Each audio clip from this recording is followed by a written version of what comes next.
right. G'day ladies and gents, and welcome back to the stream. Okay, just getting everything organized here at the moment. How are we all doing? At least I think we're streaming at the moment. I should probably double check that.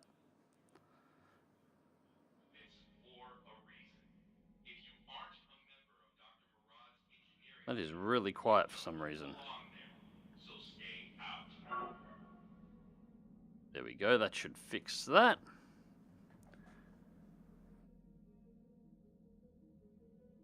G'day Jaeger, how's it going, mate? Right, I think everything is up and running and sorted here. Cool. Alright, so, sorry about the delay in streams and videos. It has been, it's been an interesting couple of days. Yes, I haven't seen any news anywhere about there being temperature spikes anywhere else in the world at the moment. If it makes you feel any better, it's been in the negatives here for the last 3 days, which is weird, 3 days of negatives in a row, but it's been okay. The kids would love the frost outside. Unfortunately, no snow. Although, if it started snowing here, it would be the first time in history that it's ever snowed in this spot. Possibly, well, definitely in recorded history. Possibly the first time since the dinosaurs were walking the earth. So that would be weird. Alright. So I got a cup of tea going on this end as I'm getting everything organized. Yes, we are live. Alright, so the last stream, things went, not well. I think that's a polite way to put it. Let me know, guys, if the audio's alright. We messed around with audio settings, or I messed around with audio settings at the end of the last stream, and I'm not sure if they're all good now. I have a sneaking suspicion nobody heard the intro music there before, which kind of sucks. Alright. So, as I was saying, the last stream, things went a little bit tits up. The big steel Flashpoint did not go well. We've got a pilot, the Phantom, who's out for another 87 days. We completely lost Magdump, one of our fire starters. A massive critical blow, and we've got a couple of knackered pilots here, which isn't actually a major issue.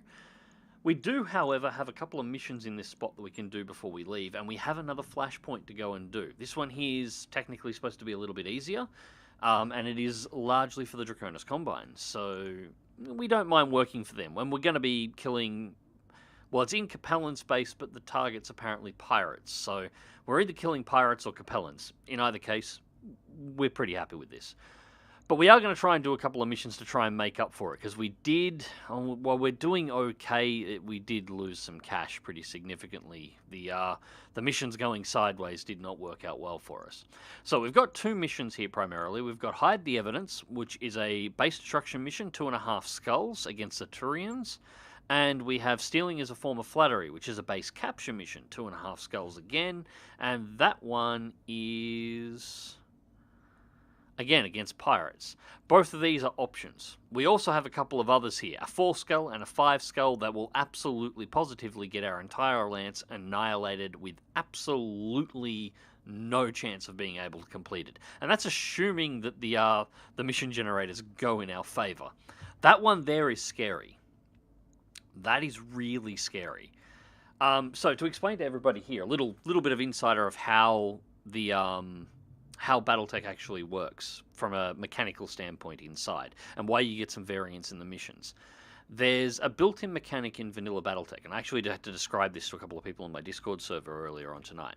There's a built-in mechanic in vanilla BattleTech that essentially simulates incorrect information, or incorrect intelligence on a mission. So there is a random chance on a dice roll that any mission that you pick at any time could be either a full skull level more difficult than it's listed as being, which we've seen, or alternatively, although you don't think about this one quite as often, a full skull less difficult than it could be. So a 3 skull mission has a random chance to become a 4 skull mission or potentially down to a 2 skull mission. There's, as far as I'm aware, no particular weight to which way this swings. It is purely random, and you can just get easier missions. You're just as likely to get easier missions as you are as harder missions. You just tend to notice the difficulty spike when things get harder. You tend not to think about it when things are easier. But we've definitely seen both. BEX mod and all of the major overhaul mods actually have a very similar system to this of their own that's incorporated into the mod, but it doesn't overrule the one that comes with vanilla BattleTech. So all of the missions that come with the overhaul mods, as a general rule, are more difficult than the vanilla mods of the same skull level. Then the mission generator in the mod can potentially make that mission a full skull level more difficult on its settings. And then the actual vanilla mission generator, which is baked into the game hard-coded, can also add a skull's worth of difficulty level on top of that as well. So if things rolled up wrong on this mission, this could be an equivalent 7 skull mission where you face 3 to 4 lances of assault mechs simultaneously. That can happen. We're not going near 5 skull missions until I have multiple Atlas. It's just not happening. I reckon Hide the Evidence is probably going to be our first mission here. I did hear your intro. Alright, so that did actually play. Good.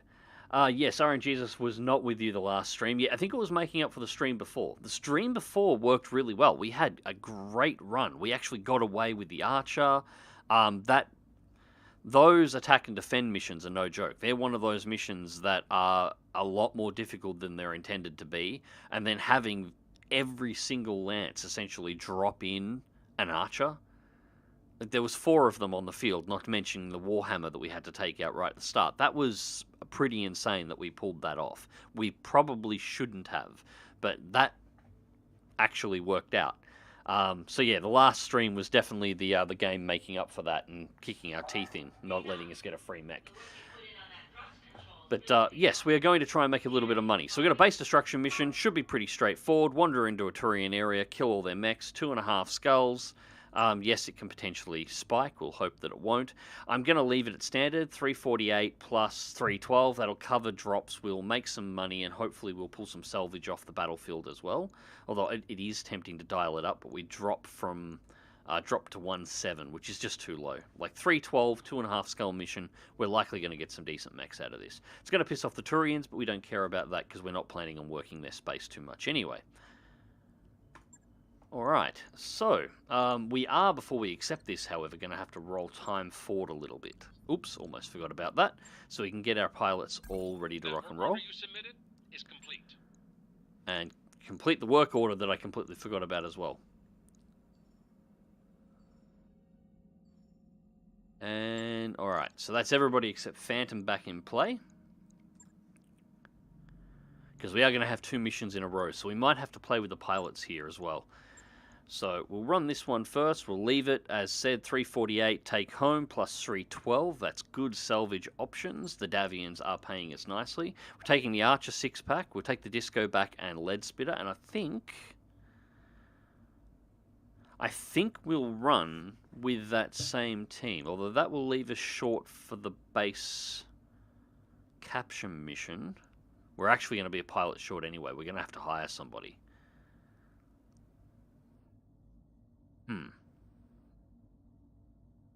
7. Apex's piloting's pretty crap, but we could save him.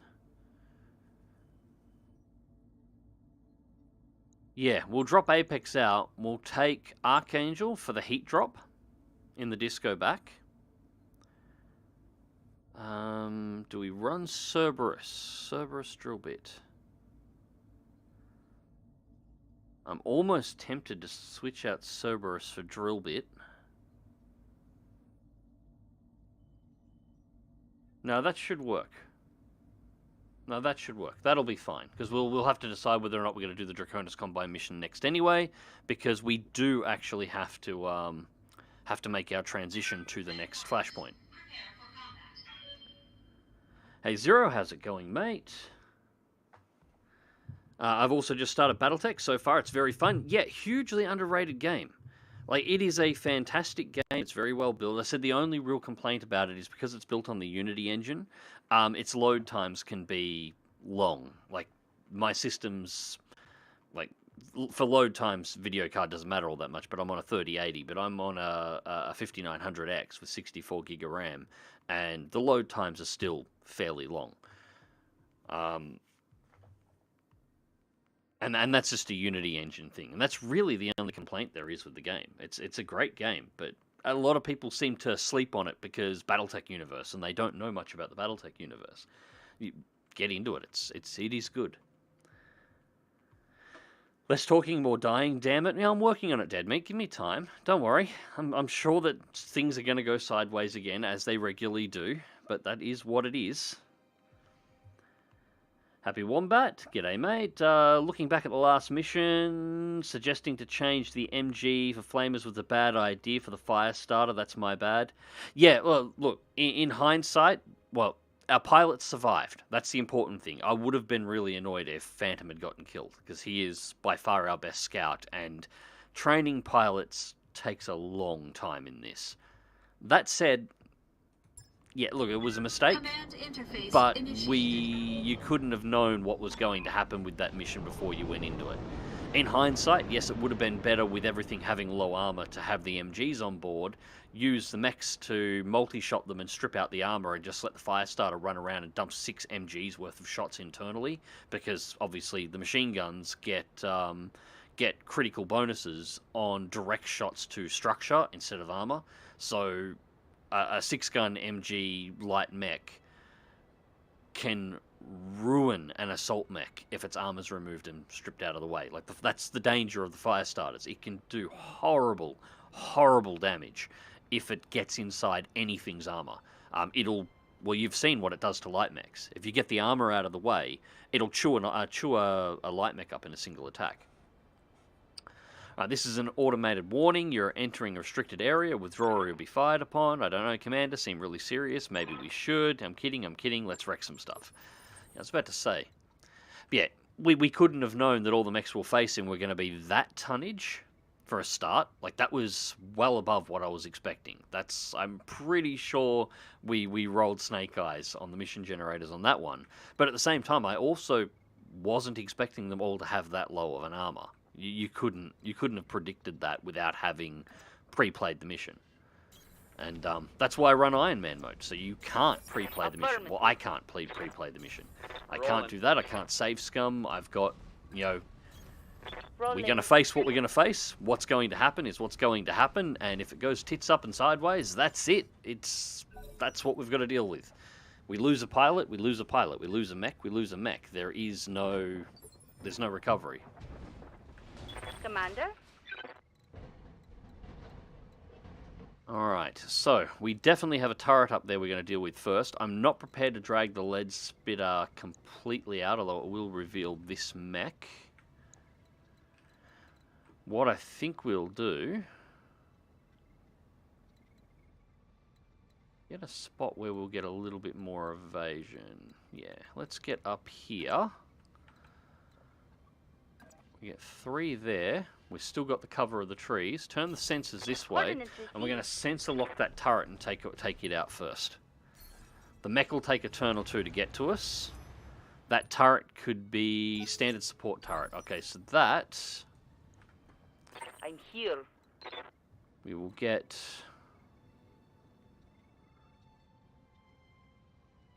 Get 6 packs medium lasers will be just in range. Instead, we will use the Hunchback's PPC.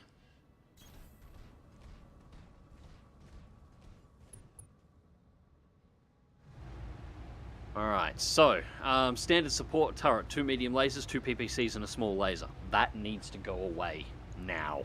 Feel my wrath. What the fuck was that? That didn't hit? No, that didn't hit. That did the exact opposite of hitting. The moon was more in threat from that PPC shot than that turret was. Jesus Christ. Oh, no. So this is what I've got to deal with.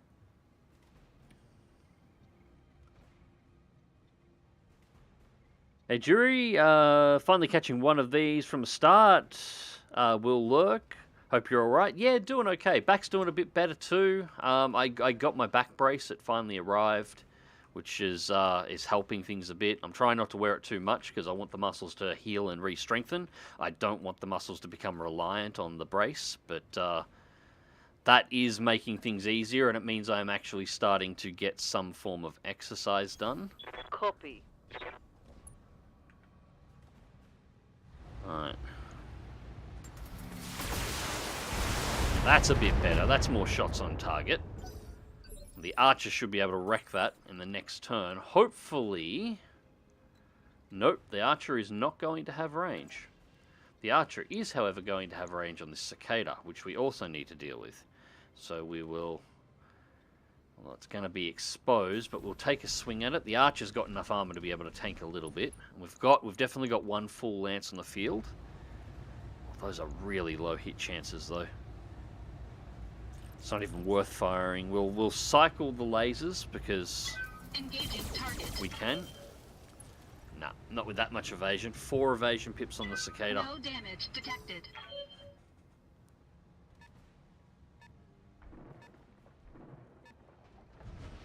Turrets in BattleTech are terrifying, and they get worse with this mod because a whole bunch of turrets that they didn't include in standard vanilla that do exist under the rules of the game that were deemed too dangerous or too powerful, including some heavy vehicles as well as this. It wasn't just tanks. Are actually incorporated in. And yeah, you can get some ridiculous weapons combinations on the turrets. Waiting for orders.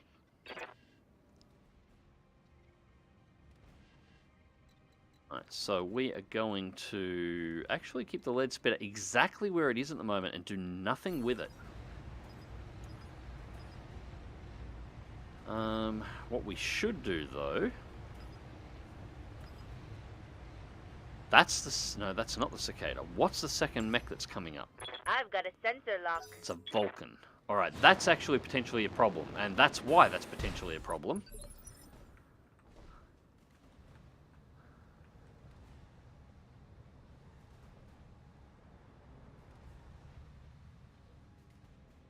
Right. Okay, so let's see whether the disco back can actually nail a shot this time. Actually, it looks like we can hit it with just about everything, so the disco back should be able to eviscerate the turret. Locking on.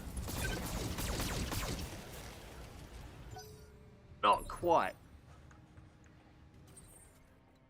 Hey.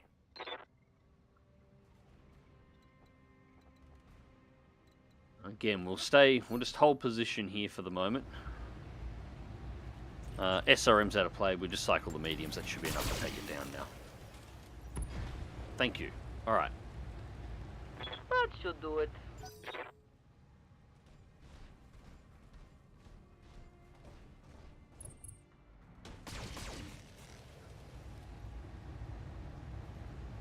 Zero scale. God, the Brawler Archer is so cursed. Yes, it is. It is, and it's not an ideal setup, but that's part of the beauty of running something like BEX. Traditionally, I would never use the Archer this way. Or there is some specific hero variants of the Archer that you can come across that I would do this to, that are far better at it. But as a general rule, like a simple 2S model, I would not do this. But it's the heaviest mech that I have with the heaviest armor, and I need it to be a tank. I can't have my heaviest mech at 70 tons with the heaviest armor loadout of all the mechs that I have sitting in the backline lobbing LRMs. So I have to have it up here, whether I really like it or not. I need it here.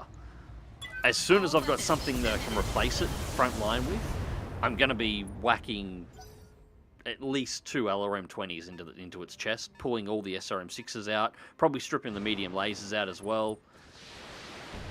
And, you know, I might pop in a couple of PPCs, maybe a couple of PPCs in the arms, all the LRMs in the world, and sitting in the back line. But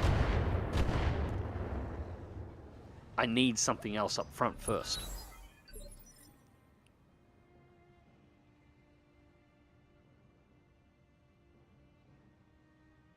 Alright, catch you later, Jaeger.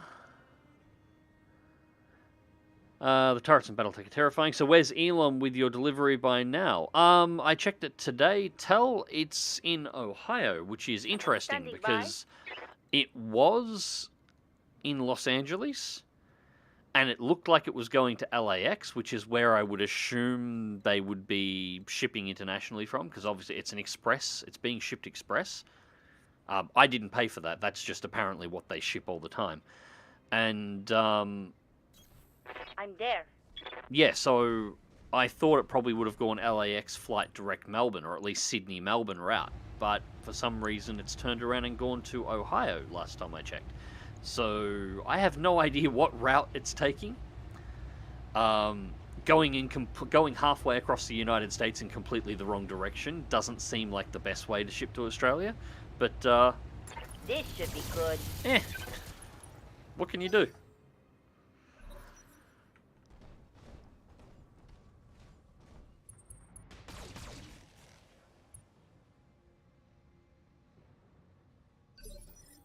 Just thinking of some mech alteration ideas. So the C4 variant of the catapult has the big weapon hardpoints, right? Yes. The C4 variant... This is where I was a bit torn. That mission, if I'd completed it, gives you the option for the C4 catapult, or it gives you the option... Well, it gives you the option to pick one of the mechs. I love the Kintaro, but the Kintaro is not heavy enough. The option is really... It's a split choice... we actually... nah, screw it. We'll take the disco back around the front, but we'll just pull the PPC out. The choice is really between the dragon and the catapult. Now, the catapult would be my normal pick when I've done these. Like, it's normally what I would pick. The thing is...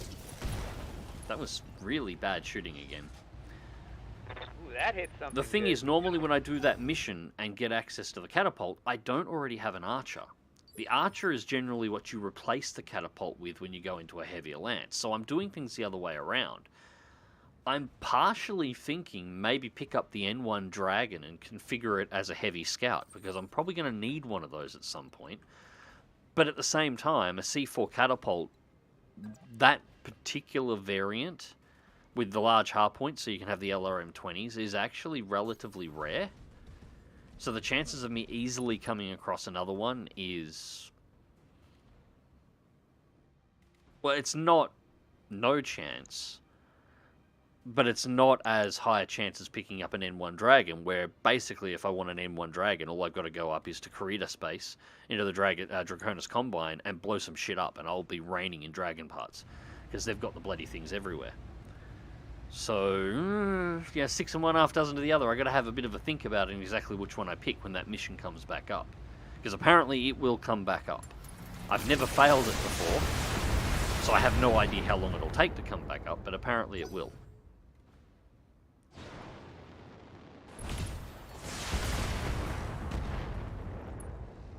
Now, C4 is the LRM boat, K2 is the big energies, forgot the ballistic model. Yeah, I can never remember the ballistic model either. I generally I'm only after, I think it's C2 and C4 variants of the catapult, which are both the LRM ones. I really only run my catapults as LRM boats. They just, unfortunately, beautiful mech. One of my favourite mechs. I really do love the catapult. But it doesn't have the armour to be able to handle the front line. The Archer can tank. You know, the Archer is a really tough nut to crack. But, Okay, let's go. catapult, not so much.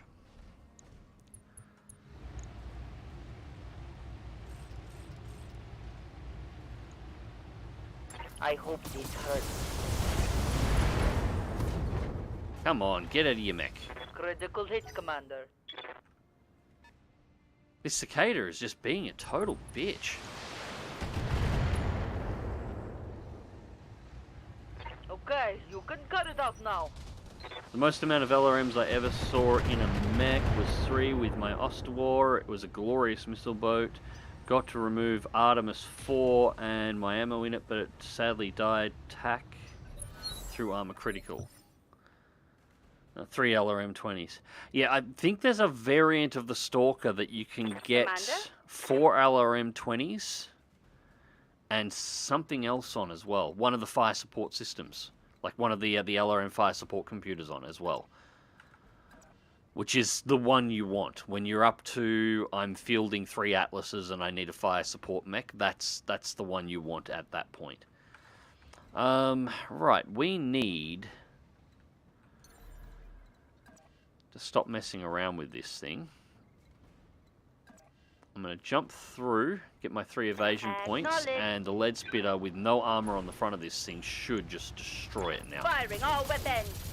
Assuming it hits. And no, it misses most of everything. Something good. How the hell are we missing so much on this thing? It has no evasion pips, it's standing still, and it's getting the shit flogged out of it. And we're missing constantly. They're shooting at me. I'm here.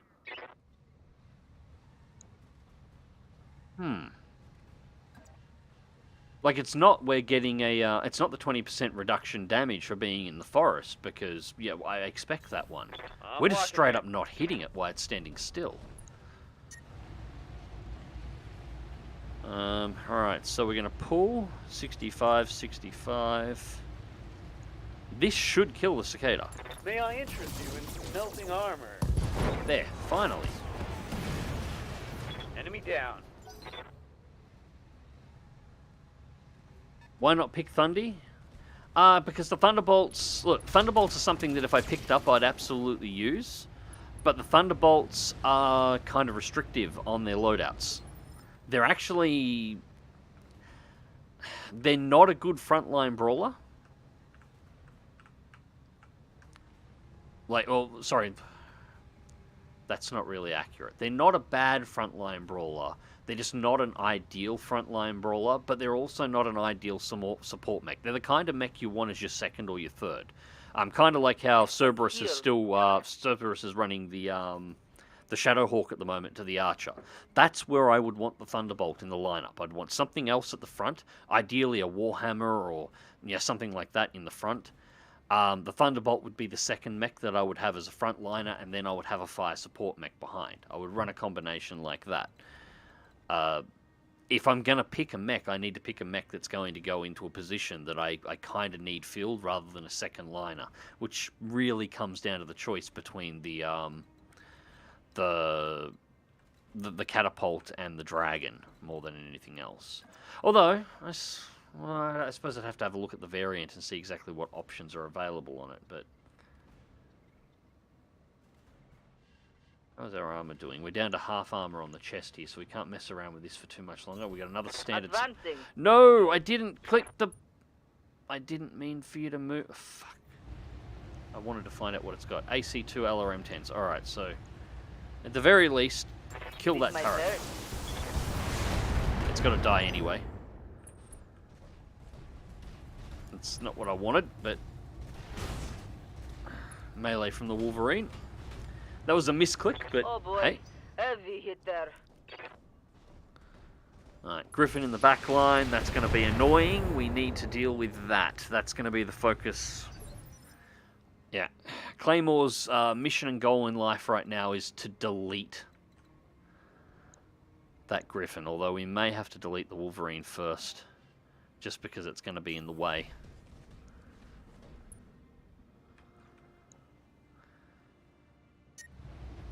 Oh, that's a lot of heat. Alright, so what can we pull out of this?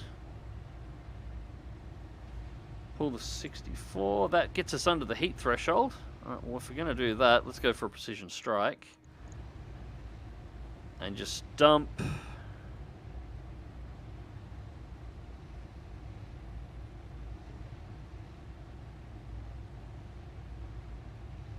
See if we can take out its leg. Well, we don't really need to save it. No, it'll make it easier to kill.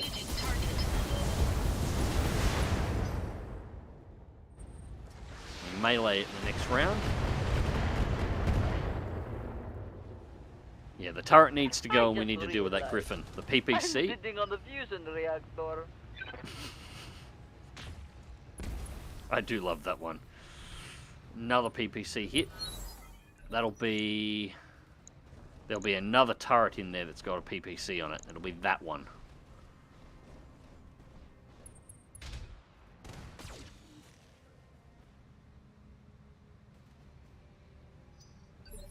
Heavy scouts, somebody is reading into Steiner Tactics. No, just you do need them on some missions. You only have 4 mechs to work with, and we're starting to get into that point where we're transitioning from medium into heavy class mechs. Standing by. At some point, you are going to need something that has enough firepower and armor that it can stand up potentially to an assault mech, at least for a turn or two, while simultaneously being fast enough to be able to do scouting missions inside of a lance that's potentially not very fast due to its weight class. And the Dragon is usually the pick for it. The Dragon is usually mobile enough to be able to get to a location quickly, to be able to do the role of a scout, especially if you've got a scout pilot with a high piloting skill, which I have a couple of, while simultaneously, being, still tanky enough to be able to fight as is necessary. Engaging jump jet. It's just a case of, ideally you will use a scout, but sometimes your tonnage, you need something that's got some weight behind it. And that's generally the best thing to do with the Dragons. Initially use them as a heavy, because they're a reasonably good heavy. Not super great, usually second liner in terms of class, but not a terrible machine. But then overhaul them later, and you turn them into the heavy scout for when you've got... When you need the tonnage. You're on a mission where you just need the tonnage. Hey Joannie, how's it going? I was thinking of an alteration of the catapult, and bear in mind I was thinking about it over a glass of whiskey, but I was thinking swap the LRM-20s out with a pair of Gauss rifles. You can't fit them. The catapults, while it should actually kind of be an option for them, they're not Omnimex. While in lore, yes, you could yank the boxes off a catapult and you could wire in just about anything. By game rules, you have to have a variant that actually allows for the weapon systems to actually be placed. BattleTech's rules, if you're playing with a games master, you could probably negotiate it. BattleTech's rules, a C4 catapult can only mount LRMs in those boxes, or missile launchers in those boxes. It can be short-range missiles, long-range missiles, whatever the hell you want, but it has to be a missile system. And you have no option in regards to that. So... yeah, you need a specific variant if you want to mount Gauss rifles, and then that would still be a terrible idea.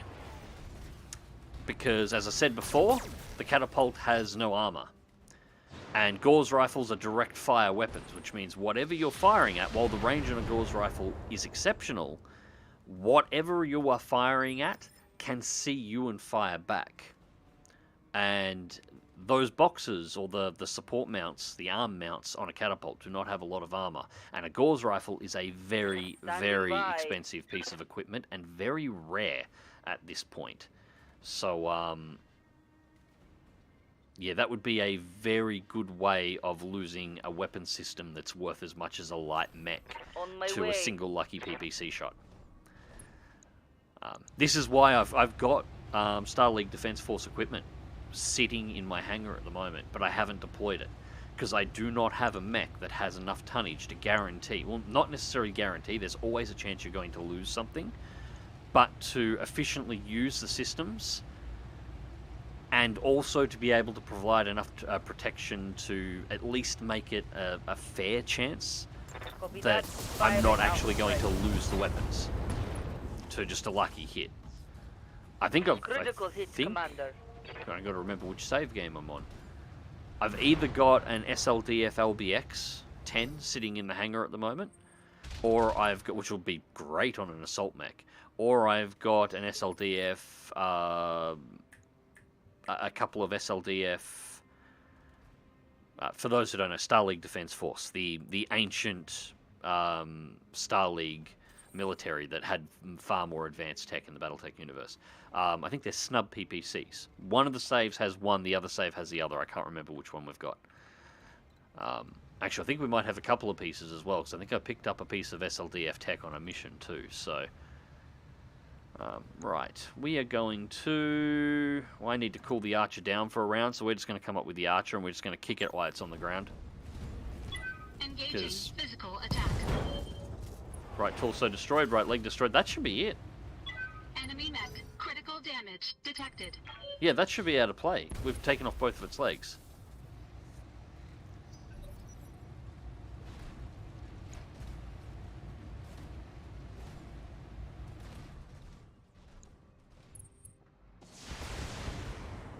Spirit Fox retrying the Flashpoint. No, that one hasn't popped up. We'll be trying another Flashpoint. But we're doing a couple of missions first, just to make a little bit of money and see if we can recover some stuff. Although this is looking to be a slightly more expensive mission than anticipated. We're actually getting some penetrating hits here, so we need to hurry up and deal with those turrets. These are proving to be a problem. 2 mechs remaining. Waiting for orders. Beach Ball.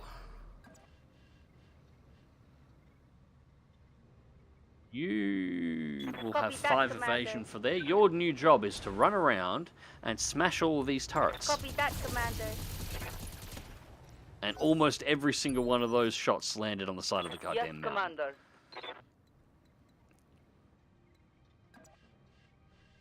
Alright, so keep 6-pack. We've got to keep 6-packs right side facing towards the enemy because the left-hand torso is exposed. Going to watch heat. So pull the SRMs out. Actually, we'll keep one of them in. That'll be fine, just to make sure we've got a little bit of extra damage on target, just to make sure it dies. That should kill it. Cool. Another PPC out of, another turret out of play. Do the clans still use catapults? Technically, no, but they have them. The clans have functional versions. I don't think there's a 2C variant of the catapult. No, they don't have a 2C variant of the catapult. The clans have versions of just about every mech that has the Inner Sphere has ever had in existence. So they have them, and they did use them as part of the. Sorry, just making sure. Yeah, that should be enough to take it out. They did use them as part of the research and development to actually eventually build something like the Timberwolf. I think I hit something good. But they don't deploy them anymore. Same as they do still have Marauders, the 2C variant of the Marauder, and they still do deploy those, but they're second line and support mechs and training mechs.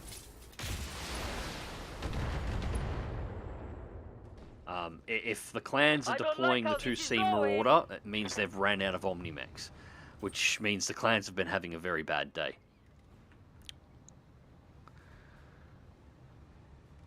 Alright, so, I'm kind of not concerned about this Wolverine right now. I want to focus on that, I want to focus on this Vulcan. Get rid of it next. Precision shot. Center torso. We're not messing around with this one. Don't care about the heat loading. Give this thing a bad day. Gyro crit. Close quarters combat suite destroyed. Pilot is panicking.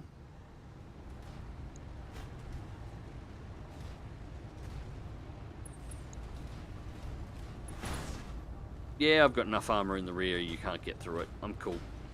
Warning. Armor breached. Internal That's damage. more of a concern.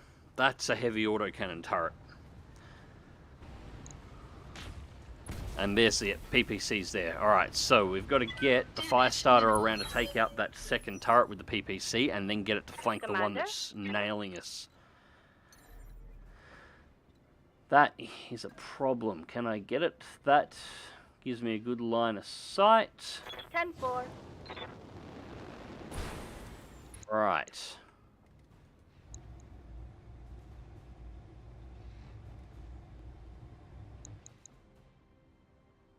Yeah. All weapons are go. Enemy structure damaged, Commander. And we mag dump into the side of the building rather than into the target. So that's the second time that's happened now.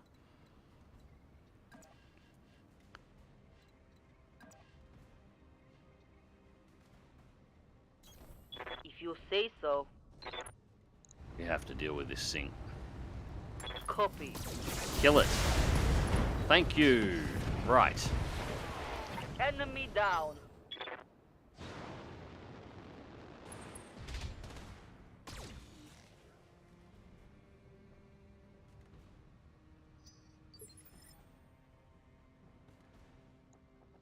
I'm your spaniel. Alright, disco back's running good at the moment, so we will put the disco back Moving out to front. position. Hopefully it'll get a little bit more attention, because nothing much has shot at it yet.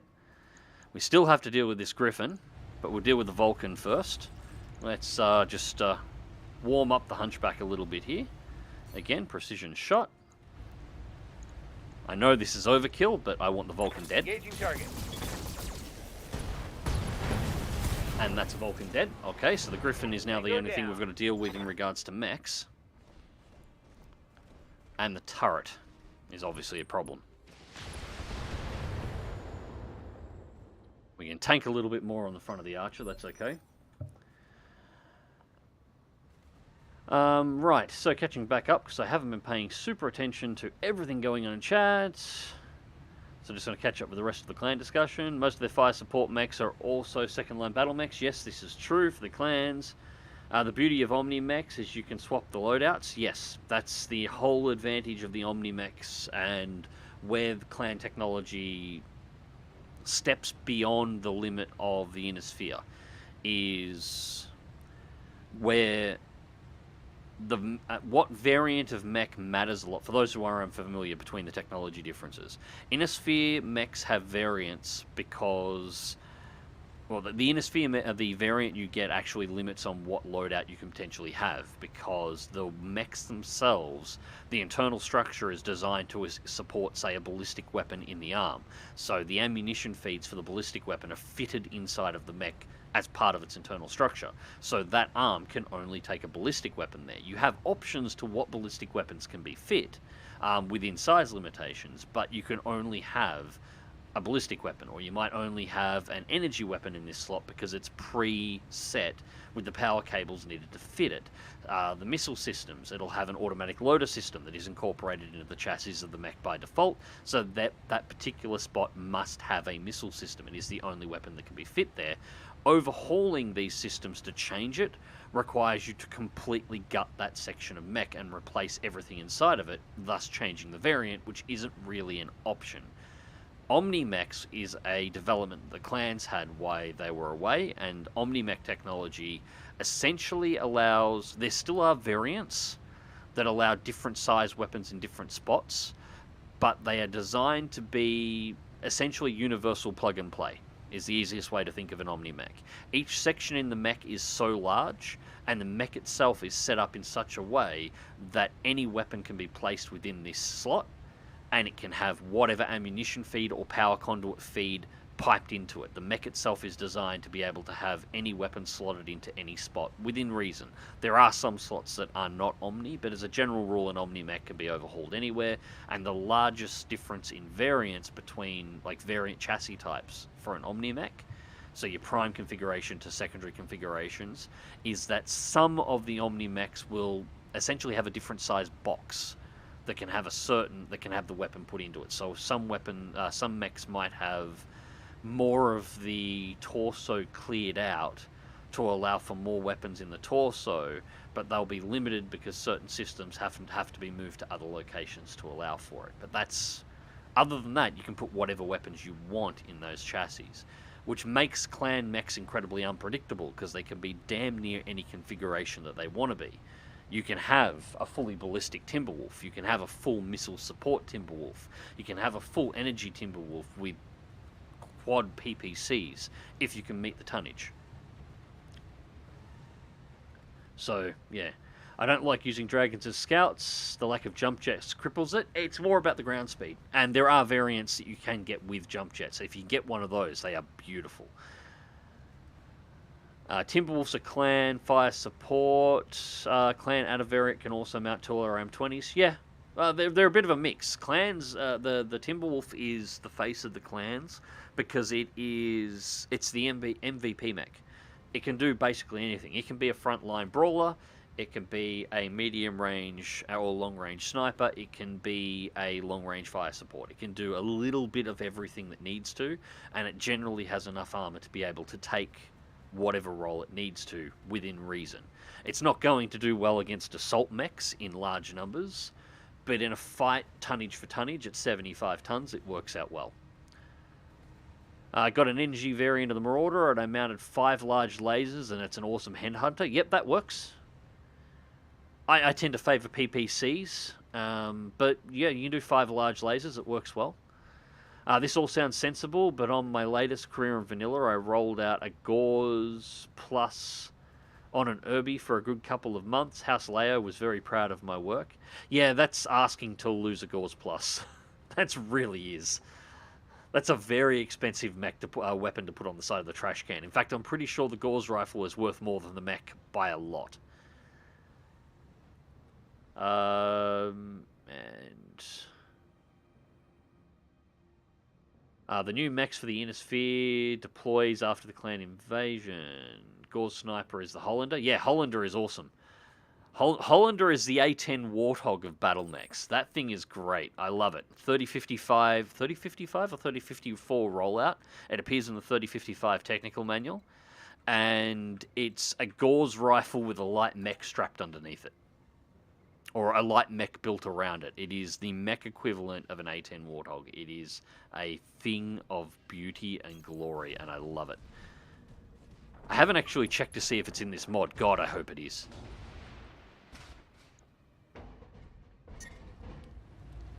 Yeah, we're not going to be doing that. Although, we only really need to pull one out.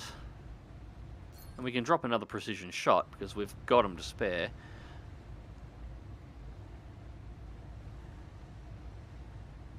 The evasion's high. Where are the weapons loaded out on this one? PPC's in the right arm. Jump jets. Huh. It's all in the right.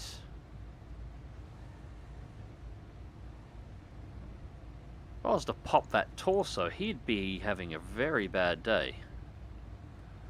Engaging target.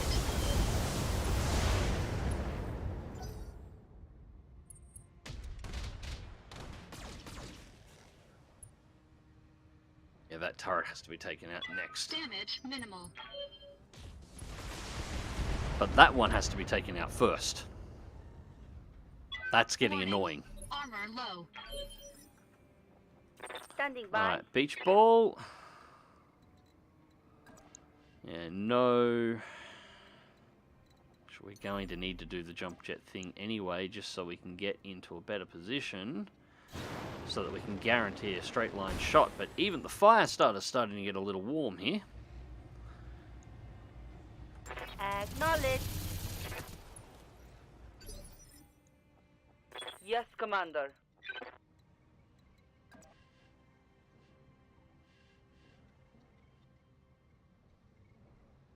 Now.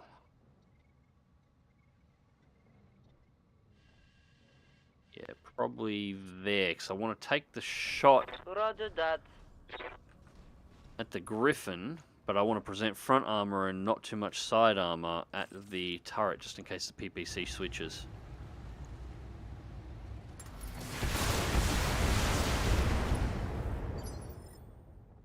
Yeah, not doing much luck here.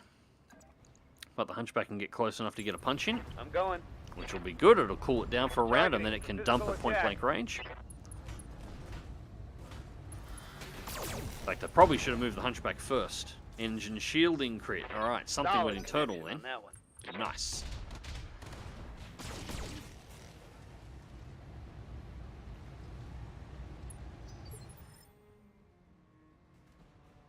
Alright. Gauze rifle would be ballistic, right? Yes. The idea was use it more as a sniper mech, hang back out of range for most weapons. Yeah, as I said, the problem with the Gauze rifle, if you're going to put it on something light, you need to remember the Gauze rifle is a direct fire weapon. So even though it has a long range and you're hanging back, anything that you can shoot at has direct line of sight to you. And while the Gauze rifle is definitely the king of the sniper weapons, it's not going to always outrange a PPC. And if you're in something that doesn't have a lot of armor, and you would need to strip armor off a catapult, if you even got a ballistic mount catapult that could fit multiple Gauze rifles, you would have to strip armor off in order to be able to fit the ammunition and the weapons. They're that heavy. You probably could do it. I'd need to look at a weapon setup to actually see if it's possible. but it's likely is. But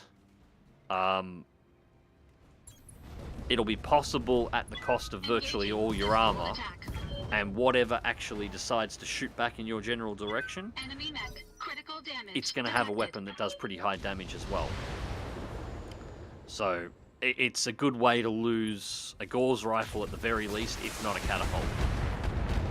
Right, that is a problem, because we're starting to show a little bit too much rear Damage armor. minimal. The Hairbrain Seams Gauss rifles are ballistic mount. Yeah, they all should be. Because they still need an ammunition feed, even though their ammunition is Waiting for non-traditional. orders. They are still ammo fed, and that's the key difference with a ballistic to an energy weapon. While most of it's, for the most part, like a Gauss rifle is just a railgun essentially. It's an electromagnetic driver, mass driver. So for the most part, its power supply is energy based. It still needs to have the slug transferred to it, and it's a hell of a slug.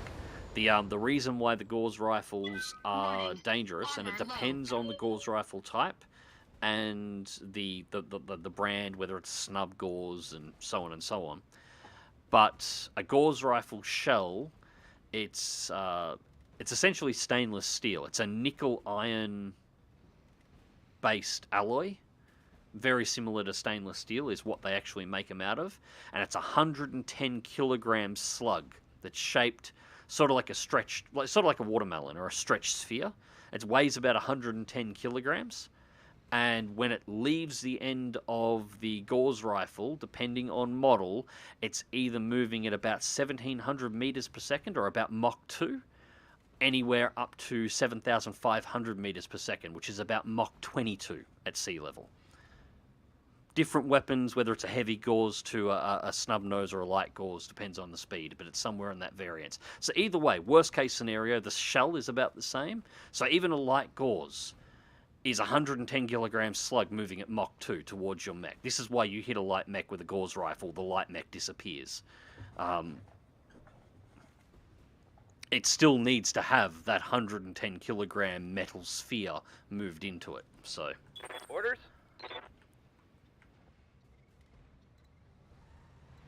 it's also part of the reason why the law does what it can to make sure that the Gauss rifle isn't too common, because like it's a really, really, really nasty piece of work. I'm your spaniel.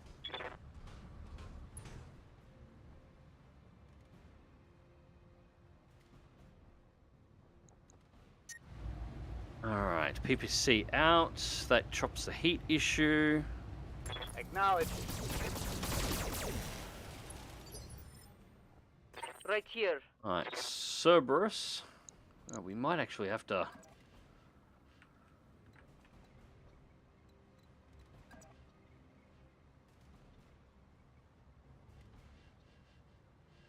Again.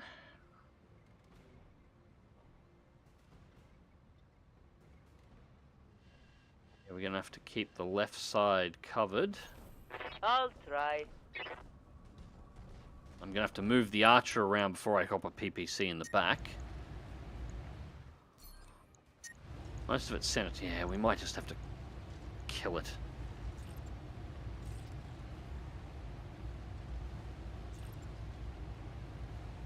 Pull the small lasers out as well. Yeah, that should be enough. Affirmative. 2 engine shielding crits. Critical hit, It'd Commander. be really nice if you would just eject, because that would save. Ouch. Now, is the other turret going to get its shot first? Because that's the bit that I'm more concerned about. Reached. Right. Internal damage. We are going to... We need to keep it in the forest. Archer, left-hand side is what's exposed. We need to present as much forward as we can, because that PPC is going to shoot us next round. Alright, that should be a kill shot. Engaging target. There's no way knowing you survive that. Enemy mech. Critical Target damage destroyed. detected. The pilot still had to bail out, which means we didn't actually destroy the mech then. Battle fist destroyed? Okay, that's alright. Warning. Damage critical. Commander?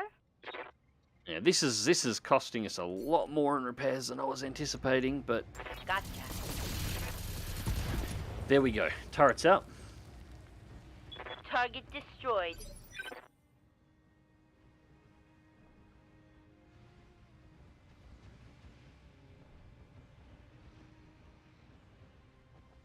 Now, Standing by.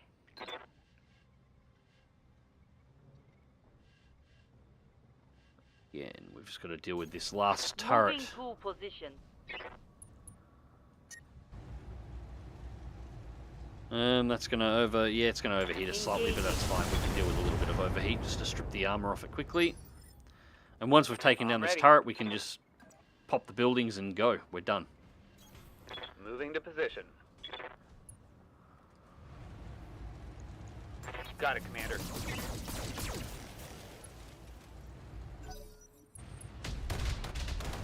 Stop shooting my archer, asshole. Warning. Weapon system destroyed. Yeah.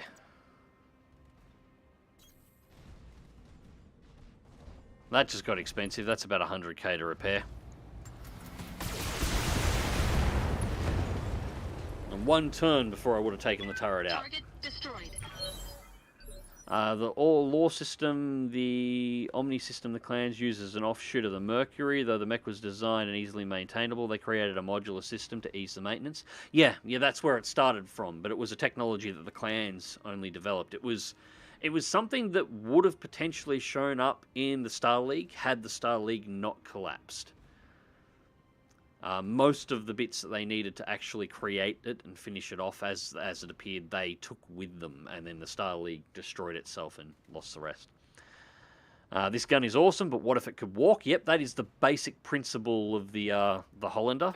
Waiting for orders. Let's make a 25-ton mech or 35-ton mech. Actually, I can't remember. It's Rolling. 25 tons or 35 tons, but regardless, a light mech that can lob at least Mach 2 plus capable 110 kilogram shells at a target. It is ridiculous as it sounds. I love everything about it. Right here. I'll try. Favorite clan mech is probably the Warcrow or the Timberwolf. Yeah, Timberwolf's a solid pick. It's a bit of a normie pick, but I can't speak too much. My favorite Innisphere mech is the Atlas, and that's a bit of a normie pick as well.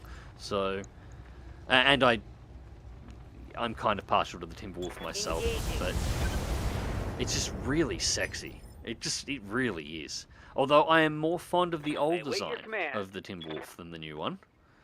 Although I don't hate the new design by any stretch of the imagination. The old one with the B-29 cockpit was fantastic. Taking the shot.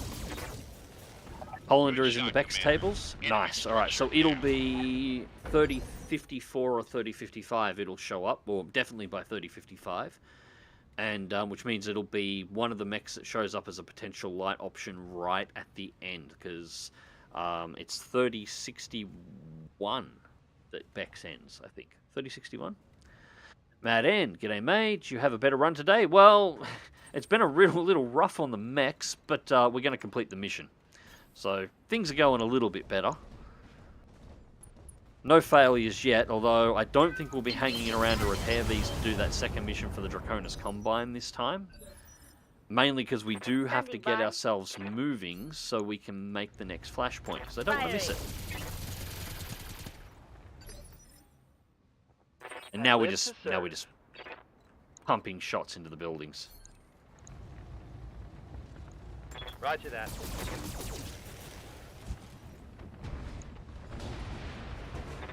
Clan Gargoyle created their totem mech, the Coyote, based on the Mercury, and in doing so invented the first Omni-mech. Yep. That career had expensive Urbies, by the way. My energy variant was running an ERPPC, which I think was about half the value of the chassis. Yeah. Like, I know you can do Yes, that with the Commander. Urban Mech, and I know people love that you can do that with the Urban Mech. And if I was playing vanilla BattleTech, I probably Moving would to do that position. just for the lols. But in BEX, with the way the difficulty can spike around, That's asking for all sorts of horrible things to happen. Much bad. See if that's enough to take out the military building and some shots. It would be nice if it was.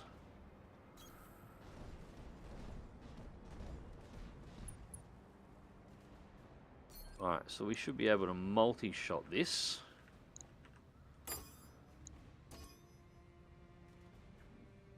Although we don't really have a lot of stuff floating around, but yeah, I'll load them into A and everything else into B. Engaging multiple Get your man targets. to the LZ, Commander. I'm coming in hot. Okay, that's it. Mission completed. We Mission hit the required successful. number of buildings. Awesome!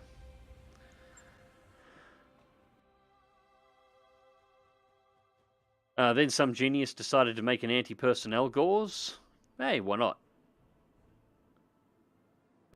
Because why not? Exactly. See, that's exactly it. Because why not? Battle armor, yeah, it's a shame they don't have elementals in this. That's actually one of the small annoyances.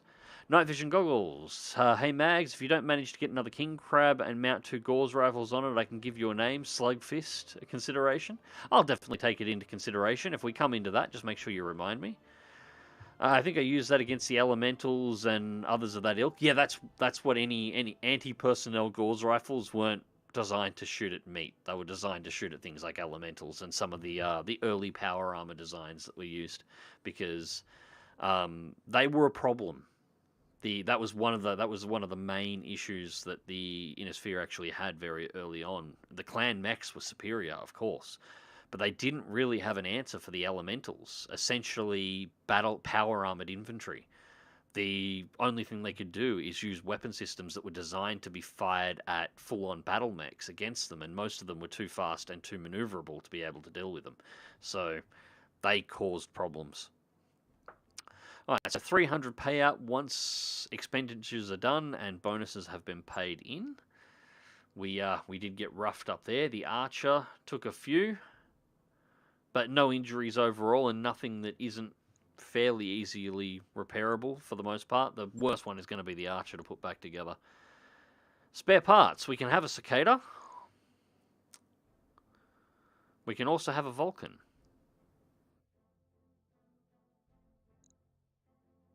Yeah, we have 2 parts of the Griffin, so we can't grab a Griffin. We will take the Cicada part at 40 tons as a sell.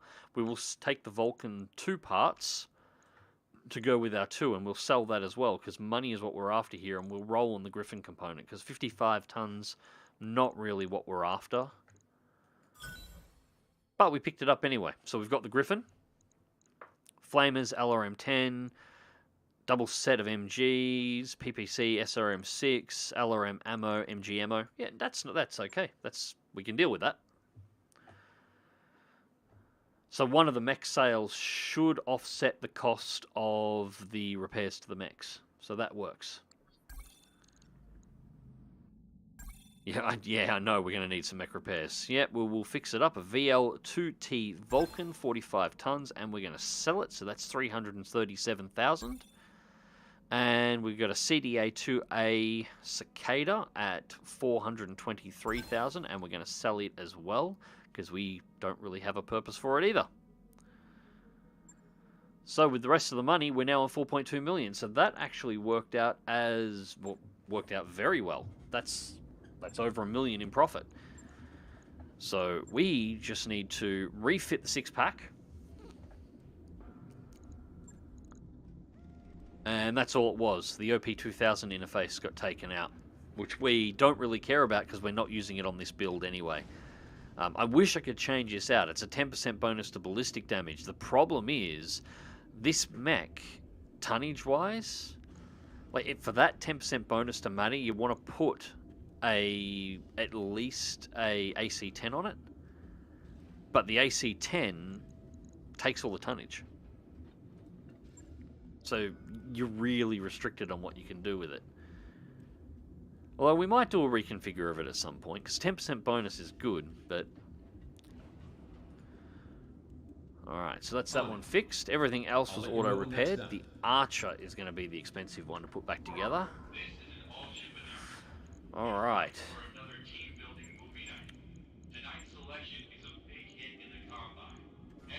So we're going to stick the SRM6s back in.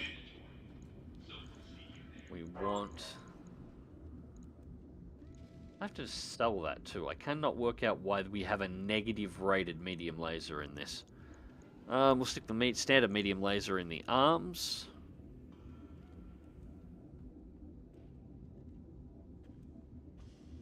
Huh. Ah, this is the one. We've got 2 SLD FE PCs, is what we've got. Let's yank that one out and put the second double plus in the center torso.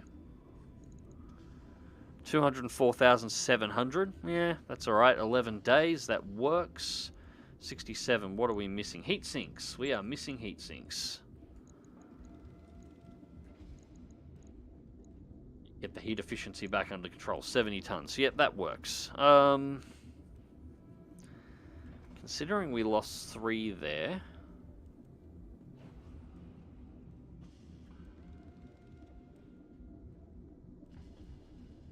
And the armor on the legs is so much higher. We might actually change this around. We might actually move 2 of the heat sinks to the legs. And split the heat sinks around a little bit. Yeah, that'll work. We'll do that. 205,000 or 206,000 even. Well, pretty close to it anyway. 50 bucks the difference. To repair. Okay, that is done. Now we could just hang around and do the next mission, but I don't think we will. I think we'll get underway. Mechs can be repaired en route. Everybody can rest, and Primus in the Capellan Confederation is where we are going. So, Succession, 2.5 skull flashpoint, expires in 130 days.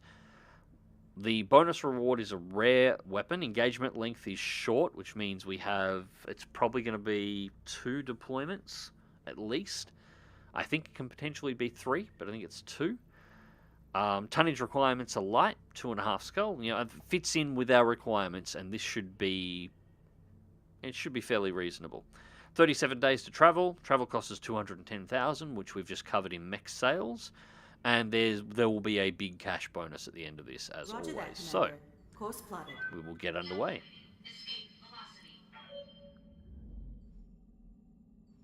Naga will always be my favorite clan. Omni. Got a new financial report for you, Commander. Naga got a redesign, didn't it? I can't remember what the redesign looks like. 476,000. That's getting expensive. Alright, let's get back underway. Aren't all Gauss rifles anti-personnel? Well, that is a fair point. After the clan invasion, infantry battle armors started to proliferate, and so the anti-personnel Gauss rifles were invented to deal with them. Yep. Main thing with railguns compared to Gauss, they're usually wildly too heavy to mount into mechs. This is true outside of a couple of examples. I think it is it the Fenris or the Fenra? Was an inner sphere design, and it's all of 80 or 90 tons. I don't think it's 100 tons. I think it's 80 or 90, and its left and right torsos is basically just, it's got 2 heavy railguns, not Gauss rifles, railguns on board, but the left and right torso is just a railgun. That's all it is. That's all it has, and it is obnoxiously powerful when it hits something. Showed up in the only game I think it's popped up in is MechWarrior. It might be in MechWarrior 4 Mercenaries. I know it's in MechWarrior 4 Vengeance because it's actually the best mech to take on the second last mission, where you got to deal with a whole bunch of assault mechs, and you can basically sit there and snipe them out from across the map, and there's not much they can do about it. Just quickly going through chat before I move on to here. The weight of the ammo on BattleTech is always a bit wibbly, regardless, but it's a big lump of metal moving very quickly. This is true. However, when it comes to railguns, Malgus, they've actually described the material and they've described the size, which means if you go on and do the calculation, it's nickel ferrite alloy, which is essentially stainless steel. So that's your material. Shaped like a watermelon or a sphere is your option. Generally described as a watermelon, a stretched sphere, but you can work just the sphere weight if you want, and work out the weight of a sphere at the density of stainless steel. The diameter of a round is always described as being 30 centimeters. So it's a sphere that's 30 centimeters across and made of nickel ferrite alloy or stainless steel. So do a calculation, weight of stainless steel, 30 centimeter diameter across a sphere, and you come out at, depending on if it's a sphere or a watermelon, which way you want to calculate it, at between 110 and 125 kilograms. End of discussion. That's what the shell weighs, or the slug weighs. It's either 110 or 125 kilograms, depending on the shape. And that's just, they tell you what the material is, and they tell you how big it is, and there's a railgun round is just a solid slug. That's all it is. It's a big slug of metal. There's nothing else about it that can potentially vary the weight. So it's the one thing. It is the one weapon that we actually know the size and the weight of the ammunition that it fires, because they tell us what it's made out of and they tell us how big it is, and we know it's a solid slug with nothing else that can change the weight. So you can actually calculate it. It's one of the few things that we do know for sure in the BattleTech universe. It's the one piece of ammunition that we know the exact weight without question, because that's what it has to be. It cannot be any other weight. Usually BattleTech ammo is in 1-ton bins. Well, yes, the ammunition will come in a 1-ton bin, but it depends. That includes part of the loading mechanism, part of the rest. So there's a bit of a da-da-da-da-da with how big the bins actually are and what's actually in them.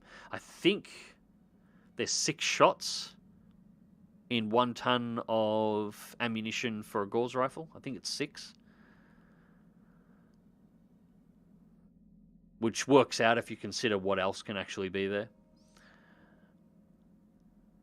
Dedicated artillery mech can carry a railgun. Yes, they absolutely can. I love how the enemy never ejects when you want them to, but after multiple crits to the engine and head, but your own units will die in 2 to 3 hits.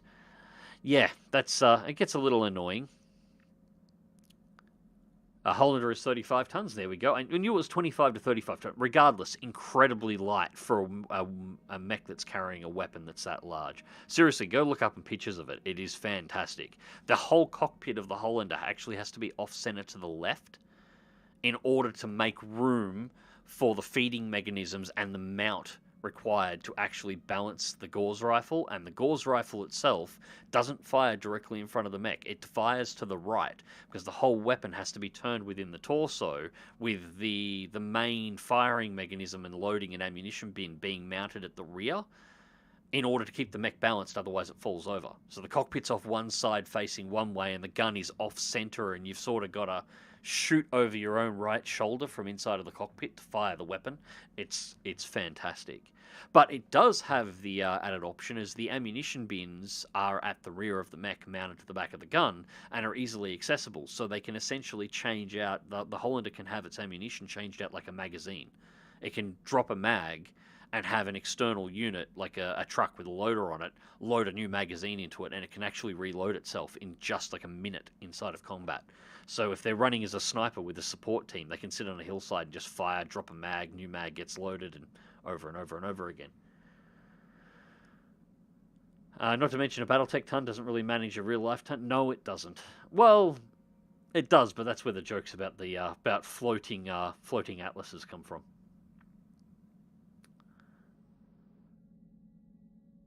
What happened to that poor archer? Lots and lots and lots of shots. Message retracted. Mags, if you could set a BT game in any era, from which faction's perspective, what would you pick? I would either allow the pick of any great house, or for you to run a mercenary unit, and I've said this one before and I'll say it again. I would like to see one in the First Succession War. I would like to see the First Succession War done, because the First Succession War was nothing short of horrific, between entire planets getting melted by nuclear weapons, orbital bombardment, warship combat, absolutely unrestrained mech combat on the ground with all of the single most powerful weapons the Star League Defense Force ever developed to the point that civilization itself was broken, I'd do the first Succession War. That would be it. Bots found the stream again? That's what the message redacted are. Fafnir. Yeah, that's the one. I knew it was something that sounded like Norse. That sodding naked ad is on every stream. It's a pain. Yeah, it's just generally targeted at everything. Stupid. Yeah, porn bots. God damn it. Phantom survived. Yeah, Phantom survived. He's in hospital. He's feeling a bit rough, but he survived. Didn't realize they'd gone as far as to define the rounds for the Gauss rifle so cleanly. Yeah, it is the one. It's the only weapon that they have. Every other weapon in the game, in the lore, the missile size, the calibers for the autocannons, the size of the cluster munitions that are fired from the LBX series autocannons, the size of the missiles, the size of the warheads, literally everything varies. There's almost nothing universal except the Gauss rifle. It's the only weapon that we have a definitive size on what they're firing. The only thing that isn't defined is the speed. The speed range is generally listed as 1,700 meters per second on the low end, and up to 7,500 meters per second on the high end. Keeping in mind, the 7,500 meters per second is usually assigned to Gauss rifles fit to Aerotech fighters, not necessarily mechs. So Mach 22 capable rounds might be coming from a jet aircraft and not a mech. And what exactly speed they're being fired at can vary. But we know the size of the slug. Regardless, if it's between Mach 2 and Mach 22, if you get hit by a 110 kilogram shell or slug, you're having a bad time. It doesn't matter what you're in, it's having a very bad day. 8 shots. 8 shots, there you go. Alright, so doctor's orders. I will get through the rest, but we finally got to the point where scrolled to the bottom. I think I may have had another small freeze in chat there, and I didn't want to start missing people's comments again. Anyways, doctor's orders. You pass medbay, you hear Phantom and Drillbit shouting, followed by a loud metallic crash. Commander, Phantom calls as you enter. How nice of you to join us. He rises halfway out of bed, trailing a tangled rope of tubes and wires. The senior doctor turns on you, flushed and angry. Commander, your mech warriors refuse to allow their follow their recovery regime. Drillbit looks up from a nearby chair. Come on, you old quack. Can't you see Phantom is ready to get out of there? Yep, Argo training module. That's the other reason why I wanted it, is this pops up a lot. Practice while you recover, you gain experience, Drillbit gains experience. That's really good because that's a mission's worth of experience right there with one click, which is very valuable in this. I decides who fights and who doesn't, Drillbit, but no one fights until the doctor gives you a clean bill of health. You turn to the doctor. I respect the challenges you face here, but clearly Phantom is going a little stir-crazy. Perhaps he could spend some time each day in the training modules. The doctor tightened his lips to communicate displeasure, but she keeps those words to herself. Very well, Commander. We'll need him on his feet soon enough. Walking to the training room and back won't be any different than doing laps in the hallway. Yeah. Yeah, there's a couple of modules you really want that are going to be very useful in this. Considering how hard it is to get XP, the training modules in BEX mod are damn near the first thing you need to build, because they do allow, up to a certain point, mech warriors to gain passive XP. Most of my mech warriors are unskilled enough still that they're still getting a little bit of passive XP every day. The second is when you get things like that pop up, which allows you to, sometimes you get XP, sometimes it just gives high morale. It gives you a bonus regardless. Fafnir carried 2 heavy gauze originally, not railguns. I was sure it was railguns that were in it, because they specifically had the railgun ammunition animation for them, and they had the railgun mechanics. So they had to be one of the variants between a gauze rifle and the railguns in BattleTech is a railgun can also be charged. So your gauze rifle, you pull the trigger, thud, the shell goes, or the slug goes, it hits the target, and bad things happen to whatever's on the receiving end. You can charge and vary the power on a rail shot. And obviously the more power you put into the shot, the more devastating it is, but the more heat it generates. Or at least that's the way the mechanics generally work. The memorial wall. Late the evening, Tango ducks into your quarters, dark circles rim her bloodshot eyes. Didn't we get this one in the last stream? Hey, Commander, I know you're busy, but I don't know where to turn. What's wrong, Mech Warrior? Tango's voice trembles. I haven't slept for days. I keep thinking, why me? Why am I alive? I've seen ejections fail, ammo explosions, impossible headshots, rookies, veterans. It doesn't matter. How long until my picture is added to the memorial hall? Well, hopefully no time soon, but yes, we have definitely had this one recently. Help Tango forget her troubles. Grab a beer. There's not much you can do about it. It all comes down to luck in the end. I've lost friends to freak accidents. I've seen enemies walk away from hits that should have turned them into a pulp. You pour 2 glasses of whiskey and slide one over to Tango. She slips her drink, but focuses on you. It doesn't seem fair. It's not. It's RNG. But I promise I'll do everything in my power to make sure you and every member of the outfit gets off the battlefield in one piece. This crew is all I've got. Tango raises a drink. If it weren't for your all, I think I would have called it quits by now. Thanks for taking the time to talk, Commander. Tango has gained the following tags: dependable, which is exactly the same result as we got last time as well. Improved panic resist, which is good, because my mech warriors have a tendency to eject when I don't want them to, although sometimes that's been a good thing, because I have a tendency to keep my mechs on the battlefield far longer than I should. And 14 days of high spirits, which I don't think we got the high spirits last time. I think we only got dependable. But I think it might have been Drillbit that got it last time.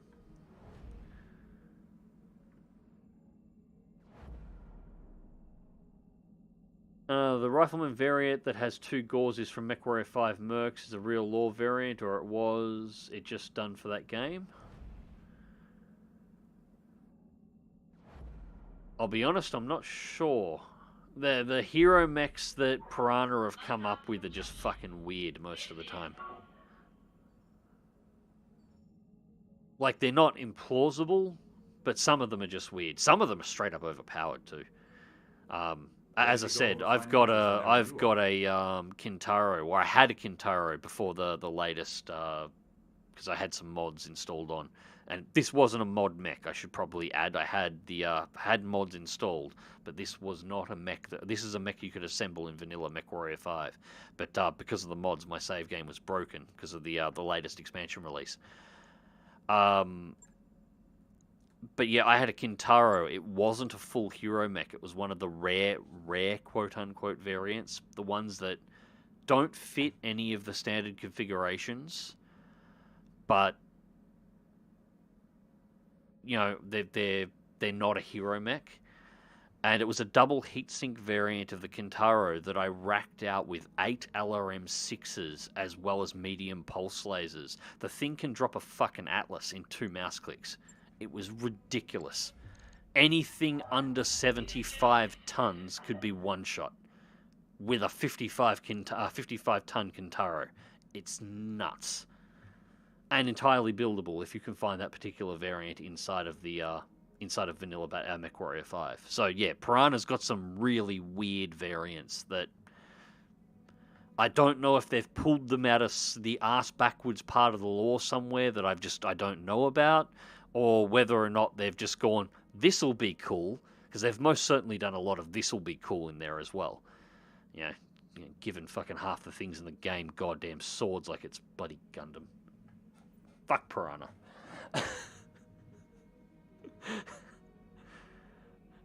Oh, I hate MechWarrior Online. And MechWarrior 5 is only tolerable because of the co-op, although I have to make sure I've got that modded up for the next play. We haven't played that in a bit.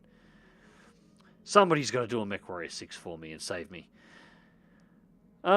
If the mass and size of the gauze projectile are known, the one variable left responds to Clarkson's quote, power. Well, as I said, we know the speed that they leave at. Depending on variant, we don't know what variants fire at what speeds, but depending on variant, it leaves it between Mach 2 and Mach 22. So if you want to have some real fun, you can actually go through and work out. That's at sea level too. It's what it's firing at sea level. It's 1,700 meters a second, which is Mach 2 at sea level, or 7,500 meters per second, which is Mach 22 at sea level. Which means you can actually do a calculation. You know the slug is between 110 and 125 kilograms. You know the speed is between 1,700 and 7,500 meters per second. Now work out the amount of energy that the shell has when, or the slug has when it impacts. Because that's the next part of the equation. And those numbers are fucking hilarious, I might add. You can see why if you hit something with a heavy gore, like a light mech with a heavy gauze, it just ceases to exist. Like there is no light mech that is going to take a hit from a heavy gauze rifle. It just doesn't exist. There is no material that'll take a hit from a heavy gauze rifle. The Artemis Civil War would be fun to see done too. Yeah, that would be cool. I'll give that. Basically, any of the periods that haven't been explored already would be my probably true answer on everything else. I'd actually like to see something more expansive, possibly a strategy game, a large-scale strategy game, something on the scale of Total War, but not done by the Total War team for the first Succession War. But really, any period in BattleTech history would make a great game. I mean, you could even wind it back. You could wind it back before the Star League. The fall of the Terran homogeny. Let's wind it right back to when there's only a couple of... When the Mackie was still a frontline service mech. You could do that. There's enough lore there to lay out the ground rules and enough flexibility to actually fill out stories in that era. Like, you can go back before the Star League and you can make a game in that era as well. The first Succession War game would be fun. Starts with the SLDF quality tech and large-scale actions. Mid-game has you guessing planets, and late game stingers and wasps for getting in punch-ups. Yeah, basically. Like, keep in mind, the first Succession War didn't end because there was a definitive winner. It essentially ended because everyone ran out of warships, mechs, and ammunition to throw at one another. They ran out of troops to send in. The meat grinder killed everybody that they had. They ran out of facilities to manufacture the goods, and the stockpiles in the warehouses ran empty. All the factions ran out of bullets. And so they just gave up. It ended as a mutual draw for everybody because nobody had anything left to shoot at anybody else. That's all that ended the first one. Let me play Clanner again. Whole shebang, trial of possession, bidding for battle. I'd go further than that, Spirit Fox. On that one, I would not want anyone to actually make a new clan game.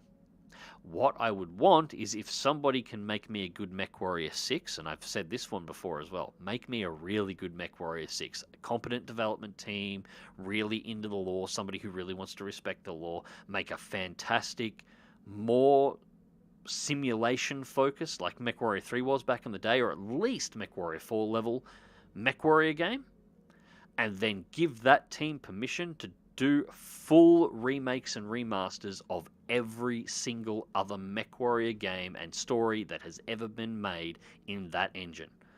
Put MechWarrior 2, Ghost Bear's Legacy, MechWarrior 2 Mercenaries, MechWarrior 3, Pirate Moon, MechWarrior 4, Black Knight expansion pack, MechWarrior 4 Mercenaries, and even definitely please, for love of God, rewrite the entirety of the MechWarrior 5 storyline and put the whole lot as expansion packs for the MechWarrior 6 game. I would buy every single one of them. Fuck, I would break my rules and I would pre-order them. Providing MechWarrior 6 was good. Right, so we're doing this for the Draconis Combine. Our target is apparently going to be pirates. The Capellans are going to show up at some point. We're smack bang in the middle of their space. Succession, high orbit. Commander McEvity, you've just the mercenary I was hoping to see. I have a favour to ask of you. There's a woman here, a Capellan dignitary, whose favour I must curry. I think that I can win her over, but I'm going to need your help. Okay, maybe the Capellans won't show up. What are the dragons wanting to make friends with the Capellans for? With respect, Shugo Yamoroshi. Let's see if we can pull some information on him. Shugo Reynold Yamaguchi. Your company's representative from House Kurita, Reynold Yamaguchi, in a word, is an embarrassment. Okay.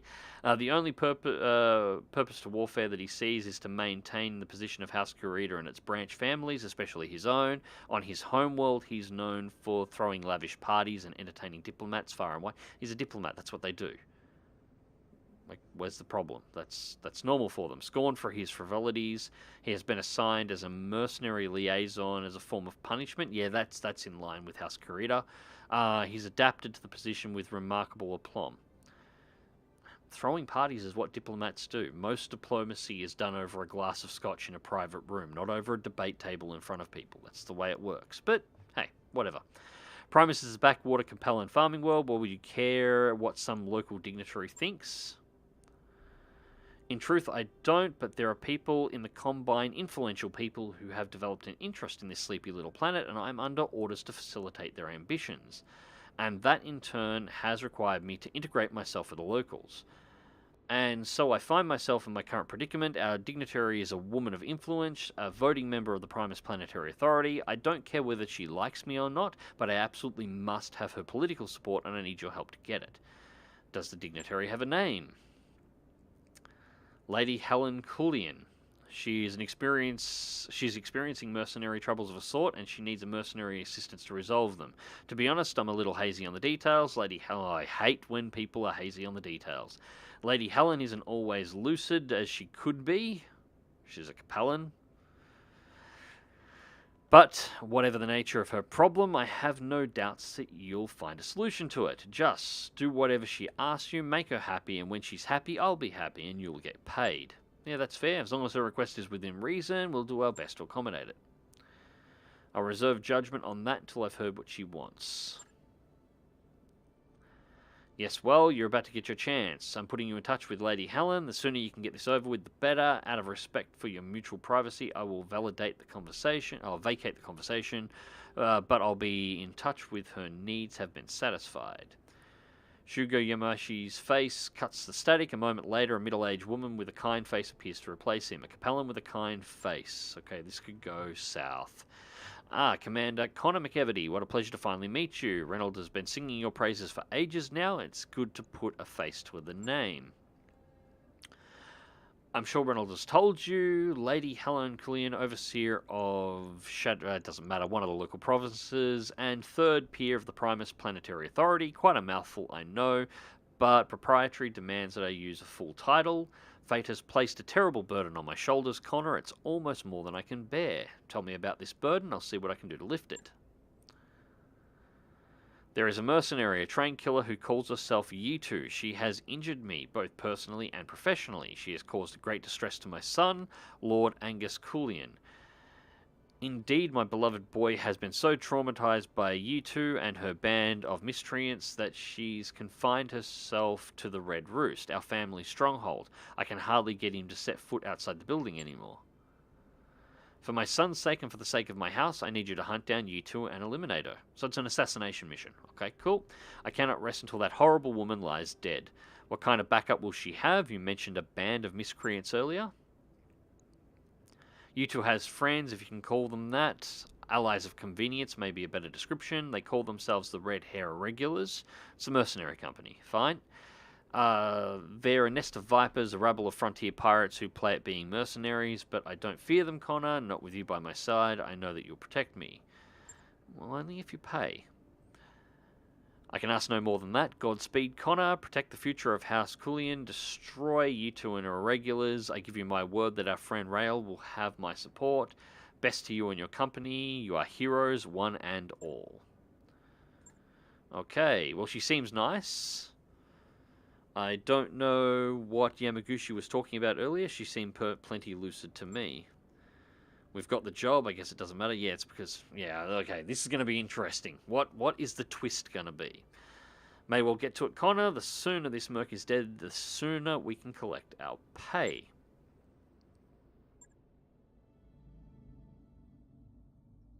Right, so Flashpoint, Succession. Commander Yitu and her red hair regulars have proven intolerable threat to my interests and to the future of House Cullion. We need you to hunt her down and destroy her. She has an Orion. Okay, there's the first twist. She has an Orion. I believe it's called. Smash it to pieces and bring me proof of U2's death.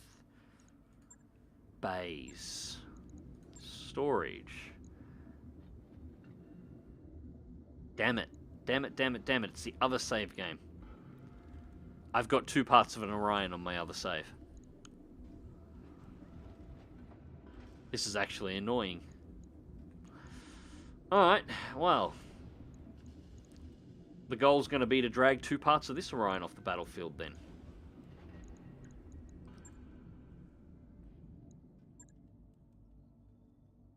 Now the question is, what are the other Lancers going to have? Regardless, we are going to want to go...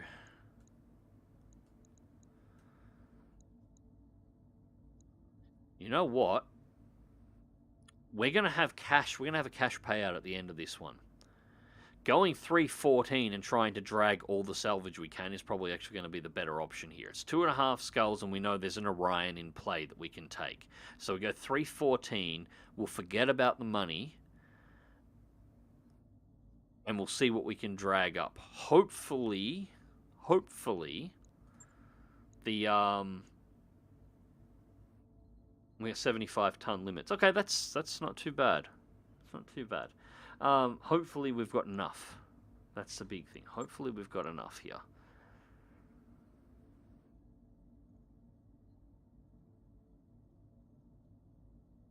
Yeah, okay.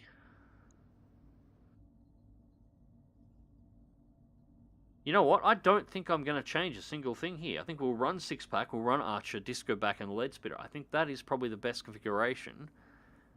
We don't know. I'm going to need a fast scout, but I need the firepower, so I need Lead Spitter on the ground. And I don't have a support mech at the moment that I'm happy with. Like, we've got this Griffin here with the LRM-20 and the LRM-5, but it's only a 25 missile cycle. It's got a lot of ammo. And yeah, the AC-5 Wolverine is just not good enough. And I'm not happy with the configuration on the Raven either. Like, I need to find Narc. I need to find a Narc launcher. Yeah, no, we'll just go with that. And we'll go with that pilot set as well. Although it's tempting to switch over to Apex for Archangel, just so we have the sniper capability. But with the Disco back on the field, the cooling, which I keep forgetting to use, is probably the better option.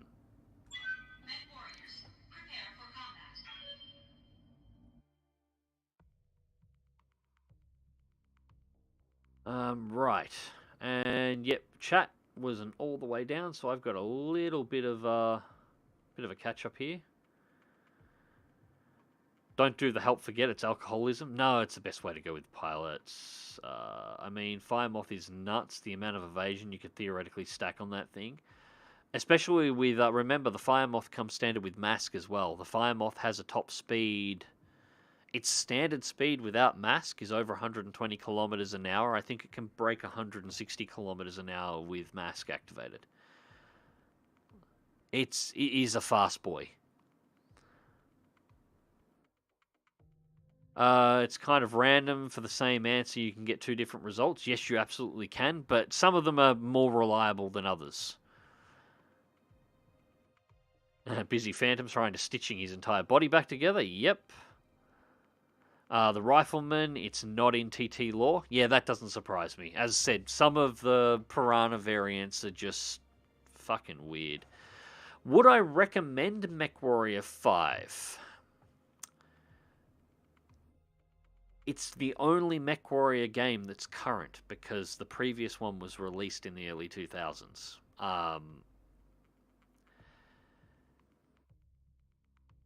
Yes, I would recommend MechWarrior 5. However, there's a couple of caveats.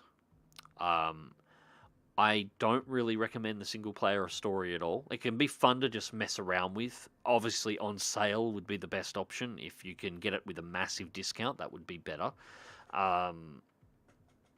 The single-player main story is kind of crap. They even tried reworking part of it, and it's still crap. The voice acting is some of the worst I've ever heard. And the story itself is just not that great. The gameplay is mainly trying to knock off most of this, except it fails on the management side by a significant amount. But on the positives, and the number of biomes and maps you have available, there's less than there's in this game. Yeah, I'm sick and tired of seeing the giant crater surrounded by volcanoes every other mission. That being said, it can be fun to play in the co-op. If you've got a couple of mates who have it as well, the co-op mode is fantastic, and the modding community for it is the modding community is doing what they can to try and improve it in all the ways that it should have been out of the box. So the modding community is fantastic. There's some fantastic full overhauls for the game, and it is also worth remembering as well the guys who did what's the standalone MechWarrior game? God, I'm having a brain block on regard that is. But there's another team that's Living Legends, MechWarrior Living Legends. They are doing a Living Legends 2, and they're building that mod inside of MechWarrior 5. So MechWarrior 5 will be mandatory for that when it comes out. And that will be a total overhaul with Aerotech fighters, entirely new maps, the works. They're ripping the entire engine open and building it up from scratch. No idea how long that's going to take, but that is a thing that is being developed. So I do recommend it as the only option for a MechWarrior game that's available, but I do recommend it with friends, and I do recommend it with mods. You'll see what I mean when you try and play the single-player storyline. Spirit Fox, is that a Dark Age model? Actually, no. The 7G uses all the silly post-clan gauze. So yeah, that's the other thing that annoys me. Spirit Fox, you've reminded me there. That doesn't actually surprise me that Piranha put in a post-clan invasion mech into a pre-clan invasion timeline. The Highlander they've just put in on the latest expansion that uses the Claymore was a limited build for Comstar that was used once during the Battle of Tukiyed. It is a Comstar restricted single variant that was used in one battle. A Highlander carrying a functional Claymore, not the display Claymores that are used by the Highlanders, which they're not combat rated. There was one. It's the only time it ever showed up, and that is now you can pick it up on half the planets in MechWarrior 5 after expansion. Or give the Claymore to a whole bunch of other mechs as well, because, of course, why not? Fucking Piranha. Rifleman was one of the IS mechs that got Omni refitted. Yes, the Rifleman gets a 2C variant. The Jenner gets a 2C variant. Marauder got a 2C. I think, yeah, there's a 2C variant of the Hunchback and the Highlander, I think, as well. There's a whole bunch of them, actually. Light mech should get an overpen with no damage like World of Warships. Well, the thing is, the kinetic energy of a shot like that Maddened is so high that it will rip off whatever part it actually hits, and if it hits the center torso, that overpen will be going through a fission reactor. So, like, it is going to overpen. It definitely should hit whatever's on the other side of it. But mechs aren't quite as hollow as a ship, so when you do that, like, something is leaving very quickly when you hit a light mech with it. So I take it you like the MechWarrior series? Absolutely love the MechWarrior series. My introduction to BattleTech, to the BattleTech universe was MechWarrior 2. Like a lot of people's back in the day. And I have original copies of every single game and every single expansion that were bought as close to release day as I possibly could. This includes all the Mech Commanders. Mech Commander 1 and 2. There was only 2 of them. There should be more. They need to make another one of those. I have original floppies around here somewhere, I think in one of the boxes behind me, with the Crescent's Hawk's Revenge. I didn't buy those new. I had to find those. I think I found one. I think it's Crescent's. I think I might have Crescent's Hawk's Inception that I got off eBay, and I found Crescent's Hawk Revenge at a swap meet. But I even have those. I have the original discs floating around. I'd like to see still Division War Game series, do a battalion level BattleTech game. I think they could knock it out of the park. Yeah, that'd work. That'd work. You've got Mags willing to break his own personal rules. You know he wants it. Look, if somebody can make me a MechWarrior 6 that is Command really good, interface like a initiated. true follow-up to the MechWarrior 4 Mercenaries and MechWarrior, or even more to the point, a true follow-up to MechWarrior 3, because that's still the best one. Yes, if somebody can make that game, I won't pre-order that game. I want to get my hands on that game. Well, actually, I'll be honest, I probably would pre-order that game, but I would do it just because I'm a BattleTech and MechWarrior addict, and I would have to pick it up. But like, I wouldn't recommend anybody else to get it until they've had a chance to see the gameplay. But if somebody could do a game that was that good, actually do a proper MechWarrior follow-up, I guarantee you I would then unrestrained pre-order every expansion they release for it. Like, it's a guaranteed sell.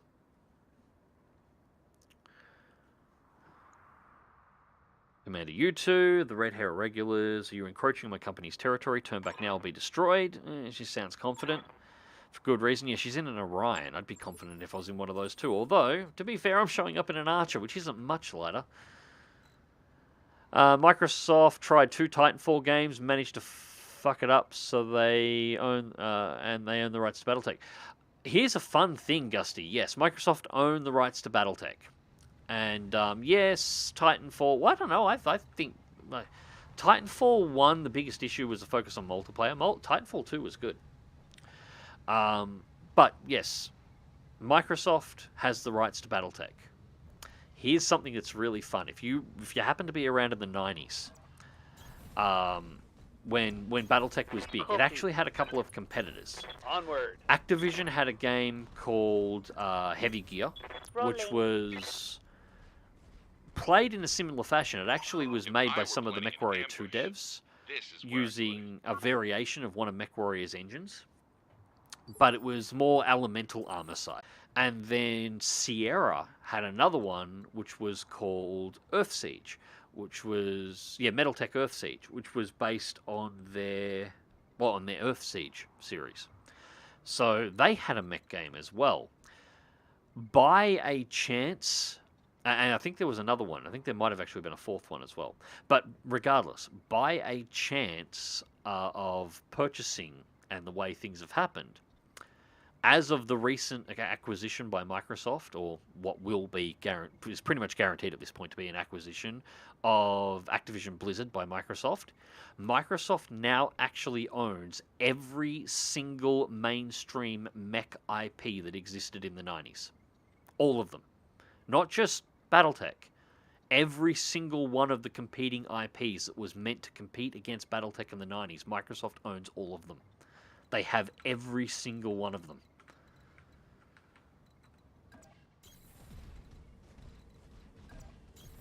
Okay, let's go. Rolling. Microsoft could be swimming in mech games if they wanted to. They've got every single IP for it, in every single variant. Alright, so we're going to have to scroll down a little bit fast. I got a couple of Capellans and arms reach in my computer's desk. Nothing like embarrassing the most people's villain, having fun blowing up the Fed rats. The Feds aren't that bad.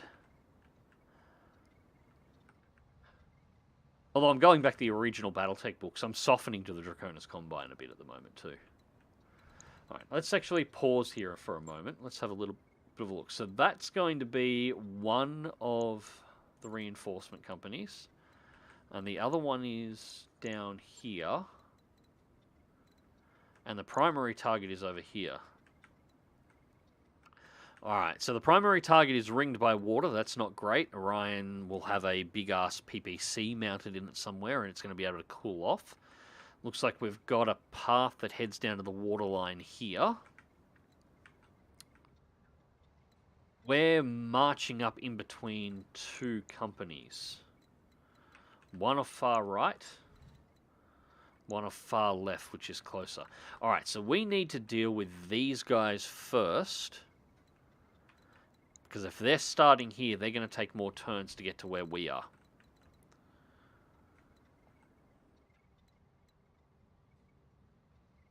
Yeah, we need to get down to the map border somewhere over here. That looks like a crossing point.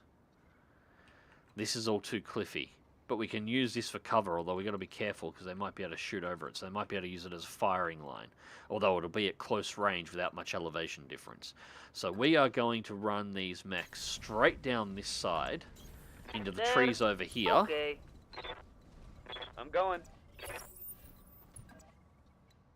And I'm there.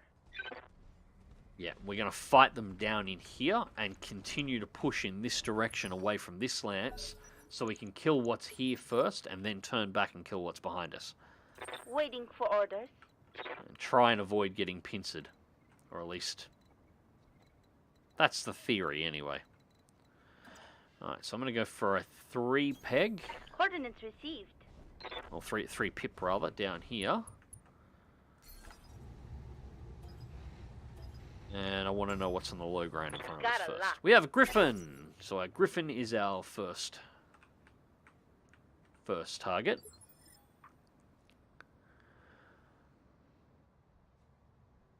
No, they're no longer developing MechWarrior Living Legends 2 and MechWarrior 5 Mercenaries. They switched to something else. They changed that. Okay, I had not heard that. I take it back. Alright, that sucks. That was one of the big selling points to actually owning it, because I figured that was going to happen. And I never spent enough time in the original Living Legends. What? So I was looking forward to that. Wonder why they changed. Wonder why they changed. Wonder if Piranha sent him a cease and desist. That wouldn't surprise me.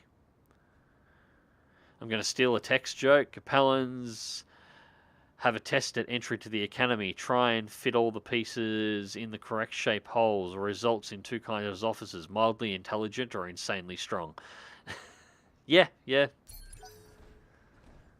I'm going to drop a link to their INDB page on Discord just for you lads to look at. Yes, please do so. As I said, I had not heard that at all.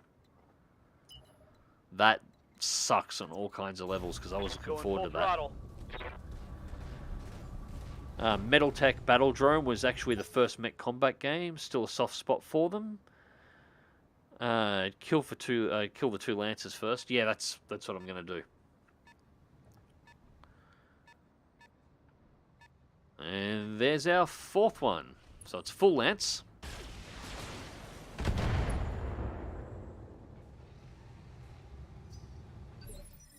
The games were fine. The publisher murdered them out of incompetence. It doesn't look like they are interested in making more, especially BattleTech. That was the point mainly.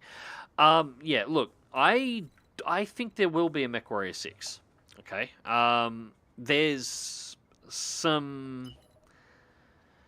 There are some issues with the Titanfall IP, although there's possibly one that's in development now. It's been hinted at. But there are some issues with the Titanfall IP and who's developing it and other games that they're wanting to be working on. So I don't think that's a really good measure. You are right. There was publisher issues ruined, at the very least Titanfall 1. I missed most of Titanfall 1 and the drama about it, but I do remember it was pretty significant. That said, the BattleTech universe has had a bit of a resurgence recently, I'm sure you've noticed, both with tabletop and with the Hairbrain Schemes game here, and even with Piranha getting MechWarrior 5 out, although it didn't do incredibly well. It, for obvious reasons, they kind of cocked it up. It has a really cool paint scheme with the teeth across the front. Why can't I have that one? God damn it. Orders? That said, there is enough interest in the IP, and the IP was large enough that I don't think they can ignore it. Now, Piranha has no interest, as we've seen, in seeming to refresh its licensing agreement with Microsoft for the BattleTech IP, which means, as far as I know, next year, the BattleTech IP ends. Like, their Piranha's licensing agreement ends.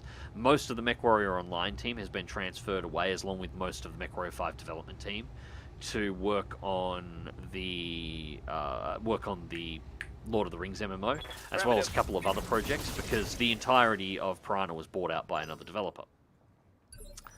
And the people that actually started MechWarrior Online, that actually were passionate about MechWarrior, they left. So chances are Piranha is not going to refresh that, and MechWarrior Online will die next year. And at that point, the rights revert back to Microsoft. Now, Microsoft owns a lot of developers at this point in time. And a lot of really good developers. A lot of very competent ones. And Microsoft has a lot of Microsoft-level money behind it. It is only going to take, I think, one developer that remembers what MechWarrior was. We're talking MechWarrior 2, MechWarrior 3, MechWarrior 4. The Mech Commander series can bring out how popular they were, because they were all successes. And they are still remembered today, and people are still playing them today. This is the thing. People are still keeping, like, you can right now, you've got to find the right servers for it. But there are people that are still running MechWarrior 2 battles now. You can play MechWarrior 2 online now. That's still a thing. It's only going to take one developer to point this out to somebody at Microsoft and say, we've got the licensing back to this. I would like to make a MechWarrior game. And they'll get a thumbs up. Because Microsoft is hungry for IPs. They are hungry for IPs that they can put on Game Pass, that they have control of, that they can have full control of, and stuff that they can run as exclusives on a console. And modern consoles, the Xbox Series S or whatever, or Series X, whatever the current top-end one, is definitely powerful enough to run a full simulation MechWarrior game, and you could absolutely adapt the control scheme to work using menu functionality on a simulation-style MechWarrior game to work on a controller. You could do it. If they can make Microsoft Flight Simulator work on a console without having to simplify too much of it, they can absolutely make a MechWarrior, sim-focused MechWarrior work on a console, which is an IP that Sony won't have, that has history and popularity. I can absolutely see a MechWarrior going into development the second the IP leaves Piranha's hands. A MechWarrior 6. Commander? I don't know who will make it.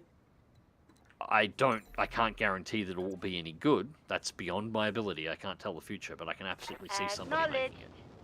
It's too big, too well-known, and too active an IP to leave. They can't. Copy that, I would suggest that if Piranha hadn't picked up MechWarrior, the MechWarrior licensing when they did, when the BattleTech universe was still in a bit of a lull before everything all popped up, Standing by. I would suggest that Microsoft probably would already be developing one. Acknowledged. The only reason is because they've licensed out the IP, they kind of can't. They have to play by the rules. They've given the rights to Piranha for the moment, so Piranha has the rights, and they've got to deal with that. I think I hit something good.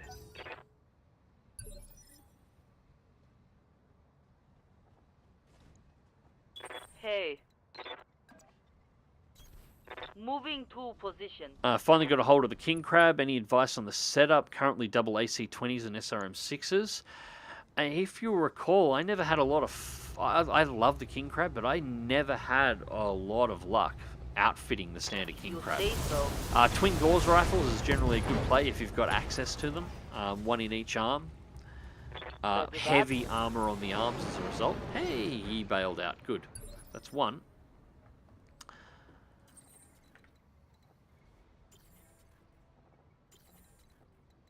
We are not going to get any shots until we get the archer around the corner, but that's alright. Looks like nobody's going to have shots on us, so I don't mind that too much. In fact, no, we will just walk for this turn. We'll sprinter, or we'll run around in the forest the next turn and blast somebody in the face. That'll be fine, and that gives us a turn to cool the archer off. There's her huge Kickstarter revamp with the tabletop right now. Yeah, I know. I'm looking to pick up some of the Catalyst Games models for it.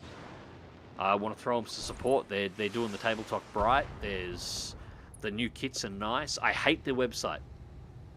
It looks like they may have redone the main website. The Australian website's still running on the old one, and the website was terrible. And I'm not entirely sure I like the new one either. Its functionality is a bit shit. Cut it out now. But Standing by. yeah, they're other than having a shit website, they're doing a good job with the IP. So yeah, I absolutely want to probably pick up a couple of the small models myself. I'm looking for a specific lance at the moment. The ones with the Atlas in it are really hard to come across. I can. Oh, that's risky though.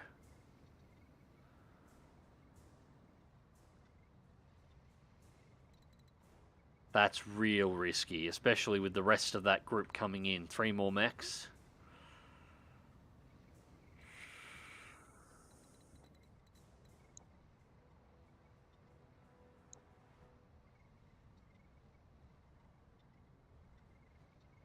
No, I'm not taking that risk.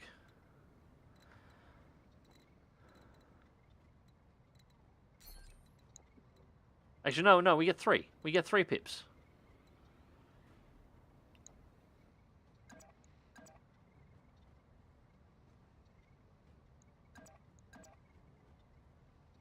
If I go to there, I might actually have 4. Alright, no, we will do that. We weren't going to get the pips on the jump. Right arm exposed.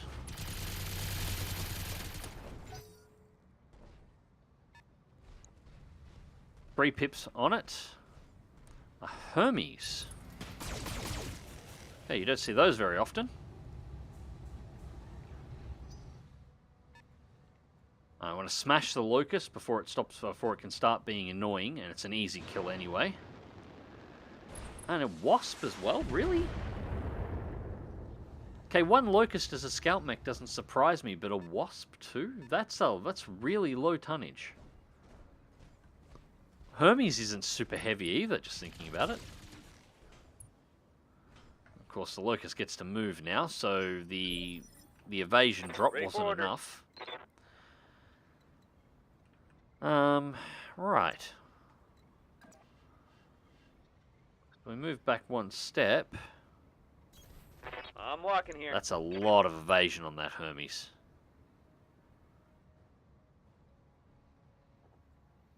Let's pop coolant.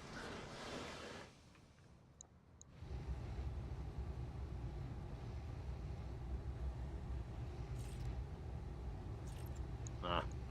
We'll just go with the meads. No point in trying to cook ourselves.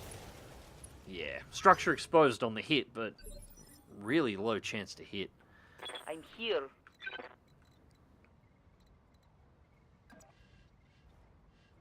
Alright, let's get up into the trees over here. Advancing, I guess. Try and get rid of the Locust. Now. Let's pull the SRM4 out. That'll keep us under temperature. We're going to have to do a cool off on this soon. But Locking in target.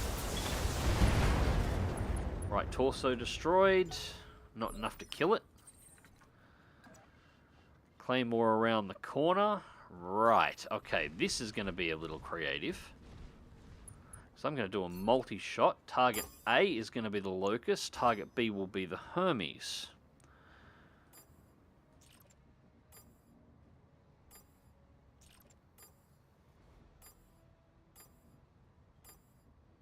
We'll split it. Medium lasers towards the Hermes, just on the chance that we can actually do the hit, and dump all the SRMs directly into the Locust. Engaging multiple targets. Engine destroyed. Locust is out of play.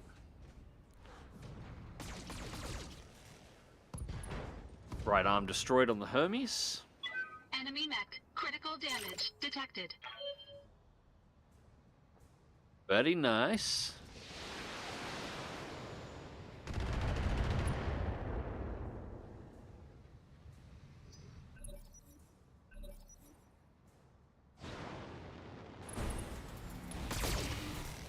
MagzTV, you can have that pattern. Can't take many more of those. They weren't able to do what they wanted to do in the MechWarrior 5 engine. They wanted to change some ways the mechs behaved, but were unable to. That's why they're going standalone. Well, standalone in the long run will probably lead to a better game. It's surprising that they weren't able to make Unreal do what they wanted to do. It was Unreal, wasn't it? Unreal Engine, I think, is MechWarrior 5. I'm here. Yeah, I'm surprised they couldn't get what they wanted out of it, to be honest. I'm going to be a cheeky prick, jump the lead spitter right in front of the Hermes, and then just dump all over its face. Like this thing is on Pornhub. Actually, we should... I'm going to watch the rear. Lead spitter's taking some spot shots to the rear. At the very least, her Hermes shouldn't be able to get easily behind it. But with how light this thing is on armor, we might be able to rip a hole straight through the center of it. Right, torso destroyed, pilot injured. Good. A critical hit. Close. Commander? Not going to move the hunchback at all. We'll just keep it right where it is. PPC still out. Yeah, we'll just fire at that. Left torso and left arm destroyed. And the pilot's only stressed. Well, the Hermes pilot is a harder man than I would expect. I think we've blown both of its torsos off, destroyed both of its arms, and the rest of the mech is just kind of there. Alright, the Wasp. We don't really have any. This is actually getting to be a bad spot. I don't really have anywhere I can easily run to get evasion pips on the heavier mechs. Well, I can break line of sight to everything except the urban mech. And there is a Phoenix Hawk over there. As opposed to a Spider and a Wasp. You know what? Screw it. I'm just going to park right there. Shut it down for a turn. Or just brace it for a turn just to cool it off. There's not much the Wasp and the Spider's going to be able to do. And this is really light. Urban Mech, Spider, Wasp. Damage looks light, Commander. The support Lancers for this Orion weigh nothing.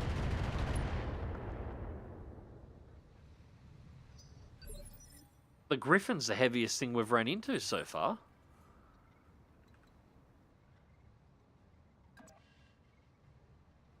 Let's step the Archer forward so we get into that 20% damage reduction in the forest. And since the Wasp wants to stand there with no evasion whatsoever... All weapons committed. Okay. Bye. Enemy mech destroyed. Yes, Commander.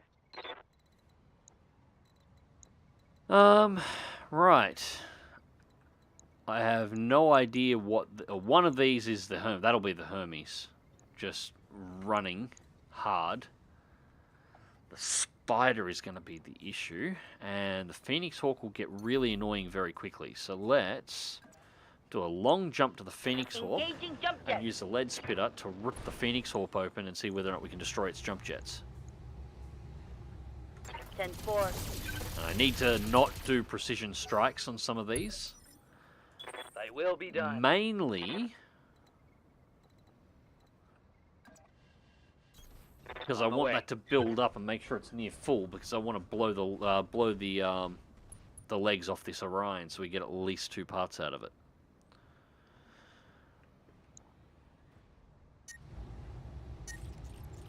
How much will we cool down if I turned off all the other guns? Not much.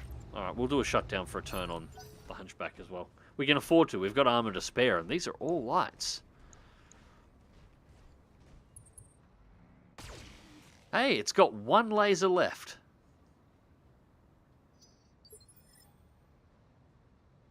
The range really is a problem with the AC-20s. Yeah, that was the issue that I had with the loadout with the King Crab. The AC-20s are fairly short range, and the King Crab, while it is really well armored, isn't exactly the most nimble girl in the ball. She's pretty slow. So getting those AC-20s into range was always an issue. If you got the mech in range, it would pull them apart. on the standard 2000 config chassis, yeah, if you can get railguns onto it, that is probably the fix. No. Is use it as a heavy fire support mech or a heavy sniper mech, and the railguns are with a good pilot are just as dangerous at close range too. So it doesn't make a huge amount of difference. If somebody if somebody happens to get within somebody happens to be within range of you, and you've got twin railguns on a king crab, it's having a bad day. That's just the way it goes. Let's go. Pop back and take a shot at the Phoenix Hawk. Low chances to hit again, but unsurprising in its evasion. And it's a blackjack. And apparently a laser jack. No autocannon fire off that one.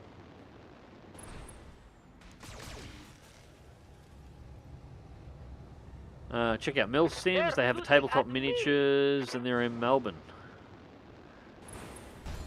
Yeah, there's a couple of places you can order them from. Generally, I find that online ordering is a little bit cheaper. I just realized. And I have found, what is it again? It was Fortress Games and Hobbies, I think, is another online one. I found them the other day, and I'm probably going to order some stuff through them because they have a couple of the Catalyst Games models, so the up-to-date rework models for the tabletop, but they also carry a shitload of the old ones, like the old metal with the old, like the original unreworked chassis designs. And some of those I'm really fond of. So I'm kind of tempted to order in. Like, they've got the old Atlas that still has the satellite dish off the side of its head, and they've got those in stock. So I'm thinking I'm probably going to order some of those as well, just to get some of the classic chassis in play. We're going to go to 2 medium lasers, 2 SRM6s onto the Phoenix Hawk, so we can drop a little temperature for an alpha strike.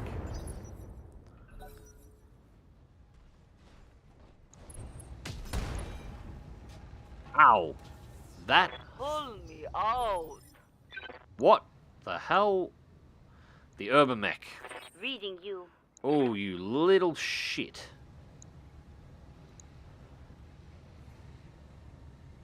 Alright, Phoenix Hawk has to be gutted first, because it's got the biggest gun, but we need to deal with that thing too. Oh, that's risky, though. With that spider there, that's risky. Yeah, no, we're not going to do that. We're not going to do that. I'm going to keep as mobile and keep the evasion as high as I possibly can. So we keep the legged spitter as annoying as it possibly can be, and it's back far away from everybody as possible. Targeting for an alpha strike. Right, leg actuator and hip Reporting destroyed. critical hit. That's a start on killing its mobility. We could do a little bit more than that. Right, I think the Hermes is about to die to a punch in the face.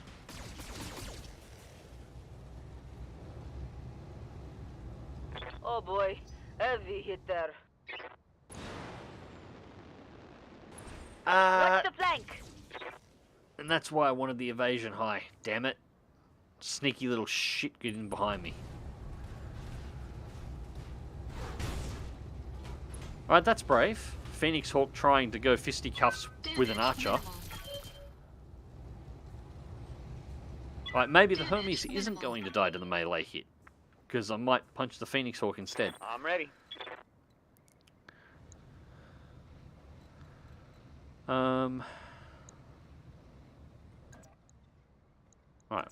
we'll use the disco back. I'm That your should Daniel. kill it. Yep, there it goes. Ooh.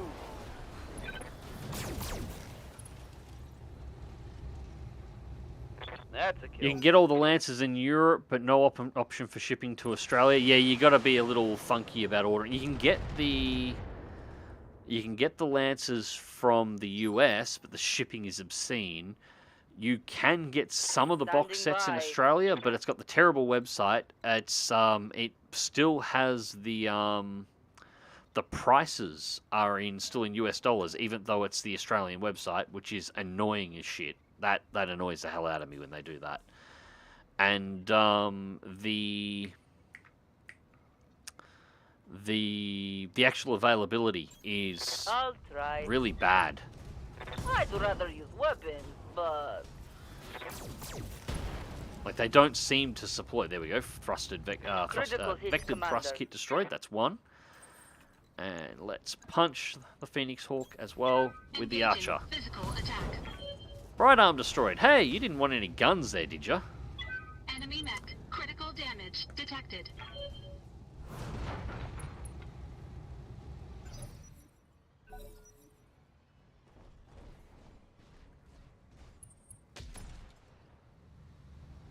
That urban mech's hit Warning. 2 for 2 now. Armor breached. Internal damage. Yeah, Yes, that's... Commander.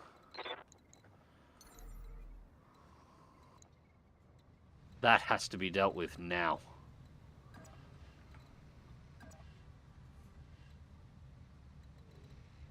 I can't really get into a position to deal with it now is the problem.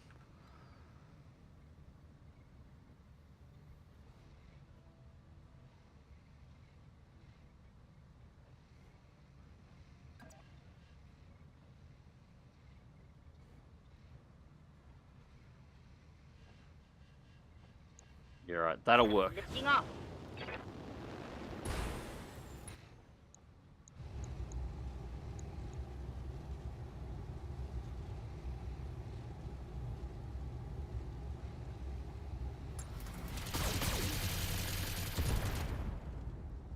Injury avoided, damn it. Scored a critical hit.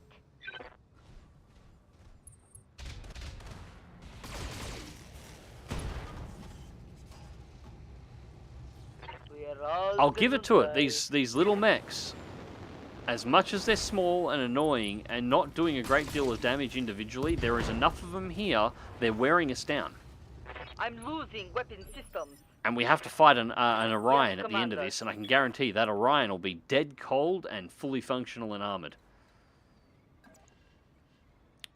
Alright, so the Disco Back got a cooldown, and the Urban Mech has no evasion points.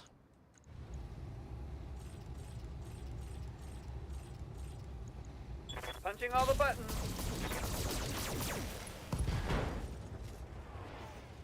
Urban Mech I problem think solved. things are going swimmingly. Don't you?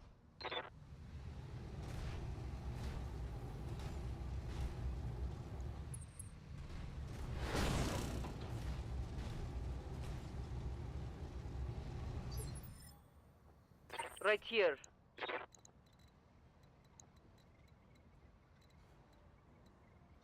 Alright.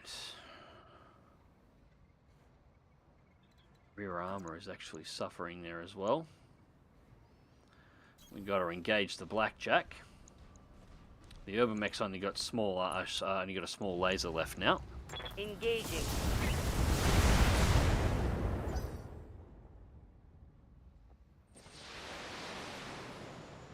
And the Orion has entered the match. That's the only thing that could have fired on us then. Right, Archer. For the love of everything... Oh, no, I can't...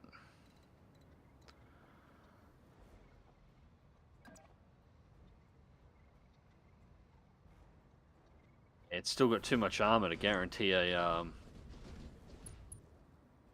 Yeah, we'll get some kills. We'll get some kills. Screw it.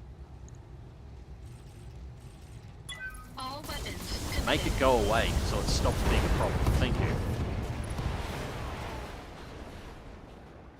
Enemy mech destroyed.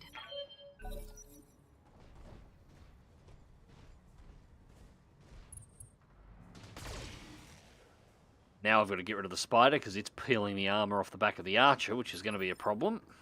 I'm here. Can I get close enough to melee? I can apparently melee the spider. Move order received. And get a rear on it too.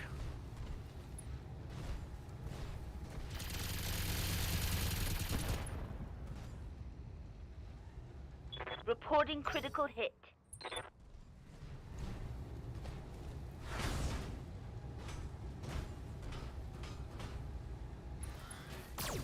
I'll give him an A for effort.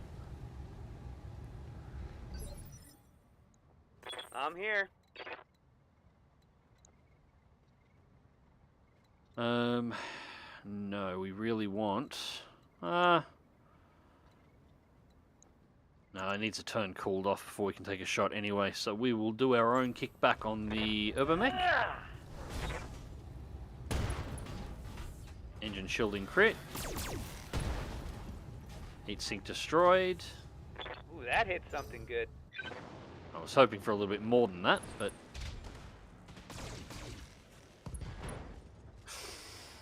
God, the six-pack's getting pulled I apart. lost a weapon. Yes, Commander. You've nearly lost all your weapons there, love.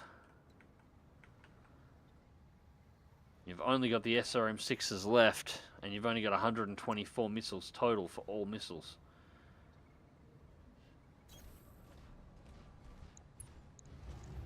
Affirmative. Critical hit, Commander.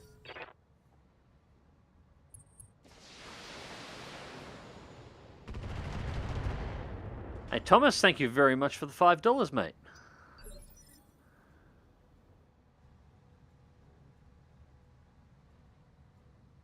You can order them in the UK, but shipping is $114. Yeah, ow. How would you paint your models, Mags? If you do paint them, which faction? Honestly, I'd probably do a custom faction. I would set up a mercenary company. I don't know exactly how I would paint them. But yeah, I would... If I got clan mechs, they'd be in Ghost Bear colours.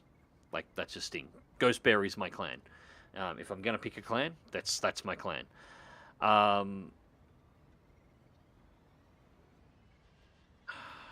don't really want to expose the rear of this thing anymore.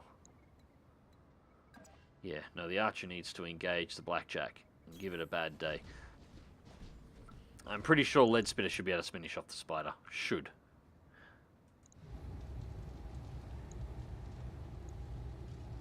You know what? Let's put one more precision strike in. We've got enough mechs here to kill to get our initiative refilled.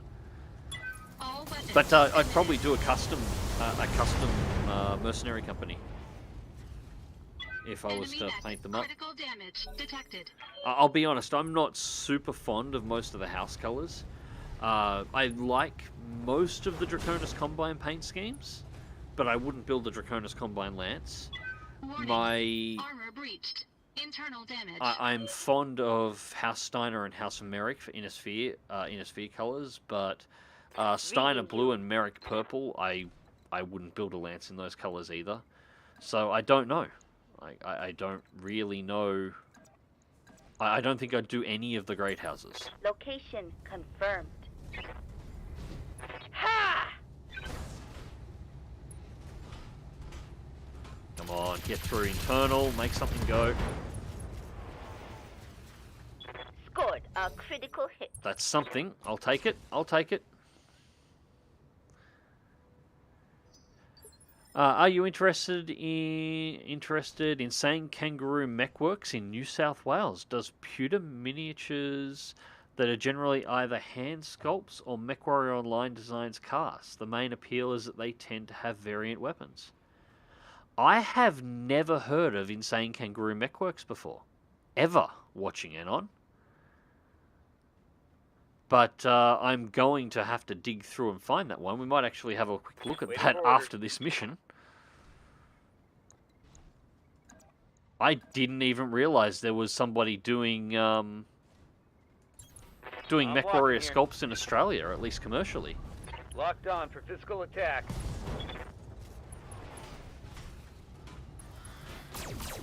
Come on, get it out of here. Go away, Spider. I want you dealt with.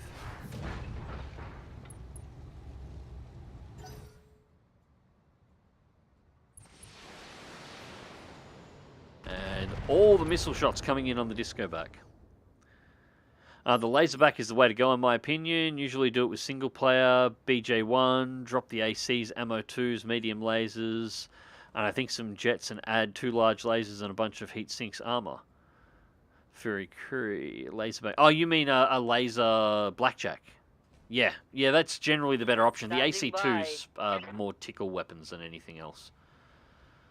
They don't have enough oomph On my way. So yeah, I normally strip them out too if I get the Roger opportunity that. to do so. I only keep them if I've got nothing else. That looked like a critical hit.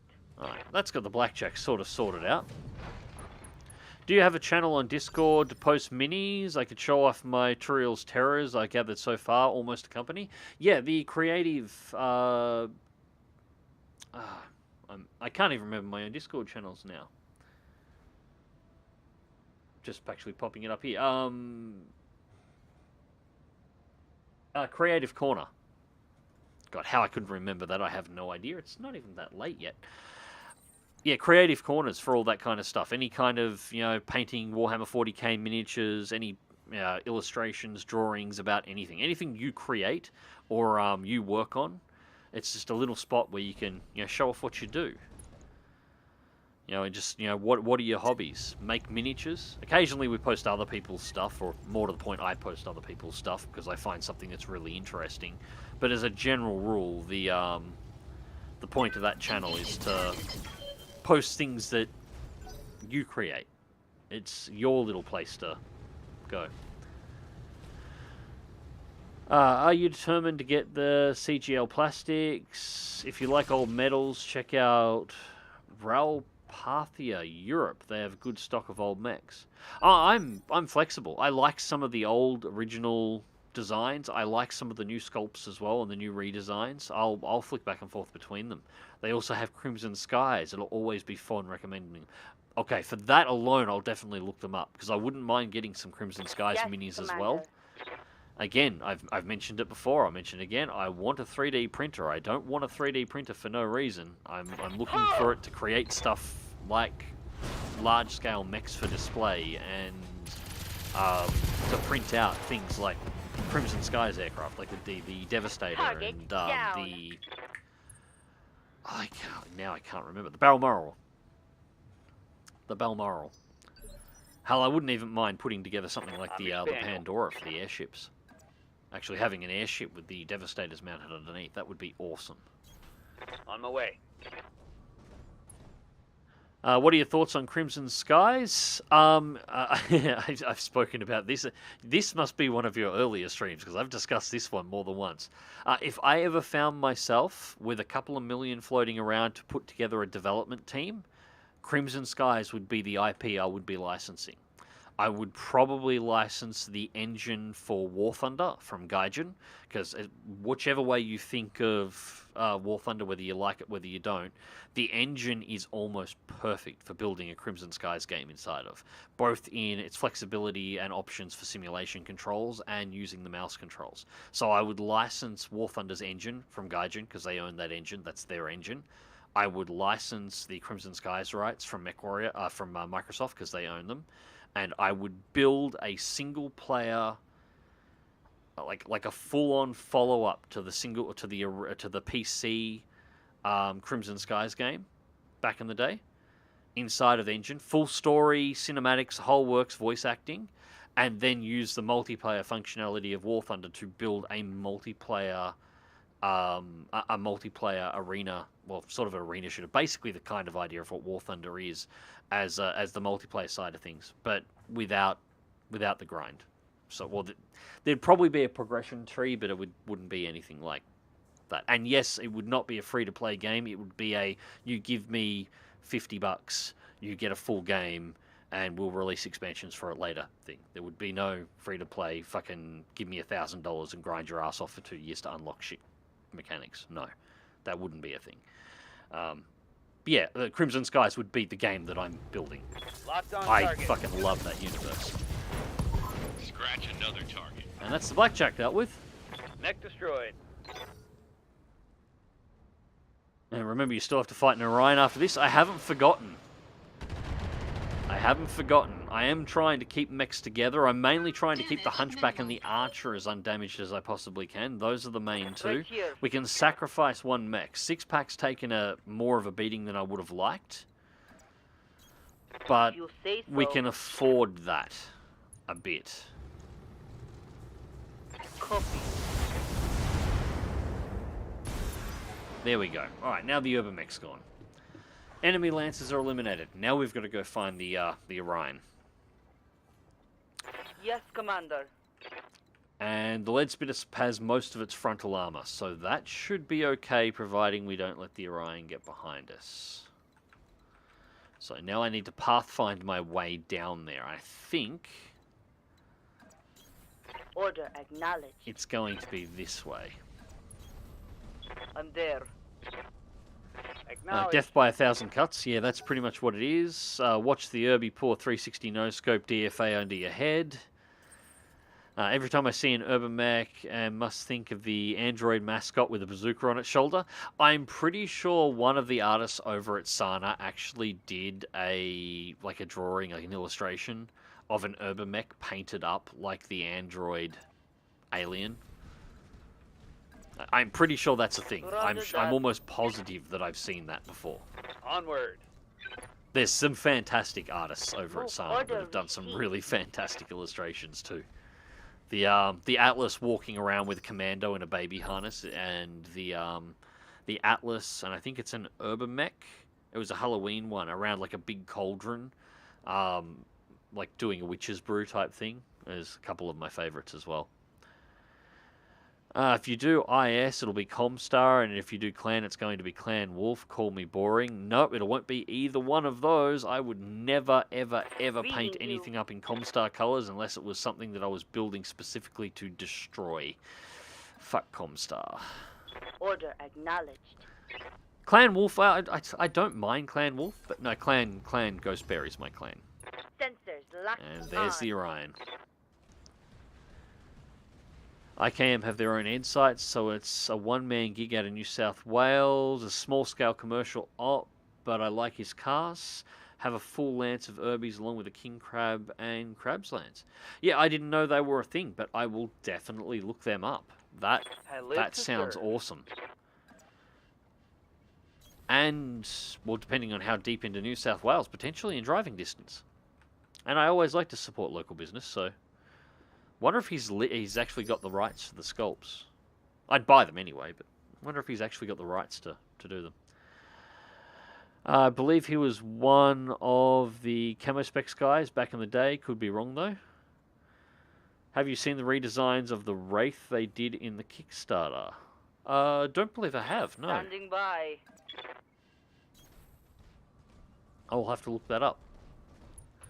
Glad to hear you're a Crimson Skies fan. As much as I love BattleTech, Crimson Skies will always be my favourite FASA series. I've watched a good amount of your videos for ages back, but new to your streams. I actually was doing a playthrough of Crimson Skies back in the day, but it never took off.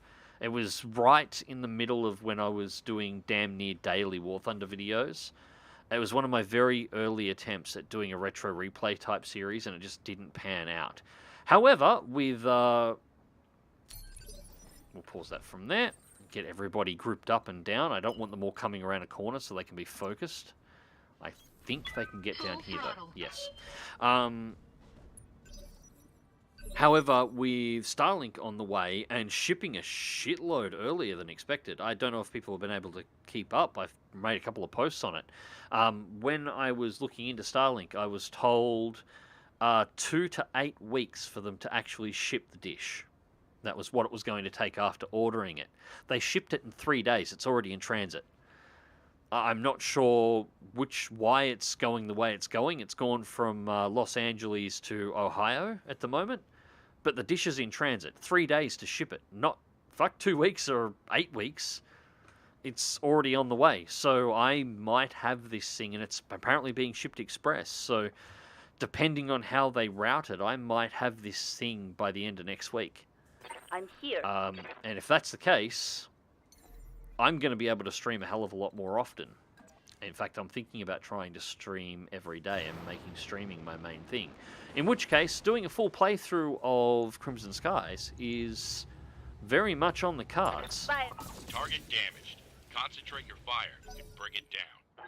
Alright, so that'll get its attention. We'll get the Orion moving around and have the lead spitter dance around a little bit. Keep the evasion up. And that'll let me get the rest of these mechs out around the corner. And actually, what we might do,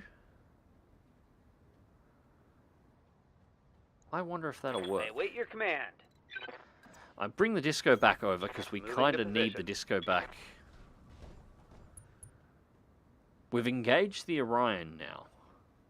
If I jump the lead spitter up here and take it under cover, the Orion should come after us. And we're standing at the top of this path at the moment with trees. That might be worth it. Drag it out of the water and drag it up here and then just pound the shit out of it in one big hit.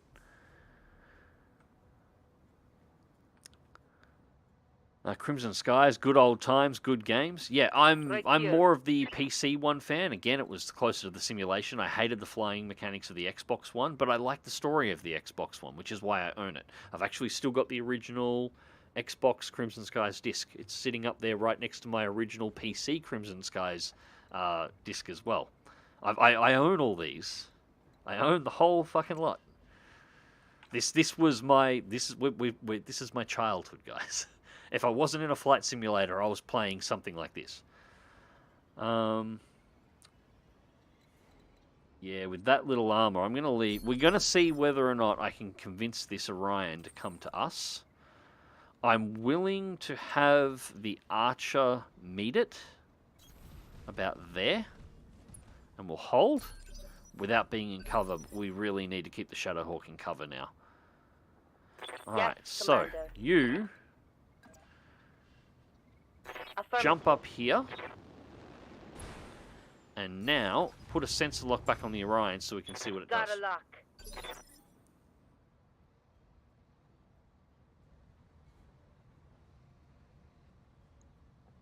Yes, Commander. Actually, we'll bring the disco back down as well.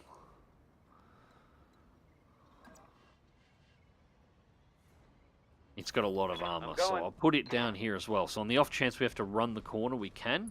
Otherwise, we can retreat it back if it follows. And Cerberus, you're staying right there. You're not going anywhere for the moment. Roger that. What are you doing? You're just going to stay down there. You're going to stay down there and entrench. Clever shit.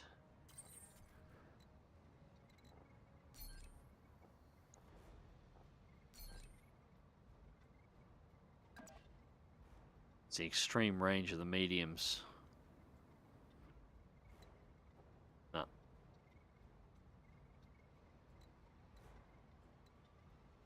Move the arch to just there, which is still out of line of sight, so it can't engage. And we'll brace. I'm here. Now.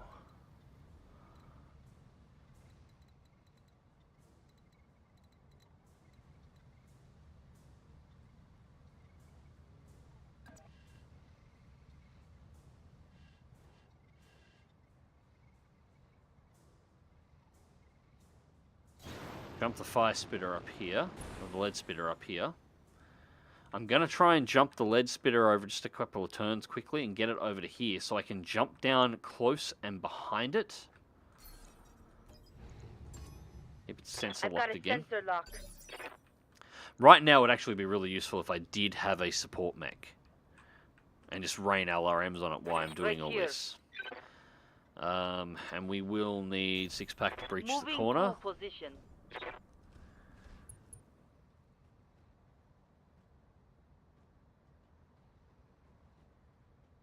Crimson Skies, good times of the good games. Yes, if you miss a flashpoint in the map, will it return later? Is it gone for good? Depends on the flashpoint. Some of the flashpoints will come back.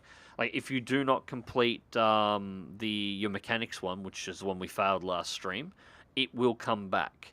If it is a flashpoint that's tied to an event in lore, however, it won't. So it depends on what it is. Because a lot of the flashpoints are actually tied to events that happen within the timeline. And yeah, you only get one crack at those. Alright. Into the water. We'll send the disco back around first.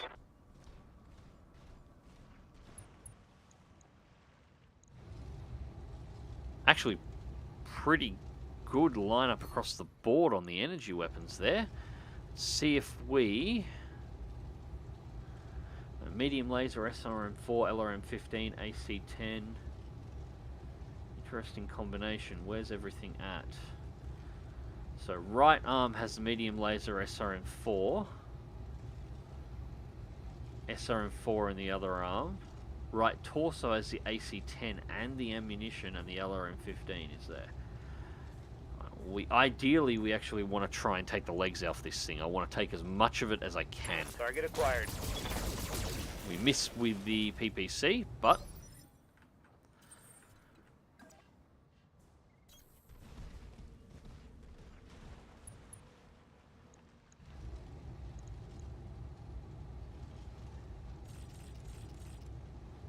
...64, 69, 74. Target the leg again.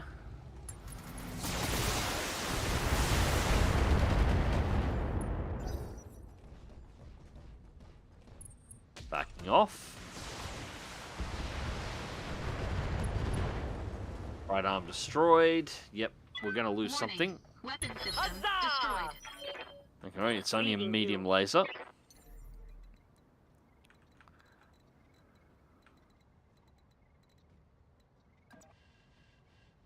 Copy that. Alright, next turn we should have the lead spitter in range, and it'll be able to get through the armor. Target locked.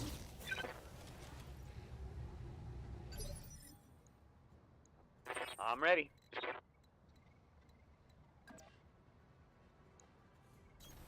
I'm your spaniel. It's a shame he didn't focus on the disco back. The disco back could have taken that without losing the arm. Alright, another focus shot again. Let's go for the leg again. Feel my wrath. And that was some really bad Standing shooting. by.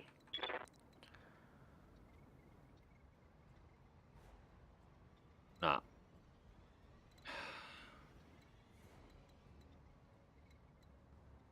Nah, if this thing comes around the corner, Six Pack's going to get targeted, and it's going to immediately explode. Six Pack can stay right there. Cerberus is out of the fight. We'll do this with these three. Right, Claymore to close. How much armor have we got? Actually, we're kind of fine. Outside of that armor, the Archer's doing fine.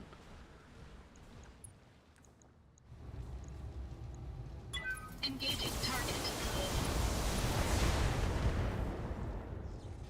Alright, we're into structure. Enemy mech. Critical damage detected.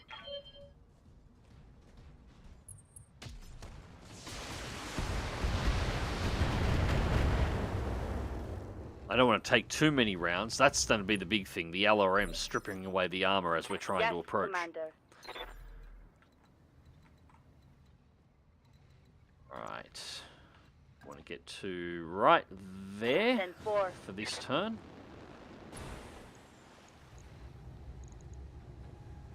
All weapons are go.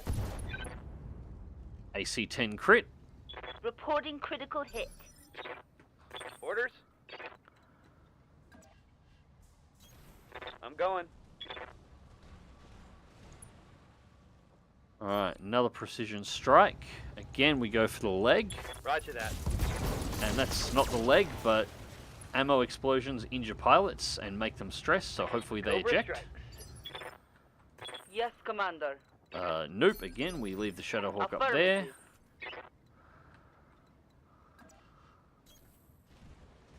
Shoulder shooting the Hunchback here is a little bit tight, but we can deal with that.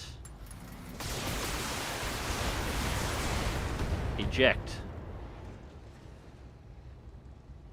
Enemy mech. Critical damage There we go. detected. All targets eliminated. Sit tight. We can collect you from where you are right now. So pilot ejection head destroyed. No torso's destroyed. We only took an arm off it. 2 or 3 parts.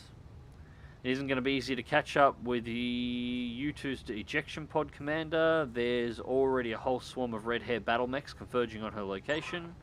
I understand you, Commander, you're much better than the last assassin my mother sent after me. Wait, your mother? She didn't tell you? I suppose I'm not surprised. If you'll grant me the courtesy of a parley, I'll tell you what you've gotten yourself dragged into. Oh, great. Fucking Capellan's family dramas. Mission successful. Alright, well that was less painful than expected in regards to the Orion. The small mech swarm was a pain in the arse, so hopefully we got some repair time.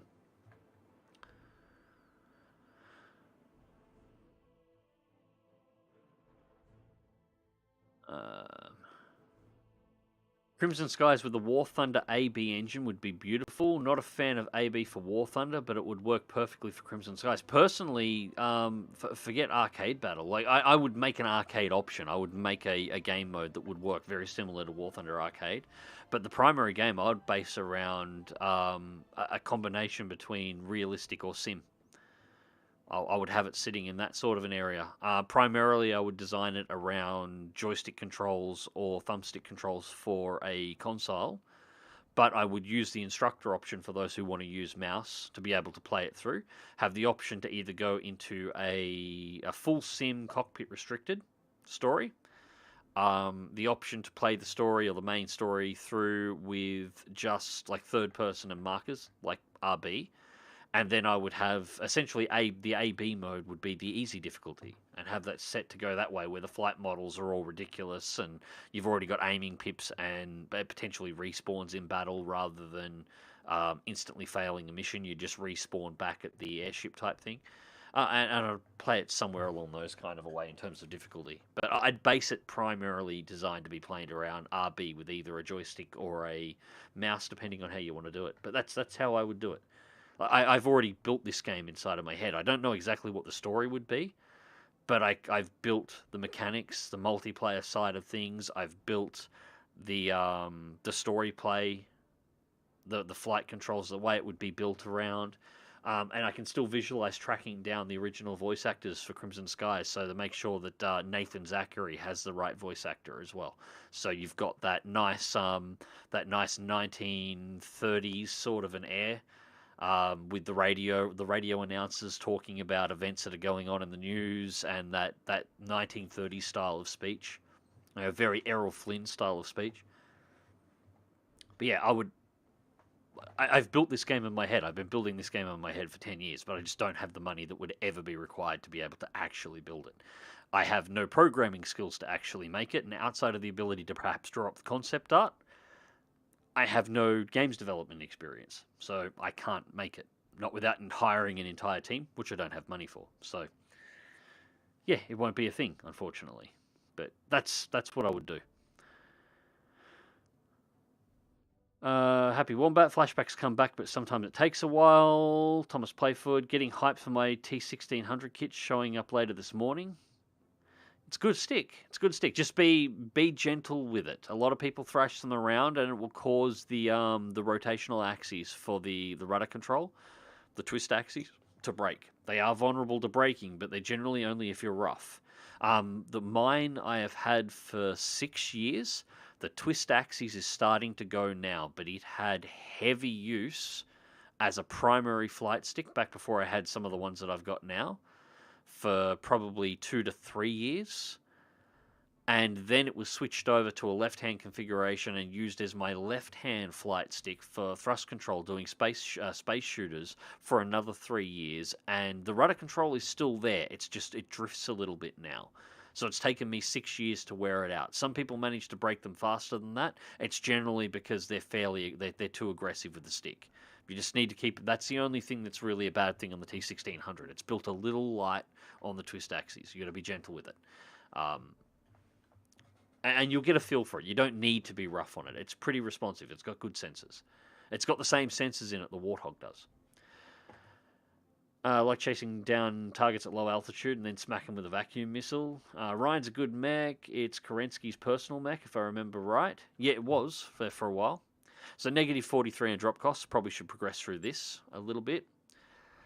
Yeah, I'm going to want to do some repairs. We've got some replacement bits. I hope we've got time. Nobody was injured, though, so that's all right. Worst comes to worst, we do have some replacement mechs as well, but nothing quite as well equipped. Right. 2 parts Griffin. And we have 3 in stock. We can pull a shitload of mechs here. Holy shit, we can. Alright, so There is only one part of the Orion. I feel like I've been jibbed. I'll take it, but we've only got one part.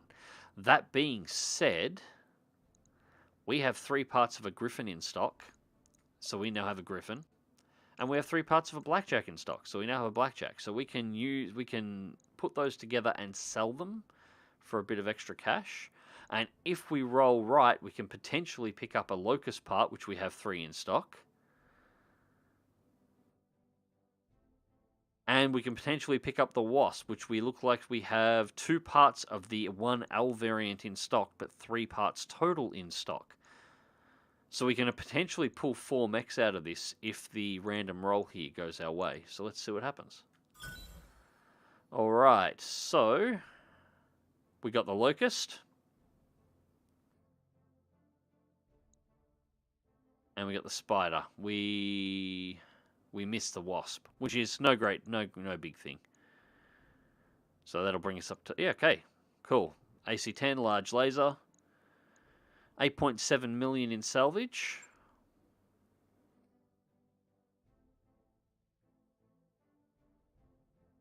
Now we see whether or not we're actually going to be given a shot to actually fix our mechs before the next deployment.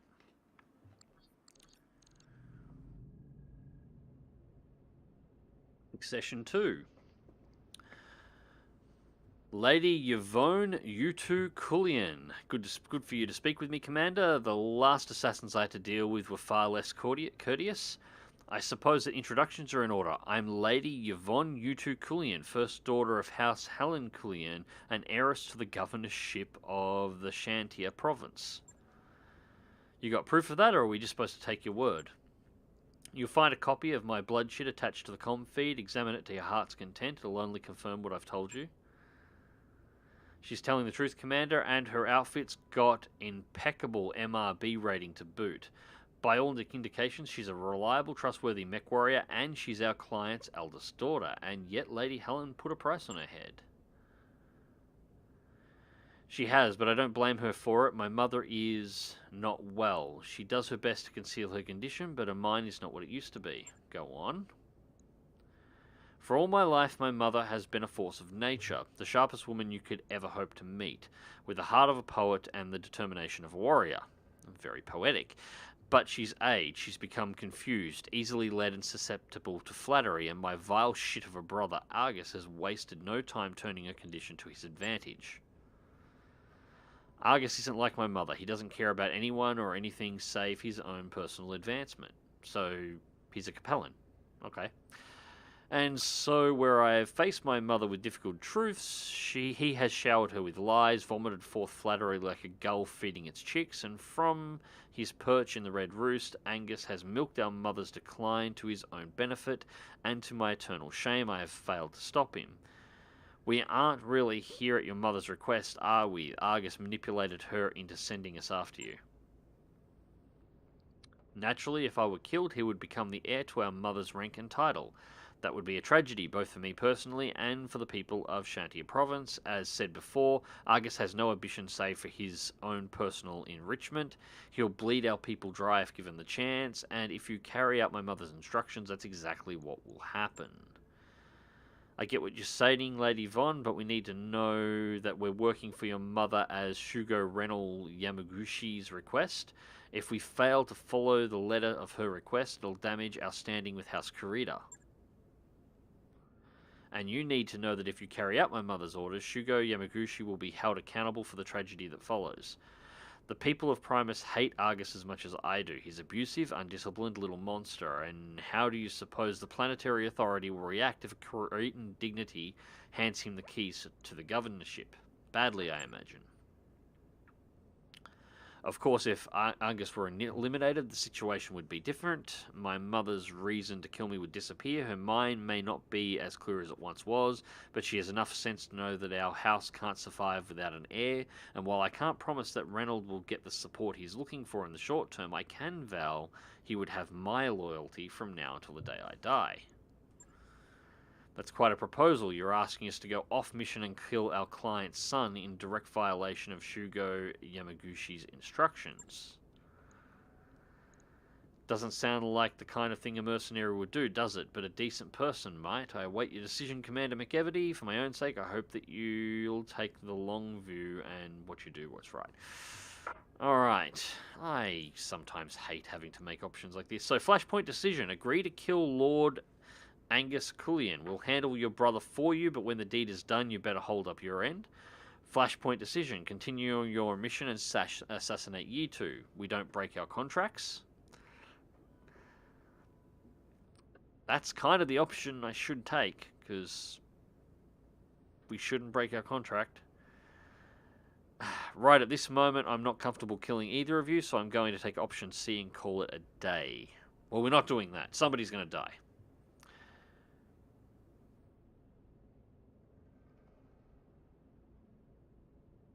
Alright, while I'm having a think about this, I'll quickly go through the rest of chat, because it looks like a little bit more to go through. I'll be the mag spam every day. I cannot wait. God, I must be behind. These are at least 10 minutes behind. I meant I would paint. You would paint in Comstar Clan Wolf. Okay. Firestarter versus an Orion. As you saw, Zero. Not necessarily as one-sided as you might think. It's about keeping the evasion up on the Firestarter so the Orion can't hit it in the first place, and hoping that your luck holds out. Just checked. I think I watched the Crimson Skies vids years ago when they first came out. Forgive me. It was half a decade ago. Yeah, I know. No, forgiven. I haven't revisited that in a long time. In hindsight, if I can get a rip of the Crimson Skies original Xbox game that I've got here, the wife's computer's got a drive in it. This PC should be more than capable of fully emulating an Xbox, so I might even be able to play both of them, which would be pretty cool. Am I the only one who finds PPCs underwhelming in the Harebrained Schemes game? It depends on whether they crit or not. It depends on whether they crit. If they crit, no, they do shitloads of damage. If they don't, they hit a little bit harder than a large laser. You aren't the only one. Vanilla game heavily favors SRM, LRM, medium laser spam with the DLC and rebalancing patches. It favors LRM, ultra autocannon, LBX, medium laser spam. PPCs are heavily nerfed overall.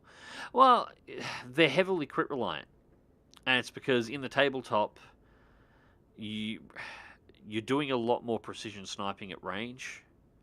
If they had a higher crit chance, they would be the single be-all and end-all weapon in the game very quickly. They already do 60 damage on a standard hit. If their accuracy was improved in any way, or they were given more crit reliance, the PPCs... I mean, look what you can do if you get a couple of ER PPCs and you stack them on a Marauder with a good pilot. Even in their current state, that Marauder is capable of one-shotting a mech every single turn with a precision strike available. You will roll 2 PPC shots, and if they both land, which you have a better than 50% chance to do, the Marauder will be able to decapitate everything, including an Atlas, in a single turn. Go watch the end of my last vanilla game and exactly what I did with that Marauder. That Marauder was just giving me full mechs left, right, and center. Could you imagine if it had a higher crit rate and higher accuracy and you were to do the same thing?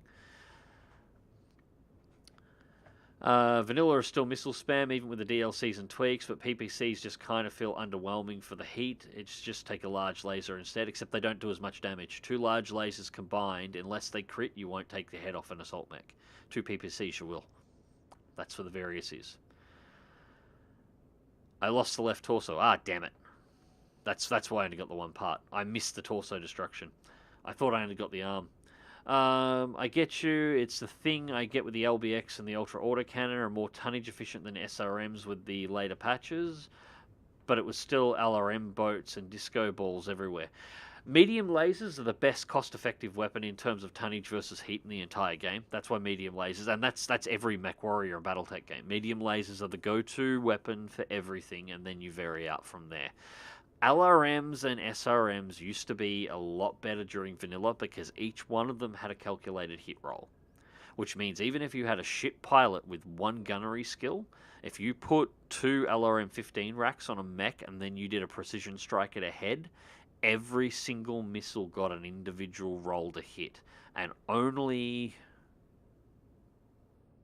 10 of the 30 missiles that you fired had to hit to destroy the head on most mechs. So you could use it to just decapitate mechs over and over and over again. They took that away now, and the individual damage of each missile is calculated, but the chance to hit overall is a single dice roll now. So you can't do that, because you used to be able to essentially decapitate mechs by volume. And once you realized that, BattleTech got really easy, really fast. And stacking more LRMs just made it even easier. At least the Capellans have families. Looking at you, clanners. Wow, this is why I like Ghost Bear. Ghost Bear is the only clan that still respects family right, and actually tries to still have a family unit. Of course, they're basically Clan Space Wolf or Clan Norse Viking. You know, take your pick on how you want to put them, but I still think they're pretty cool. But they're the only ones that still sort of have a family structure that's left. By having a clan that was actually created by a husband and wife rather than an individual. I understand the appeal of RB. I would love to have a hardcore CS flight sim. I was thinking more about the Crimson Skies games in the past. Those things were somewhat loose. No, go back and play the PC one again. The PC one seems loose by today's standards, but if you go back and compare it to other flight sims that were released around the time, it was only slightly simplified. The PC version was a flight sim. It was a little bit flexible on some of its flight mechanics because the aircraft were fantasy, but it was a flight sim. Or at least a light flight sim. The Xbox game, which is there were only ever two games, like video games, for the Crimson Skies universe ever made. There was the PC version, and then a little bit after was the one for Xbox. The one for Xbox was completely fantasy. It had the planes didn't fly like planes. They were almost like they were swimming in terms of physics. It was not great. Story was great. The graphics were actually really good. And far better than the PC version that was released a few years earlier. But the flight mechanics were pretty... yeah, not really. But the PC was a full-on flight sim for the time. Since you brought it up, I will always amuse me that the Errol Flynn was a Tasmanian. He scrubbed up pretty well once they removed the other head. Well, yeah, they do learn to swim and escape there every now and again. I mean, that's the whole joke, you know. You identify a Tasmanian by his two heads, and there's proof that they can survive surgery by simply going to Adelaide, because that's usually where they wind up. Somebody's going to hate me for that. Since you brought him, that was the thing. I'm thinking about getting an X56. It's a good stick set. It's a little long in the tooth now in terms of the design, though. Breaking contracts is bad business. It is. Easy route for getting blacklisted. It is. Remember, she's also Capellan. This is true. Both sides lie. Absolutely. Should we put the Flashpoint decision to a vote? Oh no, I'm leaning with the. He might be an arsehole, but we don't go off contract. I am leaning that way. Mags, I believe I might have a DVD PC copy of Crimson Skies. Yep, you might have an original one floating around. They were only ever released on that, so if you ever played the game, you probably do. There was no digital version of it. PPC does 50 damage in vanilla along with 20 stability. 60 is the plus variant. Sorry. For what it's worth, I like PPCs in Harebrained schemes. I'm just explaining why the people who min-max the game don't touch them. Yeah, see, I don't even agree with that. Like, yes, mid-maxing, go large lasers, Yeah, I've seen a lot of min-maxing builds where they claim, oh, this is the perfect way to do it. And what I've found, actually, perfect example of this. The twin Gauss rifle Marauder. That is a min-max mech. I was recommended to build it in the last playthrough, and I have avoided building them in the past because they're a lot of valuable weapon on a mech with very little armor, which is what I was sort of explaining before. But I built one. Do you remember what happened to that mech? First time it got into combat, it's got its left arm blown off, and every time we tried using it after that, it was shit, because the entire build is reliant on RNG. If the dice rolls in your favor, it will one-shot any mech in the game. If the dice roll doesn't roll in your favor, it's as useless as a fucking useless as a fucking urban mech with a squirt gun. The min-max people build mechs that are completely RNG reliant with perfect numbers that, assuming you have perfect dice rolls, which this game will never give you, RNG will ruin you all the time, but assuming you get a perfect dice roll, works perfectly. But it almost never happens. And so those min-max mechs, 9 times out of 10, are worthless and cost you money. And that's why I don't build min-max mechs. I build mechs based on ranges, and I almost build my mechs, like the reason why I'm heavy on SRMs, is I build to strip armor. I'm going to strip armor, and then I'm going to dump something that gets crits on internals inside. And that's where the whole Firestarter with 6 MGs came from. Remember when I first showed that thing off on the stream? That's nuts. What would you do that for? That's a shit idea. The number of people that have sent me messages saying that's how I'm building all my Firestarters from now on, because those things are awesome. That's why. It's all about removing armor and then getting crits on the structure. And I will only change that when I have pilots that have good enough precision to start pulling off headshots and I've got a Marauder floating around. And that will probably be PPC built, because it's just more reliable overall at getting the hits, even if it doesn't have perfect numbers. Back when I played the PC game with a joystick fused back with keyboard earlier this year, it was very forgiving. Installing and spinning was basically impossible. I guess I was comparing it to CFS 2.3. Yeah, you got to remember the era. Crimson Skies was designed in 1995. I think it launched in 1996. You've got to compare it against a flight sim for the era appropriate. If they had a better engine and more advanced computers at the time, they would have built to the standards of the flight sims that came after, which were a little bit higher. So it's just, you have to compare. I mean, Crimson Skies, it actually didn't fly a whole lot from F-15, a lot different from F-15 Strike Eagle 2. Which was released at around about the same time, and that was a full-on F-15 sim for the period, and it's the flight mechanics weren't a whole lot different. It's just technology moved quickly then, and so the next generation of sims was better, and the next generation after that was even better, and then the simulation community died for like 10 years. But that's neither here or there. I'd pick a Flashpoint option that gives a better reward. Well, look, I can put it this way. I don't know what the reward is going to be because I can't remember if I've done this one before. I'm pretty sure I have, but I can't remember.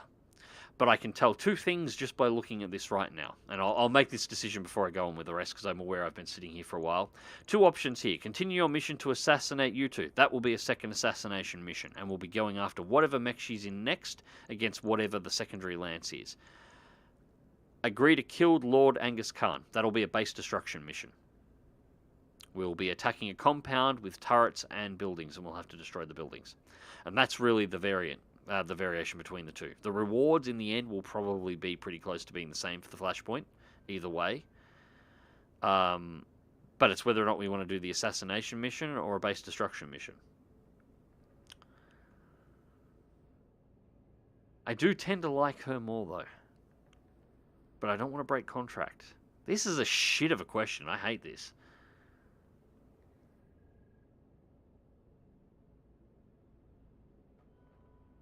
You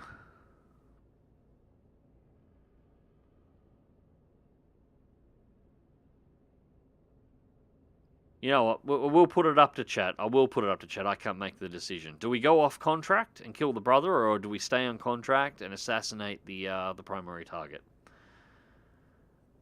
I'm kind of torn. I'm killing a Capellan either way, so I don't really have a problem. It's just really...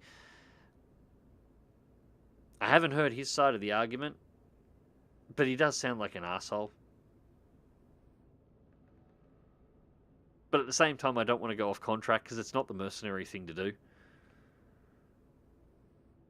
Go for the chance of getting a mech.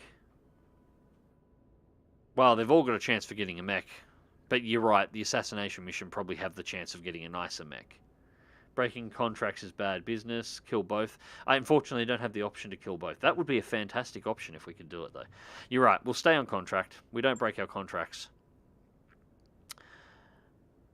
If you're determined to be my mother's cat's paw, then I suppose this conversation is over. I'll see you on the field. View screen goes blank as new 2 cuts the line. Well, that's it. We've already got the coordinates for the red hair HQ. Let's finish this. Plasticate Lady Helen and collect our pay. Alright. Alright, so, mechs. We're selling this Griffin, so we are building the 1S model because it's worth more. And the Blackjack we don't need either, so we're going to be the BJ1, which is the funniest designation, and we're just going to sell it. And we got the Locust, so with the 1V, and we're going to sell it.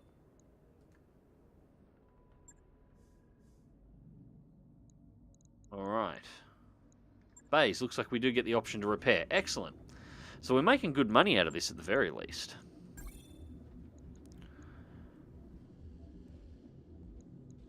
So let's go into refits and just make sure the repair's done right. 6,001 day. Yep, that's cool. Logged and noted. Shouldn't be too hard. Now this one's going to need a refit, so this is going to be this is not going to be pleasant. Although it shouldn't be too bad on the gear. Energy weapons. Stick the medium lasers in place. And we lost small lasers, which I have there. And that was it. That's all we lost. Medium lasers and small lasers.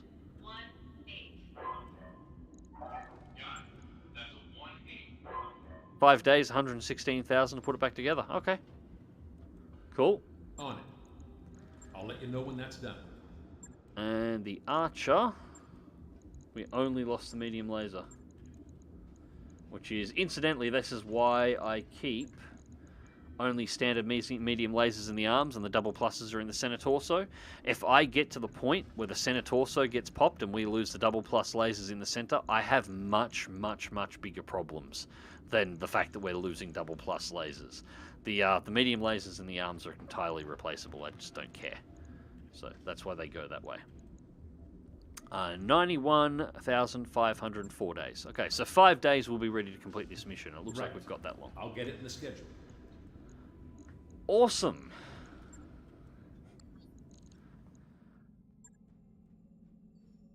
Just get everybody rotated through. That actually gives all the pilots to have a bit of a rest too. I wrapped up that job you asked for, Commander.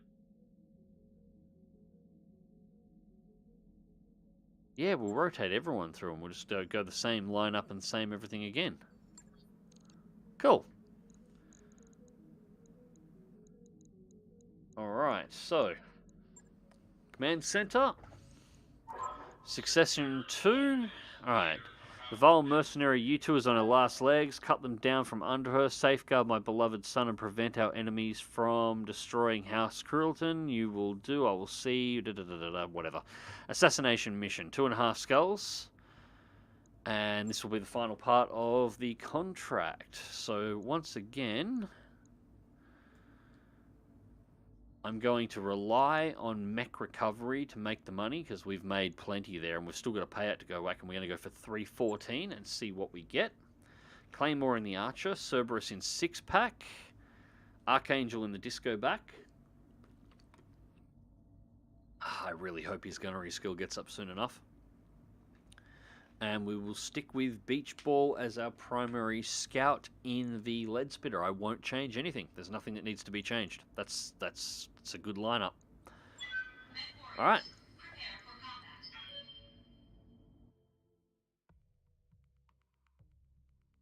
Sounds like you build mechs the same way as I do, at least when I'm building them seriously. I actually use the MG Spam Firestarter since I started playing the game. It runs cooler than the SL one. Yeah, the MG Firestarter is, as you've seen it, it's godlike. It's great.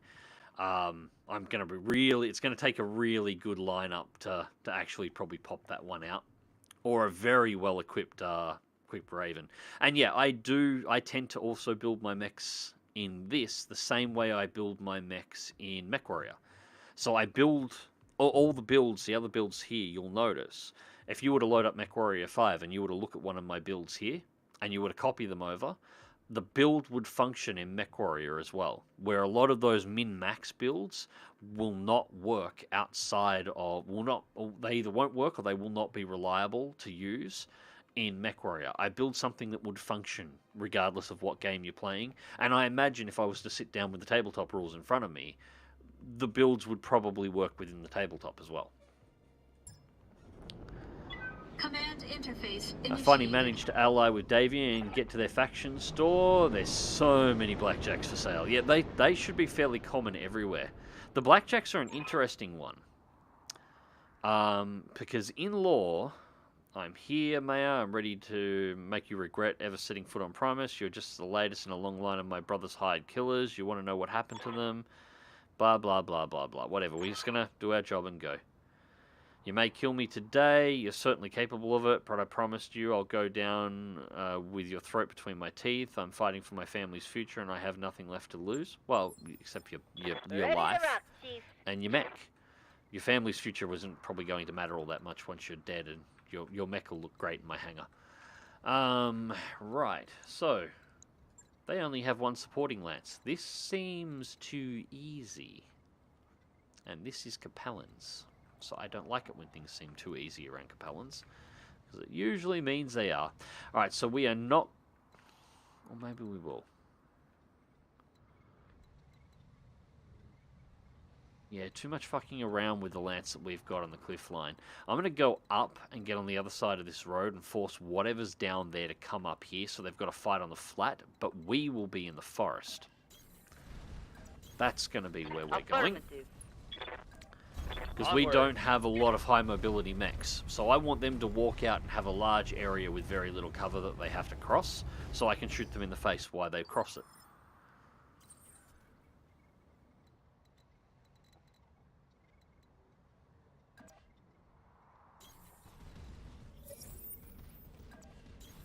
Copy. Moving to position.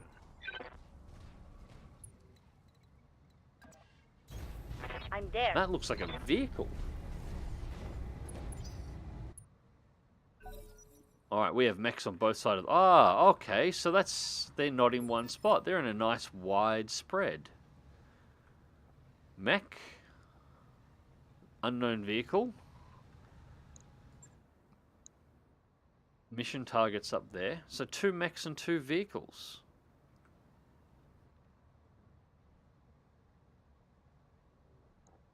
Huh. Commander? Let's find out what the mechs are. You're downhill. You're not going to have a line of sight for a little bit. You're going to be our primary. Let's find out what you are. Phoenix Hawk. Of course it's a fucking Phoenix Hawk. There's always a Phoenix Hawk. Always. Hey. Bloody things.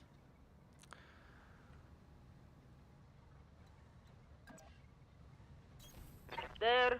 Okay.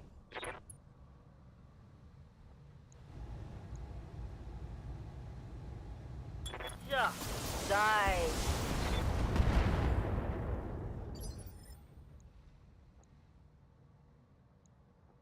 Ready for orders. Get the disco back around the corner.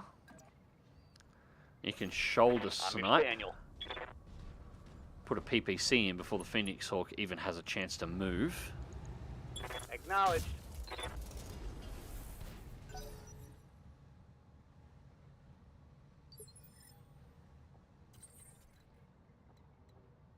And Claymore is not going to be able to get into a spot to be able to fire this turn, which is unfortunate.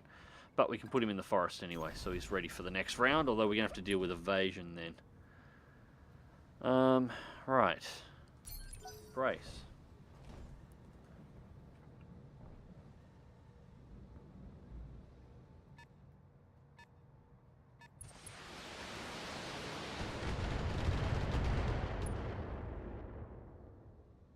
Alright, so I'm that okay is... oh, For now.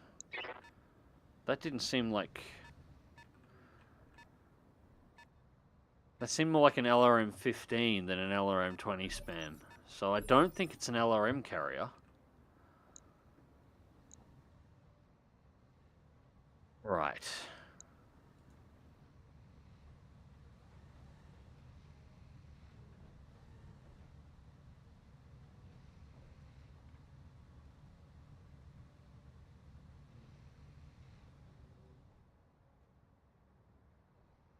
Chat was being silly there for a second. Right, there we go.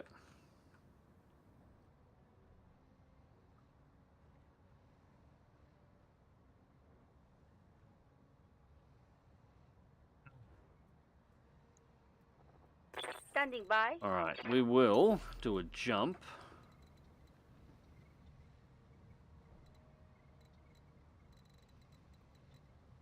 No, we will not. We cannot make that tree line.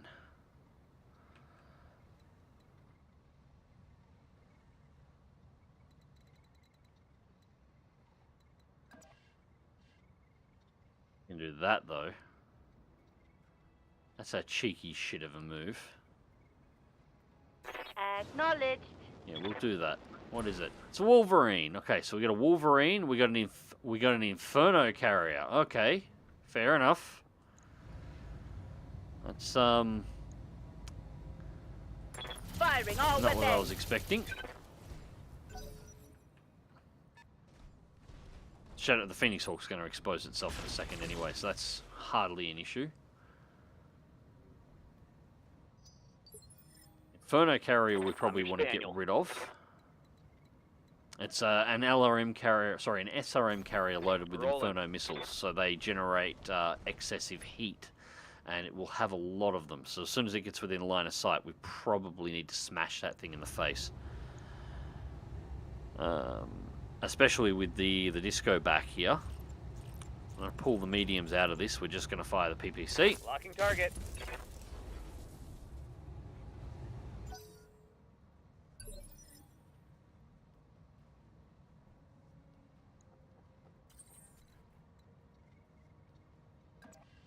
Claymore in the Archer into position. We are not going to be able to ID that vehicle, unfortunately, but with only one evasion pip, and I will spend the money, I'll spend the points for a precision strike. All weapons committed. Yeah, I think the Enemy Phoenix mech. Hawk is, Critical damage has most detected. certainly been feeling better about itself right now. And I think that might actually be our target coming in as well. So, What now? slightly concerning, but Okay, let's go. you have two things in this world, your mechs and your word, and you don't break them for anybody. Yep, no, that is true. Yeah, I don't like breaking contract, but he does sound like an arsehole. Maybe things are looking up. And she was kind of believable.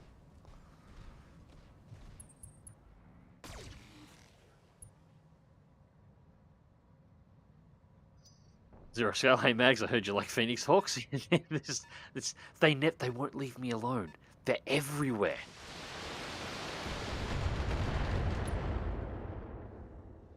Blackjacks are like a Toyota Corolla or a Volkswagen Golf. They've got a really interesting bit of lore for the Blackjacks. The Blackjacks were originally, at least in lore, the Blackjacks were originally designed for the Star League Defense Force towards the end as sort of just a run-of-the-mill medium unit. But they didn't like them. They weren't a popular mech. They didn't work out well. So the Star League, before it collapsed, that's a lot of heat. Getting blown apart. And that's why we got to deal with that thing. Waiting for orders. The Star League didn't really like them, so what they wound up doing was before they collapsed, they farmed all of the Blackjacks off to the Great Houses as a, hey, here's a new mech that was built for us, but we're going to sell them to you kind of thing. Because the Star League didn't want them. And the Great Houses worked out pretty quickly that they were a pretty average mech overall, and they just got a bad reputation for it. So, you know, they essentially received the mechs for free, so you don't say no to military hardware that you don't have to pay for in the BattleTech universe, of course. So they didn't say no to them. Damn it, I was sort of hoping that would be enough to kill it. Standing by. They didn't say no to them, but what they did is just put them in storage. And then the Succession Wars happened, And funnily enough, everybody kind of forgot they had blackjacks. They're just one of those things, they just stayed hanging and in storage sheds in like backwater worlds, and nobody gave too much of a shit about them. And at some point near the Second Succession War, I think, there was I believe it was Draconis Combine attacked a rural backwater planet, and all they had were these old reserved blackjacks that had been sitting in storage for like forever as a defense. And it was, it was created. I believe it was. They had dragons and a whole bunch of other things. Your standard lineup of Draconis Combine, sort of a mix of medium heavies, coming in, and the backwater managed to hold off the entire Creator force and defend the planet without assistance using just blackjacks. And the whole thing actually wound up getting recorded and released on holovids. And it made the blackjacks suddenly so popular that everybody pulled them out of storage, which is why you tend to find, at least within BattleTech lore, that blackjacks, in comparison to some of the other mechs that are, Star League dated, are usually in better condition and usually have more available parts, because they were basically an old shitter mech that everybody forgot about that didn't have any usage while it was essentially new and just sitting in storage in worlds all over the place, and everybody forgot about them, and they're actually in pretty good nick overall, and in comparison to everything that's beaten up at this point, actually pretty good mechs overall. So, or at least that's the lore as I remember it. There might be a couple of things I got wrong in there, but I think for the most part that's mostly correct. Alright, so I'm going to do a double shot. We are going to split the D here, half on B, 2 medium lasers and a PPC on A. We're going to try and take the Inferno Carrier and the Phoenix Hawk as well in one shot. Confirmed. Well, that's not going to take the Inferno Carrier. Missing 2 shots.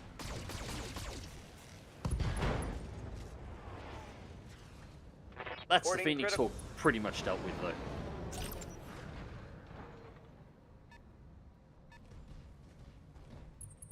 That's another Orion. God damn it. Okay, this might actually be a problem. Pull me out.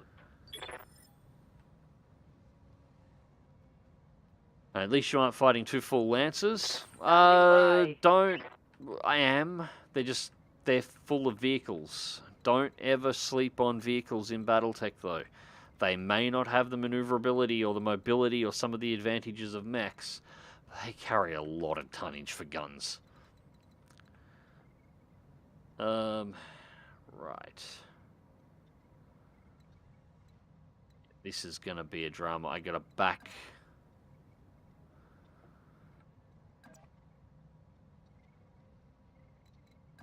it up. It's going to give my rear. I can get 1 evasion pip to there, which isn't much, but If you say so. Cerberus is panicking, and that's from the Inferno hit. So it needs to cool down.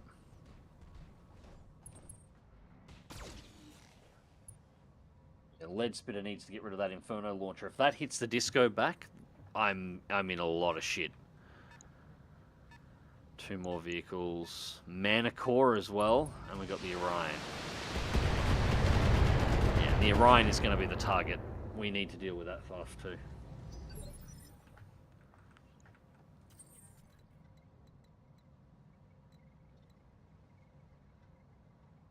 And we got more vehicles. 1, 2, 3, 4. Okay, so yeah, it looks like the secondary lance is all vehicle focused as well.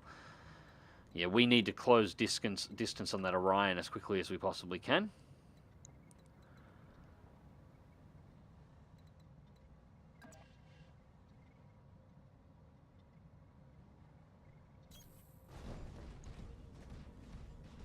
Run the Archer out of cover, which is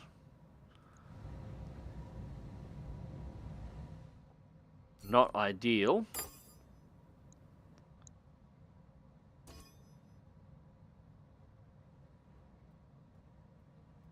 Von Lickner. Oh, God. No. No. Standard attack. SRM6, SRM6, AC20, MG, SRM4, Flamer, LRM10 on one chassis. It's more dangerous than the fucking Orion. And it'll be heavily armored as well. What's its armor count?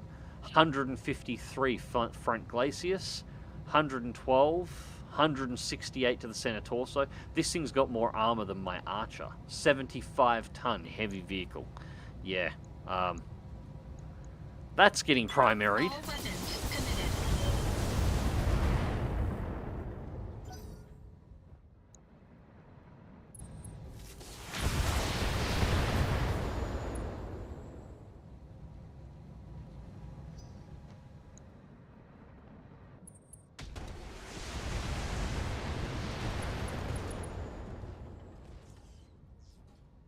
Warning. Armor breached.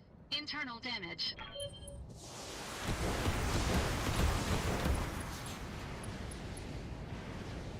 It's bad. Damage is light. Commander? That's bad. We got to get rid of that thing. The Inferno Carrier has to die right now. Please, kill it. Please, please. Thank fuck for that.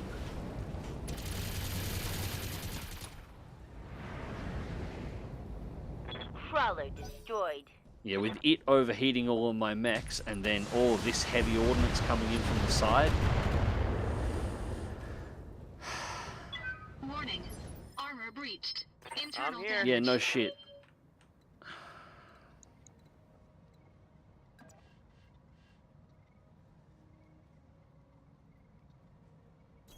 Not even On the sure way. what weapons I can fire on the disco back here at the moment. Mostly none of anything.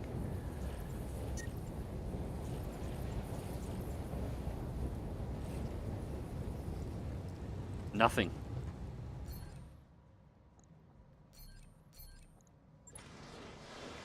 Punch the coolant. Punch the coolant and give it a shutdown for a turn, and I might actually be back to regular heat levels in the disco back, but that's all I can do, otherwise it's going to just overheat. Only 2 evasion, and the Wolverine's going to engage the fire starter.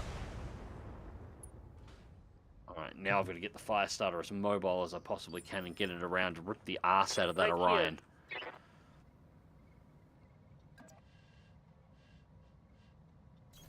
On my way.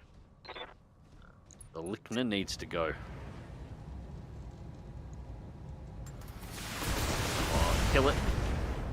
Still not enough.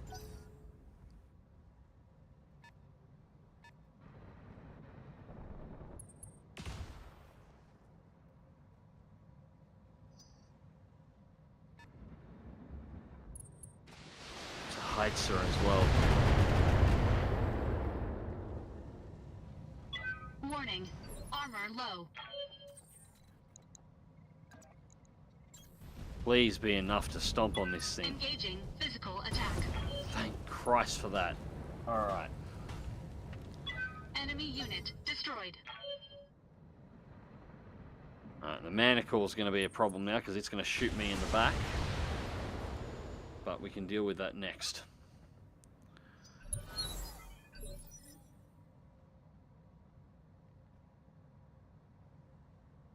I hate Inferno Carriers. You and me both, especially when I'm running a fucking laserback. That's like the worst thing you can run into. That's just an immediate, I can turn you off now.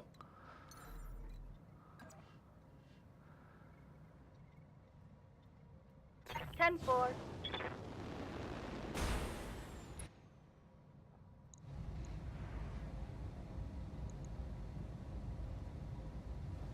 Yeah, I can't afford to mess around too much here. We'll have plenty of points to get back. I want to get into this thing's reactor.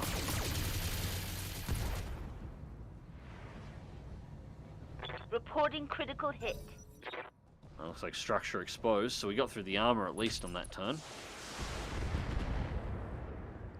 Next turn, the Archer can engage. Damage minimal. Yes, Commander. And you not make the Manicore, unfortunately.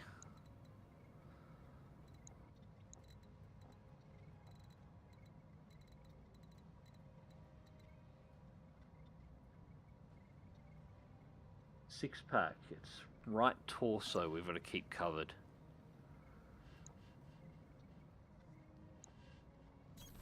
I'm there. Just a Vendette down there, which we can deal with later. It's less of an issue. The mana core is probably the main problem.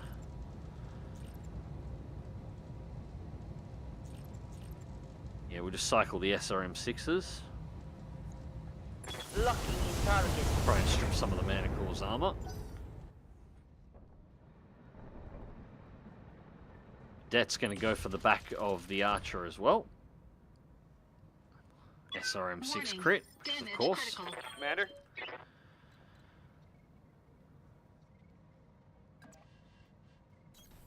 I'm going. Right.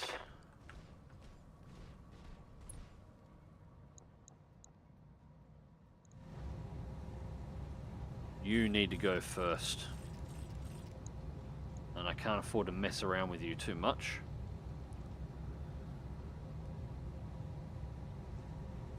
Manacle's a 60-ton heavy tank, just so you know, guys. Target So acquired. it's only slightly less dangerous than the other one.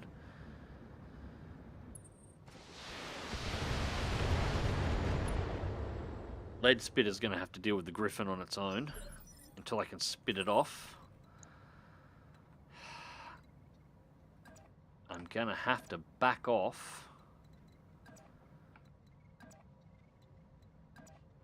About the only angle I can find, and that's going to give the Griffin my rear.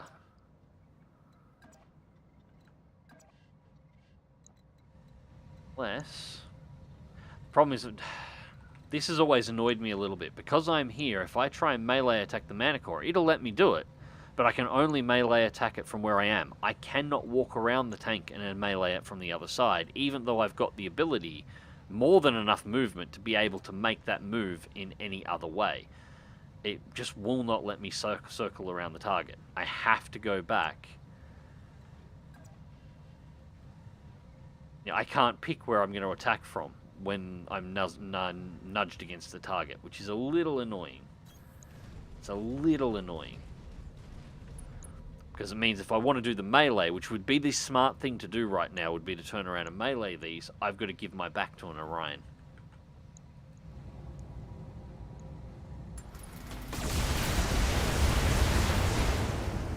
Alright, so that's the second heavy tank dealt with. Now we can stand on the Vendette to call down, and that should have that under control.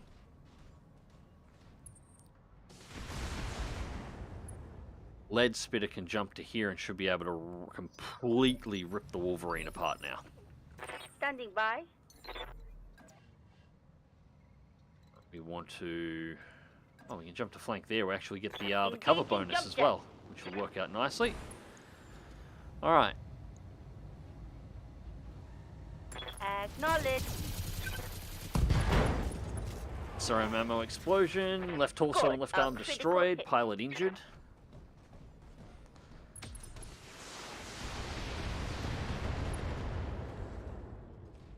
Taking a lot of hits in that torso. Damage critical. Waiting for orders.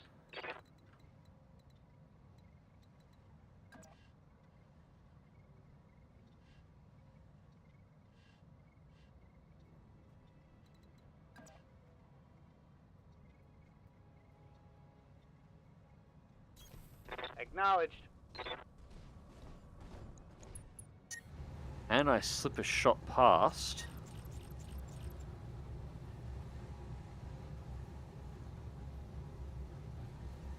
Not really.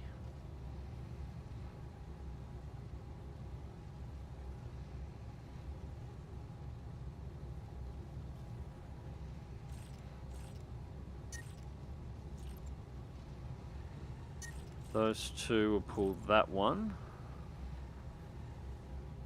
That still has us overheating.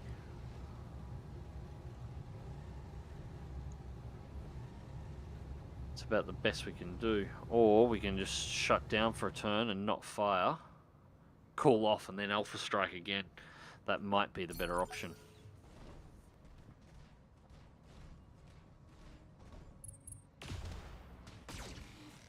Yeah, that was the better option. Yeah, Lead Spitter will finish off the Wolverine in the next turn, or should. Right here. Alright, Cerberus can bring the six pack up and stand on the Vedette. It should be more than Roger heavy that. enough to get an instant crush, no questions asked. Yeah. Cool, that's that gun out of place. So that's just down to the heights with the LRM and the Enemy Orion with the vehicle Wolverine, destroyed. which I've got under control. Heights is more interested in the lead spitter, which is fine. Providing the Orion doesn't turn around and shoot it now, because that would be a problem. Now, I need to keep right arm and right torso covered against the Orion and get it to shoot in the other side.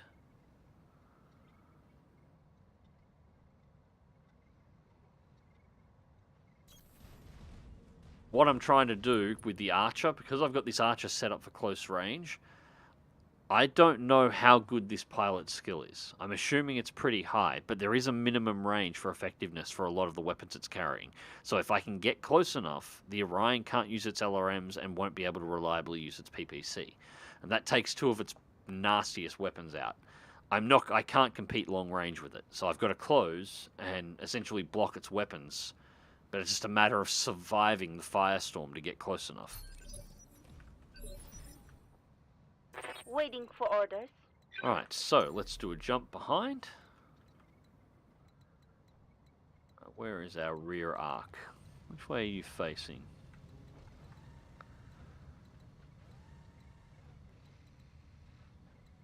There, okay, that's kind of cheeky. You're going to make me expose myself to get out there.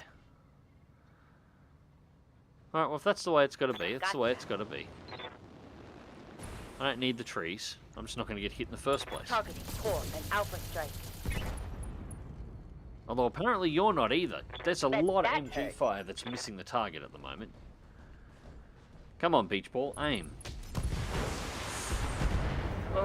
Takes off the right arm from a shot from the left-hand side.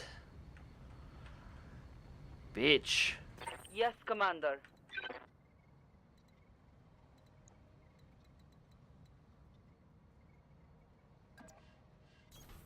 Moving to position. Alright, slip a shot past maybe and hit the Heitzer and take it out of play just to remove its LRMs.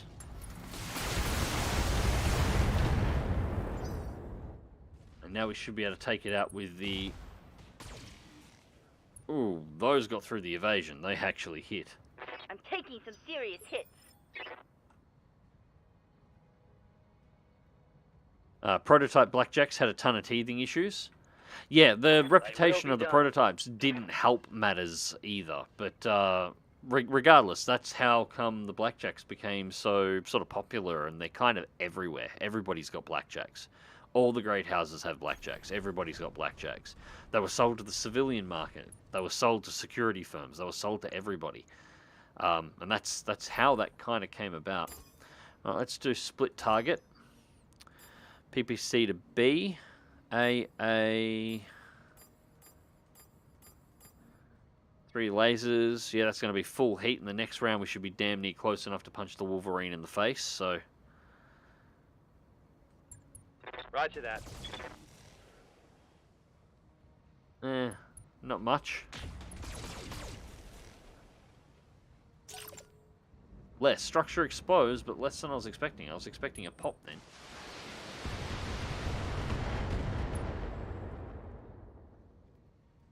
I'm doomed.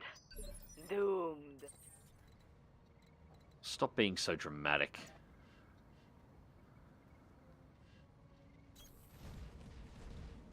Right. Now, precision strike. I'm going to take a random roll at this and see if we can do it. We might get lucky. Small chance, but we might get lucky. Engaging Primary target damage, Commander.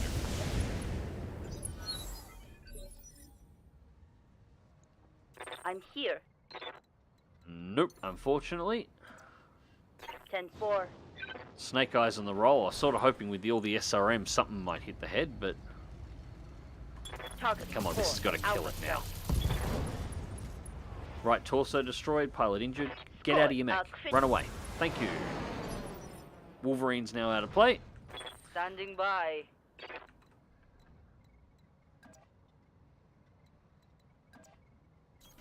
I'll We'll try. run 6-pack up and past.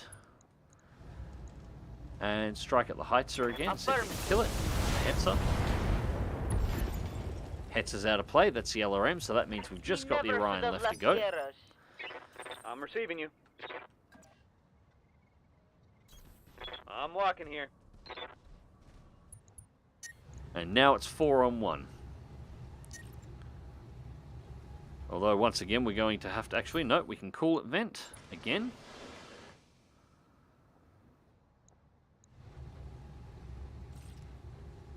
And I can get an alpha strike out of that.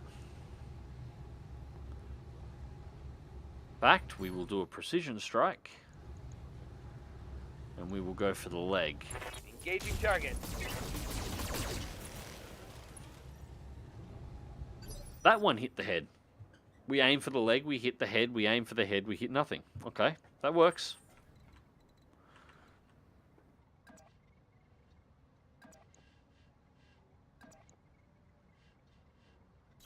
And keep right covered. Pull that medium laser out of place. We use the double pluses and just the SRM6s. Engaging target. Head hit, pilot injured, that's 2. Enemy mech. Critical damage detected.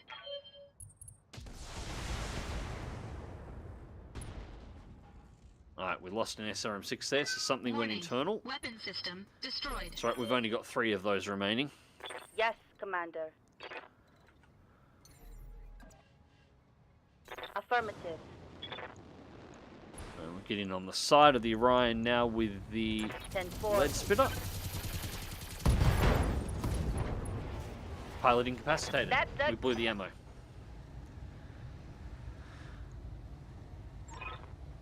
That's it, Commander. U2 is dead. Let's return to Yamaguchi so we can get the hell out of here. Mission successful. Done.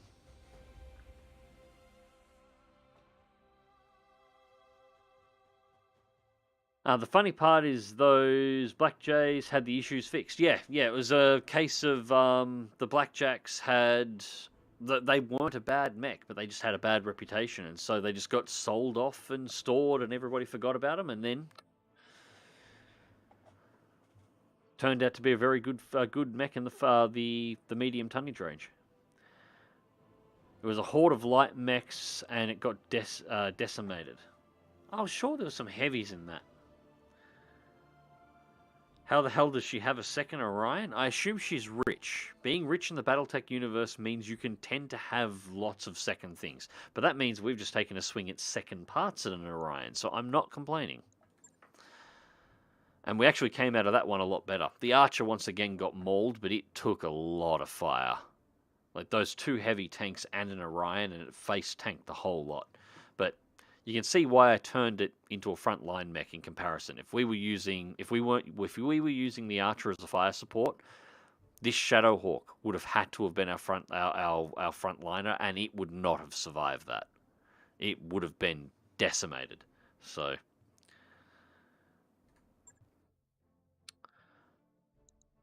damn it, we only got 2 parts. So now we have 3 parts of an Orion in the hangar. Not going to lie, if we find another part, I might just buy it. If we've got the money, I might just pick it up. Double plus AC20, that's tempting too. Plus 50% crit. Although there's a good chance we'll pull that one. 2 parts Phoenix Hawk. That'll bring us up to 3 as well.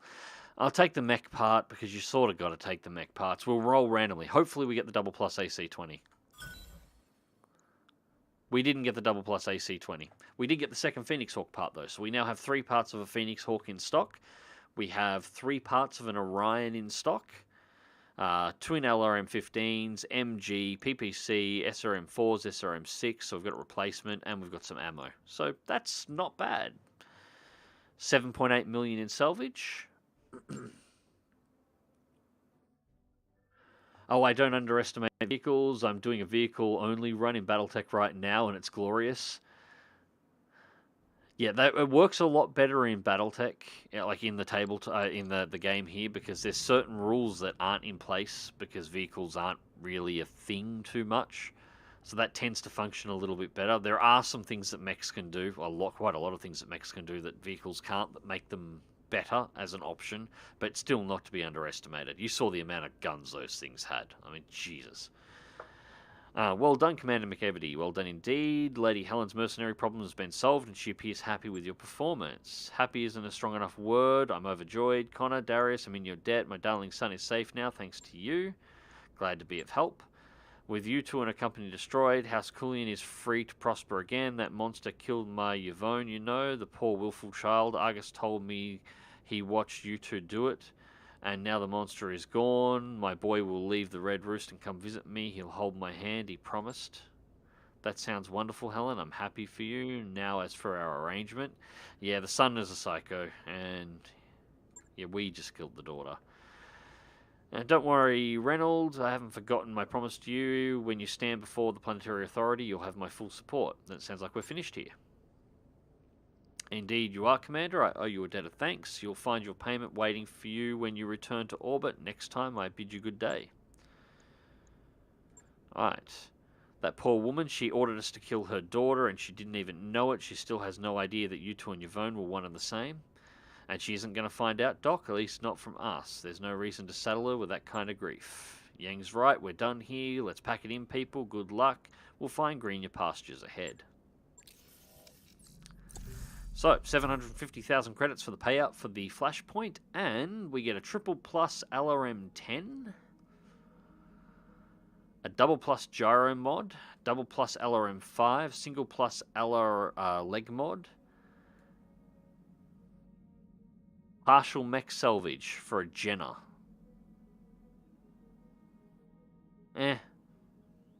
Haven't seen a Jenner in ages, actually, so... and a single plus small laser. Hit or miss on the rolls. +3 melee hit. The gyro mod is good. 0 tonnage, 3 slots. We might find us. Well, actually, just thinking about it, we might actually fit that on the Archer if we can find the space for it. Or the Hunchback. Either one of them's got really good melee ability. Really good melee ability. So +3 melee hit. Yeah, that would actually work. 1 ton, 3 slots, negative 20 DFA self-damage. I can't really afford to spend a ton, but I'd stick that on the Firestarter. Otherwise, we'll come through and we'll decide what we're going to do with those at a later time. All right, that worked out well. 4.3 million. Everybody's a little bit tired. We have some mech repairs we have to do. But in the end, once again, we're doing well in regards to the components. So we've got out of doing these flashpoints so far, we've got 2 parts of an Atlas and we've got 3 parts of an Orion. This is not bad. We do need to find a 4th part, but first let's get the Archer fixed. We need an SRM6 to replace the one that we broke. Let's get the heatsink sorted back out, and we need a medium laser. 100,000. Yeah, that's reasonable. No problems there. I'll let you know when that's and the done. Shadowhawk is just a straight repair. It's just got internal damage. It didn't lose any components though. So that's the Shadowhawk fixed. Now, Awaiting Mech orders. Warriors. Yes, Commander. 350, 300, yeah, nothing much Standing happening by. here yet. We've only done 3 missions, so that's not surprising. Claymore, still not enough to push up another rank. Damn it. Need 4,900. I hear ya. And Drill Bit Confirm. and Phantom, still 4,900 to go for his 2nd skill too. So that's going to take a Standing while to by. get those up. Now, at 4.2... It is 3 AM, so I'm going to call it quits here, guys. I just want to see exactly what's floating around. So we've got Hard Contact for the Capellans. Battle in the Desert, 3 skulls. That's interesting. House Steiner. What are you offering? 21 days transit. They're paying the bills. 2.5 skull. We've discovered that the pirates have reactivated an old manufacturing facility in this system. To maintain the balance of power in this system, Steiner Command needs to capture this facility. I don't like base capture missions, but that's decent pay, and they're paying to transfer us off this world. And everything else on this world is all pirate-based, so there's nothing else I can do here, really. Yeah, we might take that one at the start of the next scream, if I'm honest. That sounds like a fairly decent option. 21 days to the next financial report. What's the transit time? 21 days. We would arrive right as we're due the bill.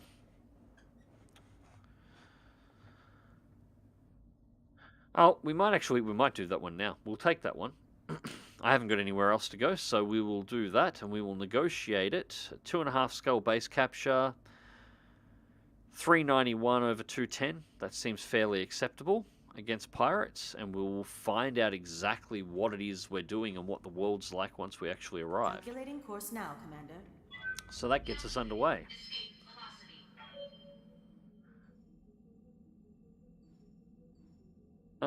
Zero scale. It ain't going well right now. Hope you can squeeze it out. No, that one actually worked out okay. There's a couple of critical hits that I would have preferred to avoid, and there was a couple of moments of concern, especially seeing that heavy tank. But it's just a matter of closing range on them to get in. Alpha Strike box set has 13 minis in it. Nice. New announcement. Really? 13 minis? What's the cost? An actual dedicated Alpha Strike box is coming, and it looks great. Yeah, I might have to look that up. Happy Wombat. How do we run rep with Corrida if this is happening between cappies? How do we ruin rep with Corrida if this is happening between cappies? This won't ruin the rep with Corrida. We'll be fine. And if I was trying to get Corrida rep at the moment in large amounts, I wouldn't be hanging down here in cappy space. I'd be up on the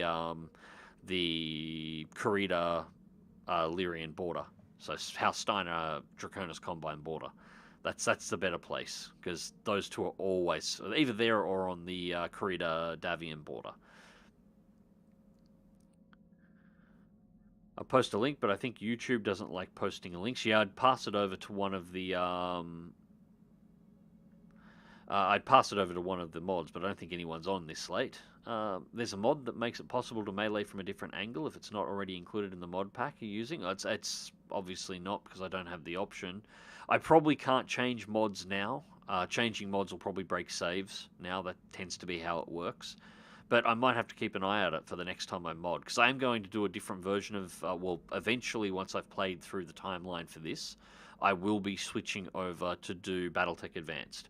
So when I do the BattleTech Advanced change, I'm going to be looking for the mods to actually drop 2 Lancers, so I can get 8 mechs on the field, because I thought that would be a little bit more fun.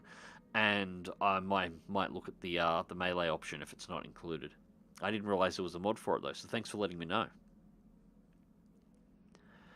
I'll probably pick up the Alpha Strike set for the modules, but also need to get the AS rules, since I don't think I'll have to buy a dedicated rule book. I have a few of the source books though because of the lore. Looks like a star of clan mechs and 2 lances of IS mechs. If a Timberwolf, a Kodiak, an Atlas, a Highlander, and actually no, if any combination of those are sort of included in that, I might be sold if I can find the money for it. Plus all the secondary books, dice. Yep. That was a pretty meh reward. Yeah, it wasn't great. It's the thing with those end rewards, the 750,000, that varies depending on the difficulty of the Flashpoint, but you always get a cash payout at the end. That's why I wasn't too worried about cash payouts in the missions. You can make a lot of money if you money stack and then take the end reward on Flashpoints.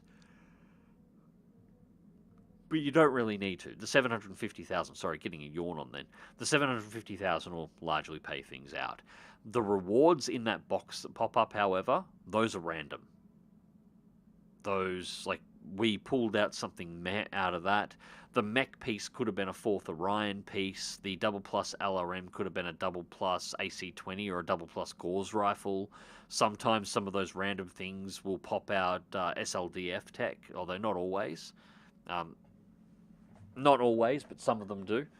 So yeah, that's a random roll on what loot you can get, and it pulls out of the giant loot table. It's the only thing you'll find is the top weapon. You notice how it was sort of separate from everything else. Whatever weapon is rolled that gets into that top slot, regardless of what that weapon is, it'll always be at least a double plus weapon. So we got an LRM-10, but that could have been a double plus anything, literally anything out of the weapons table.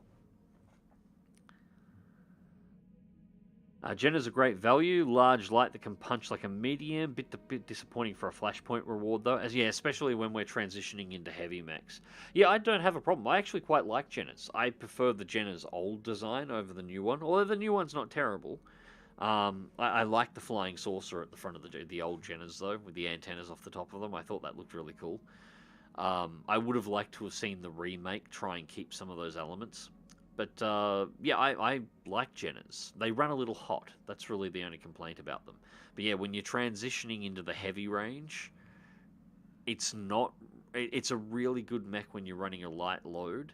It's not a light mech that works particularly well with a heavy lance. It's not like the Firestarter with the MGs or the Raven or some of the other light mechs you can get. It's a little bit slower in terms of mobility, which means it's not useful. When you're running a light with a heavy lance or an assault lance, you need that light to be really mobile, and the Jenna just isn't, and it doesn't handle heat well. Steiner sounds good, needs to raise rep with them anyways. Well, yeah, I need to go poke around and see if I can find atlases and stuff. I need to either be working with them or killing them at some point. I was talking about the last Flashpoint. Maya said you'd lose rep with Karita for breaking contract with the whole ordeal that was happening between the Capellans. Yeah, if I broke contract, I probably would have lost rep. But I didn't break contract. I killed the person I was supposed to kill. It was probably morally the wrong choice, but we don't break contract. Atlas, Archer, Warhammer, Phoenix Hawk, Jenna, Firestarter, and a Wraith on the IS side, I think.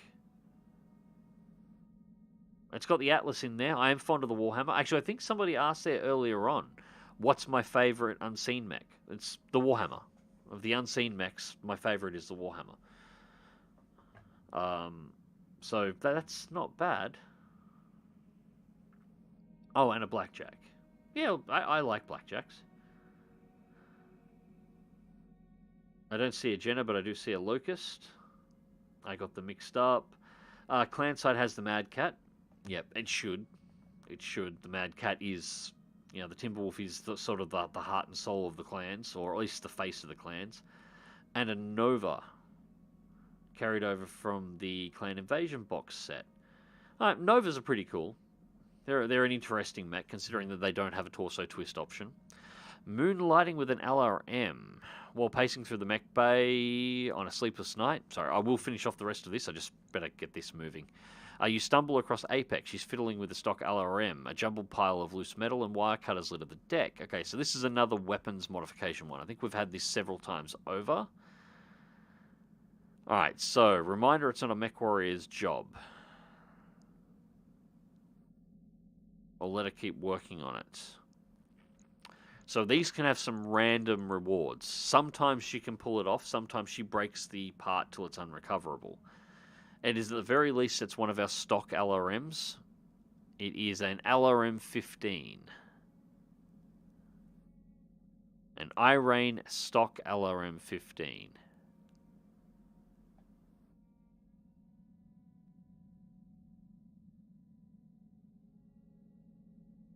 Yeah, we'll take a random roll at it. If we lose an LRM-15, I'm not too concerned. I think I've got a few of them. Let her keep working at it. It'll either work or it won't. I suppose that was strange for a reason. We can afford to lose it if things go wrong. Just be careful. These weapons are meant to destroy mechs after all. Later that week, Apex catches you in the hall with an update. Commander, I'm sorry to report I wasn't able to modify the weapon like I wanted to, but I was able to put it back together again the way it was before. Double and triple checked it just to be sure. No lasting consequences. Okay, so nothing happened. your three options there, there's nothing ever gets destroyed. It's either she fails and the weapon is destroyed and you lose it out of your inventory, nothing happens, she puts it back together, or she upgrades it and it can gain either between a 1 or a 2+ rating. So if you've got a few of them sitting around, it's worth taking the risk. Job's done, Commander.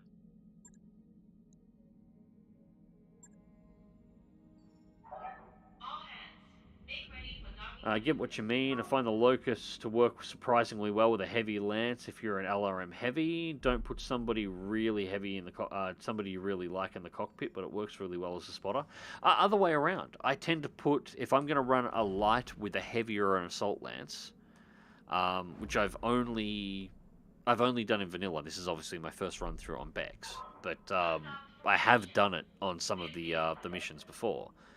You want somebody who's got high piloting. The higher your piloting skill, the higher your evasion you get, the harder you are to hit.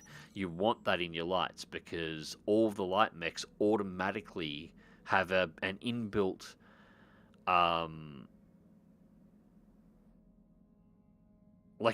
advantage when they're being attacked by heavier weight classes. So if you're running against heavies or assaults, they automatically have a negative chance to hit on a light mech before anything else happens. Like the evasion chance is there even when they're stopped because it's a small target. And this is actually enhanced inside of BEX. And then you start stacking evasion pips on top of that, and you can make a light mech that's essentially impossible for an assault mech to hit. You can run circles around the feet of an Atlas, and there's nothing that can do about it.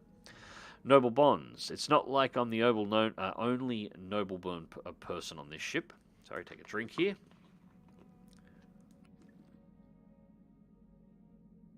Says Tango slumping low in your guest chair. I mean, there's you. Why can't Beach Ball harass you about their stupid idea? Apparently, when Tango asked to speak to you privately about something Darius wouldn't understand, it was about the trials and tribulations of being nobility. Well, what is Beach Ball's idea, you ask? I don't know, something about cooling systems. She wants me to use my connections to get an idea to a couple of people who can implement it. She doesn't believe me when I say that my birth doesn't automatically open doors like that, and even if it did, I can't waste it on bullshit. Tango gives you a plaintive look, clearly hoping for advice or at least sympathy. Listen to Tango, but don't get involved. Tell her to send Beach Ball to you next time. Be unsympathetic.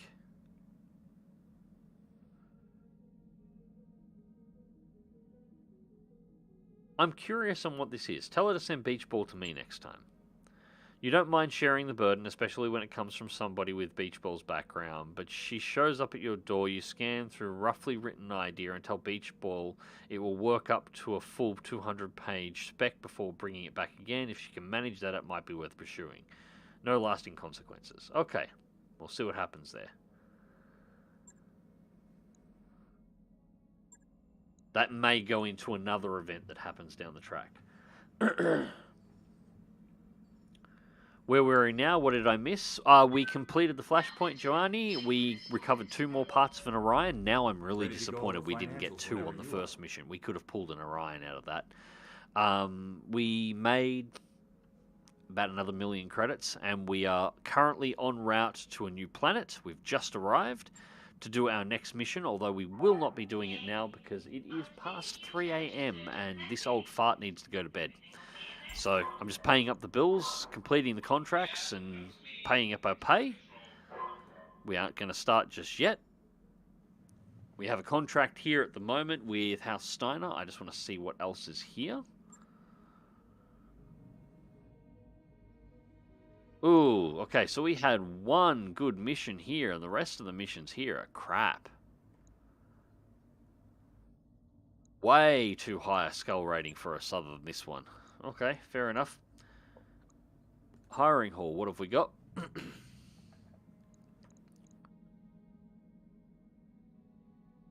Stanner's Bar, Slugger. Waiting on you, Commander. Bulwark, Sensor Pilot, okay. Good to go. 433323, yeah, nobody's really catching my attention there. And we'll check the storefront while we're here as well. Alright, so parts. What do we got? We got a Dervish, partial mech salvage, Firestarter, Locust, Stinger, Thunderbolt, Urban Mech, Vindicator, a couple of Vindicator parts, Wasp, and a Wolverine.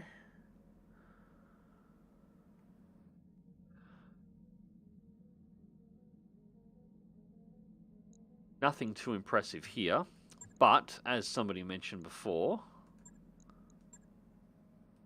we can sell off that negative, because that is just weird, and I do not need that there. We also have 61 medium lasers, so I can probably sell off a couple of those, I think. I won't sell them all off, but I think we can sell off a couple. We'll keep 20 in stock. Let's sell 41 of them. Large lasers, we've only got 11. I'll stick to that. I'm not selling any of the snub PPCs. We've got to find another snub. And I'm not selling either of our SLD FER PPCs. Those are sitting there. I know exactly what I want to put those in. We just haven't found one yet, and I need 4 pieces of it. I want an awesome. I want an awesome, and I want to stick 2 of these in there, and if possible, I want to try and find a third one and put that in as well, because that would be all sorts of horrible, nasty, terrible. It'd be great. Either that or they're going to wind up in a Marauder. That's the other thing they might wind up in. Is there anything else we can sell off here? Nothing really there.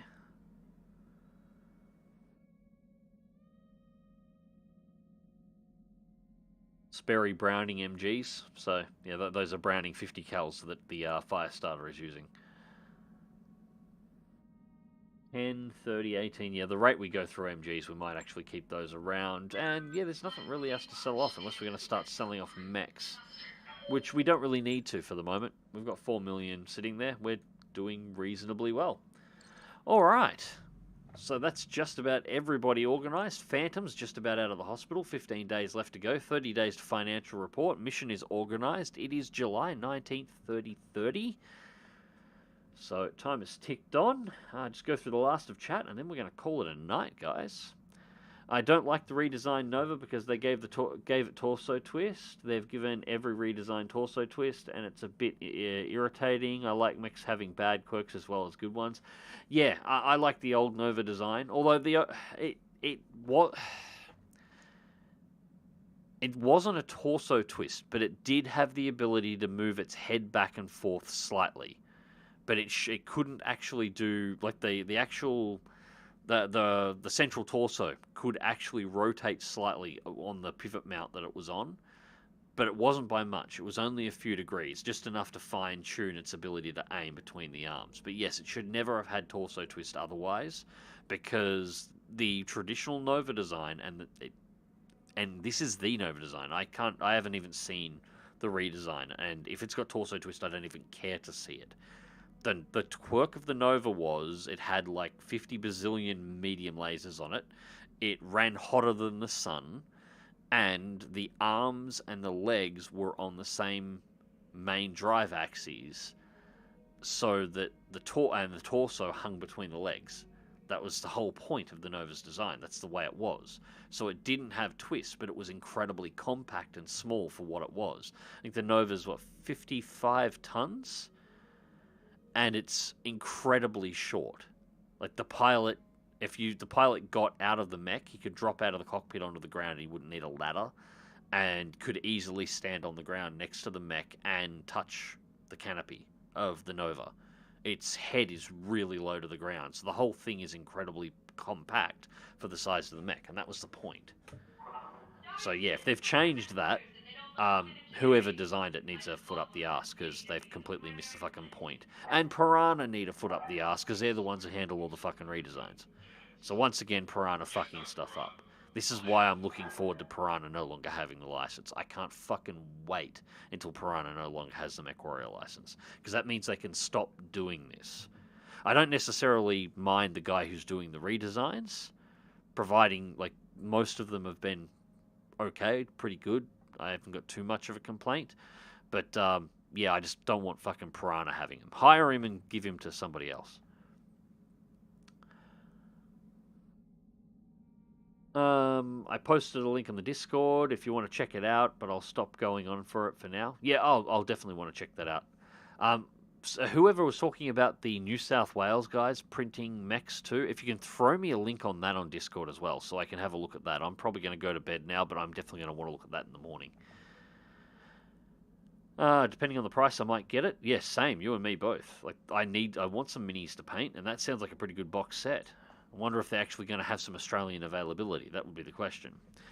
Happy Wombat. Wonder when the clans invade, if we get any contracts with them, or will it be just against them? It'll be just against them. I'm pretty sure it's pretty lore accurate in that regard. We won't have any missions for the clans.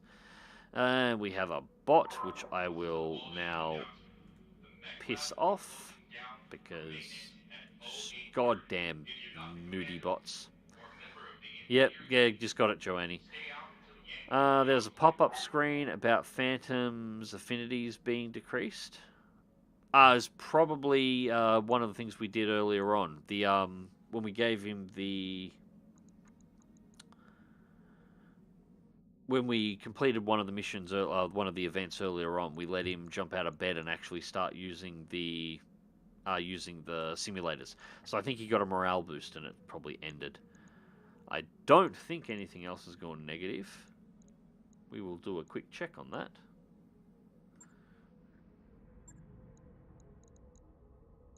Yep.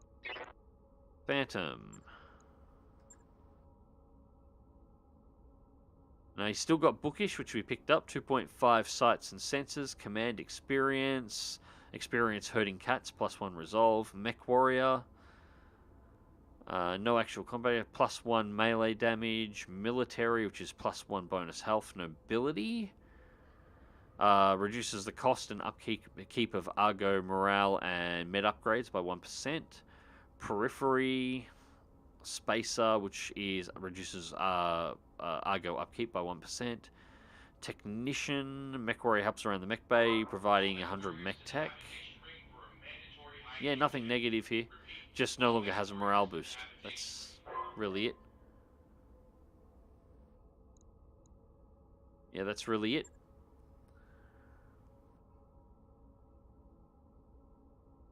If you don't use a pilot for a while, their skills drop. I don't think that would be it. I don't think that applies why they're in the mech bay, why they're in the med bay, because that's what's happened with Phantom. Yeah, 555. Actually, it might have. Did he have 5 or 6 gunnery? God, if we've lost a pip while he's been in hospital, I'm going to be dark.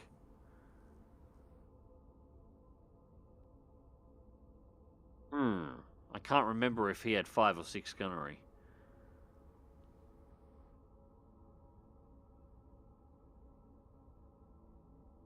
Let me check the shop for an Orion. Yeah, we did that one. Dervish sounds interesting. Dervish is a good mech, but if we're going to buy parts, I'm not buying parts for anything that isn't right up there in the tonnage. The Orion would be the only thing I'd pick up. Medium mech, short of the most lights. Love the original design. You can chop it up to catalyst. Chop up the catalyst one and make the torsoless version easy enough, but it annoys me. Yeah, it should. Like, there's certain mechs that, okay, if you want to do a modern design of them, like, well, actually, really with any mech, this applies to any mech in the BattleTech universe. If you want to redesign them, because some of the designs are somewhat dated, and probably do need a little bit of a modern working over. Cool, that's fine. But you gotta keep the original point to the mech. You can't change how the mech functions. The mech, it'd be like going, we want to do a modern redesign of an X-Wing. We want to remove the X part of the X-Wing. We just want to make it just 2 straight wings out the side. No X configuration on the X-Wing anymore. And we want to do the the Y-Wing as well, but we want to make the Y-Wing a single engine. And we'd like to put the Millennium Falcon's cockpit in the center. Like, just hearing that, you want to fucking choke somebody. Same deal. You don't change the mechs. These things have been around since the early 80s. They were originally designed, some of these mechs. These mechs are older than me. Some of these mechs are older than me. You don't change the mechs. You can adjust the design, but you've got to be true to what they are. Have a good night's rest now, in particular Aussie hours. Have a good one, mate. Thank you very much, Joannie. Affiliates of the pilot's ability to use a mech. If you check the mechs, they have affinities. Ah, yes, of course, the affinities tree. Okay, so as long as he hasn't lost the ability to drive the Firestarter, I don't really care. He hasn't really driven anything else in ages, so it's not really a concern at this point. Yes, I didn't even think about the affinities. The more you use the mech, the more affinity they live. Yep, yeah, no, I'm aware. I didn't even think of that one. All right, 0, and see you next stream. So that's the bottom of the chat. All right, ladies and gentlemen, well, thank you very much for joining the stream and hearing me ramble on for the last 4.5 hours. I hope you've all had a good time. Hope you've enjoyed the battles, and yeah, until next time, take care.